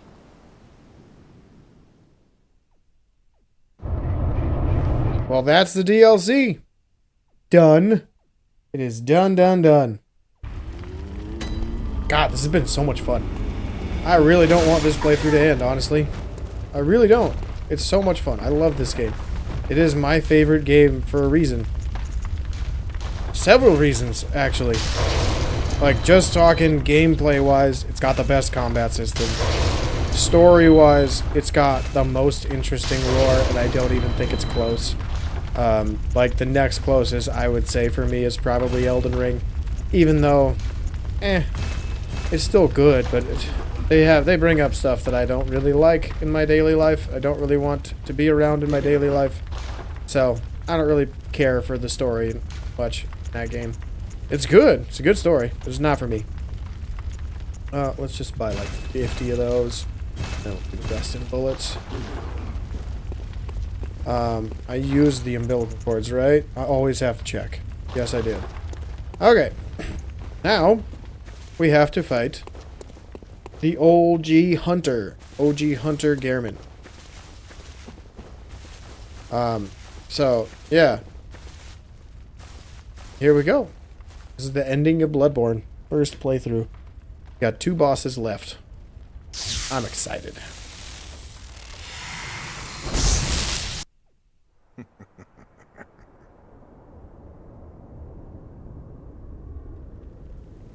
Dear, oh dear. What was it? The hunt? The blood? Or the horrible dream?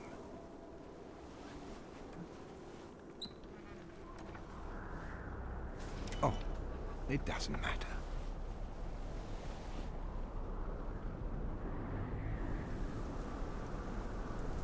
Epic shot. It always Love this comes cutscene. down to the hunter's helper to clean up after these sorts of messes. Badass man right there. With a badass weapon.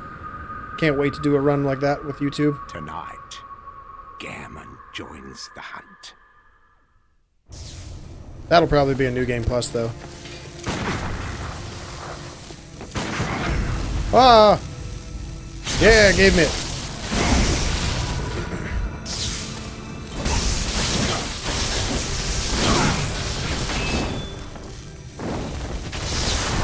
Ow. Sir.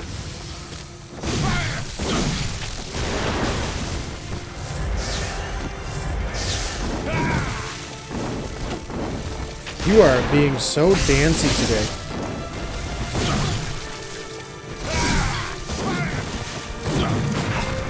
What? There we go. Much better.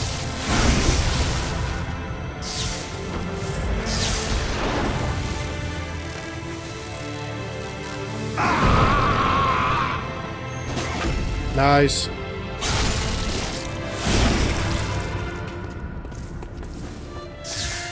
Oh, now we gotta back away.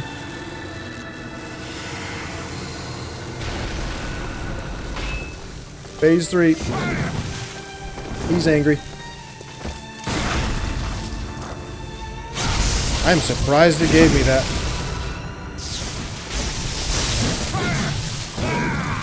Don't choke now, buddy. Stay alive. We're right there. Nice shot.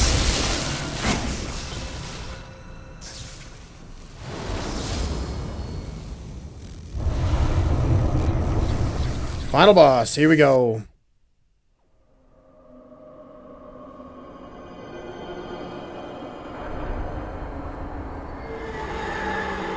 Such a cool monster.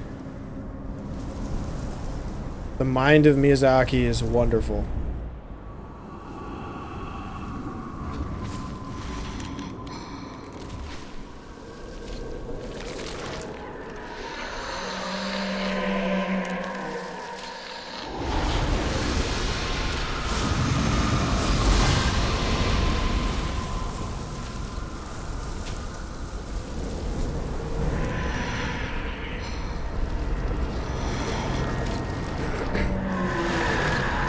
You're mad because you couldn't control us. Well, we are too strong for you.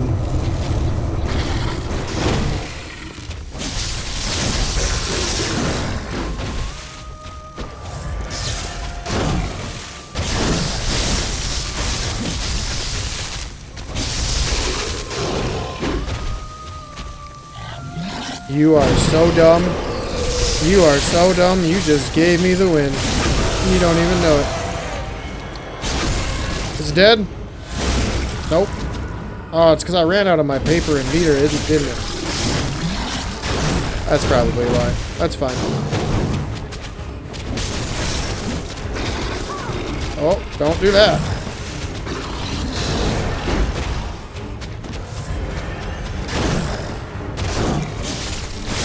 Haha. Get wrecked. Bam! Bloodborne. Done. Great first playthrough.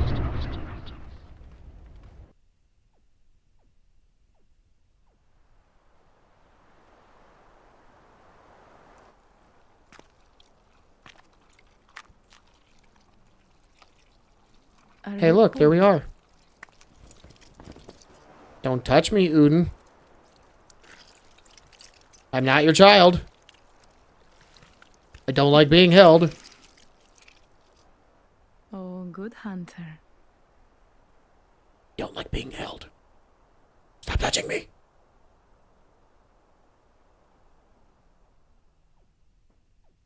God damn it. I hate when the doll touches me. Oh well. But anyway, I'm going to lower this just a little bit. That way I am a little bit louder than everything. But anyway, I absolutely love this game. This game is awesome. In my eyes, no game in the last decade-ish has come close to dethroning this game as Game of the Year, Game of All Time, best game ever made. There's just too much good compared to the minor bads of Bloodborne. Like, not trying to be mean here when I say this. The only negatives I have on Bloodborne are as follows. The inventory management, I don't like that I have to constantly go back to the dream to grab stuff. And like every time I die, my blood vials and bullets get reset, but why not beast papers, beast blood pellets, and anything else that I have that I used when I was alive? Why doesn't that get restocked? That's like the only thing I really don't like in this game. Otherwise, I love everything about this game. It's phenomenal. I absolutely love everything about it. The story is phenomenal. The little lore drop at the end, just to briefly explain. We transform after absorbing 3/3 of the umbilical cords into a great one. And it's only confirmed because we kill that other great one, the moon presence, because it couldn't control us like it did Yharnam. Because Yharnam was on the same power as a great one, but it didn't have any umbilical cords in it, so it got controlled by the moon presence, and it was basically trapped in an inescapable dream. I'm going to skip this real quick because it's getting really loud in my ears. Hopefully you guys could hear everything I was saying. But as I was saying, like, the lore behind Bloodborne is awesome. There's so much here. It is outstanding and unbelievable. And like the only other quote unquote negative I could see is what you're seeing right now. We instantly get taken into New Game Plus, but in this game, lore wise, it makes sense. It's a dream and a nightmare, and you think because you ended the nightmare or ended the dream that you get to wake up. Well, this is a little bit of Inception. You don't, right? You don't. You don't get to. You have to keep playing and going through it because Uden has control over you. It does. It's one of the reasons why I love the lore, because it's like a never-ending nightmare, and you get what you get out of it. It's awesome. This story is so mind-boggling, and it just entrapped me and wanted me to keep playing as much as possible. Like, which is why I'm not mad that I instantly got transported into New Game Plus. It's just you got to know ahead of time if you're done with everything or not. Or if you don't want to, after you kill it, you literally just go boop and then use, and you're good on the bold hunter's marks, and boom, you're done. You get the, how much is that? 200,000? Yeah, 230,000. You get all of that when you warp out. Right after it says Nightmare Slain, use it, you're good. And that will take you out without ending the game, so you can do whatever you want. But like, those are the only quote unquote flaws. I don't have any flaws anywhere else. Like, every weapon, I didn't really look at all of the weapons. I think I showed them once in the store. Every weapon is its own weapon class and has its own moveset, which I love. I don't like that in other games, that all greatswords have the same moveset or very similar moveset. I don't like that axes have the same movesets, and so on. They went with each weapon its own moveset. It has another moveset with the tricked form, and then you have the third moveset, which is trick moves. And you also have heavy attacks for all of them. So technically you have, like, I don't know, I'll do the math, like five forms or five attack types that you could do. Tricked, untricked, and then transformation attacks. Then you got your heavy attacks for both forms. So yeah, that's 5. But like, this game, God, it's so good. Like I was talking about near the middle of the video, if they ever make a remake of this video or the remake of this game or a remaster of this game, I will be playing that game probably till the day I die. Like I am going to be with this one. Like, the game is 9 or 10 years old now. It's around a decade old by the time I'm making this. And graphically, it is still beautiful. Like, the skyboxes, yeah, I guess that could use some work. It's 10 years old. A lot of it's changed. But, like, other than that, there's not much that they really need to fix or improve on graphically. Because if they do that they did with Elden Ring, or if Bluepoint gets a hold of Bloodborne and does their magic like they did with Demon Souls, I'm going to be in love with it. My only thing is, don't touch the music settings, because the music settings are wonderful. And please keep the same voice acting here in this game in yours. That's it. Because I love everything in this game. I love the voice acting. I love the lighting. I love the attack animations. I love the healing system. I love everything. It's so freaking good. It is the best. Like I said, there's not enough wrong in this game for it not to be the best game of all time. At least in my eyes. Feel free to argue with me down in the comments. That's perfectly fine. I hope you've been arguing with me all game that I've been playing. But yeah, thank you guys so much for watching. This is the longest video I have made, and probably one of the longest videos I'll make. But I'm definitely going to be making more like this. But I'll probably change up the order of bosses, switch out different weapons and whatnot, because I'm not going to be this OP every time. I like having challenges, and this really wasn't a challenge till Orphan and Lady Maria.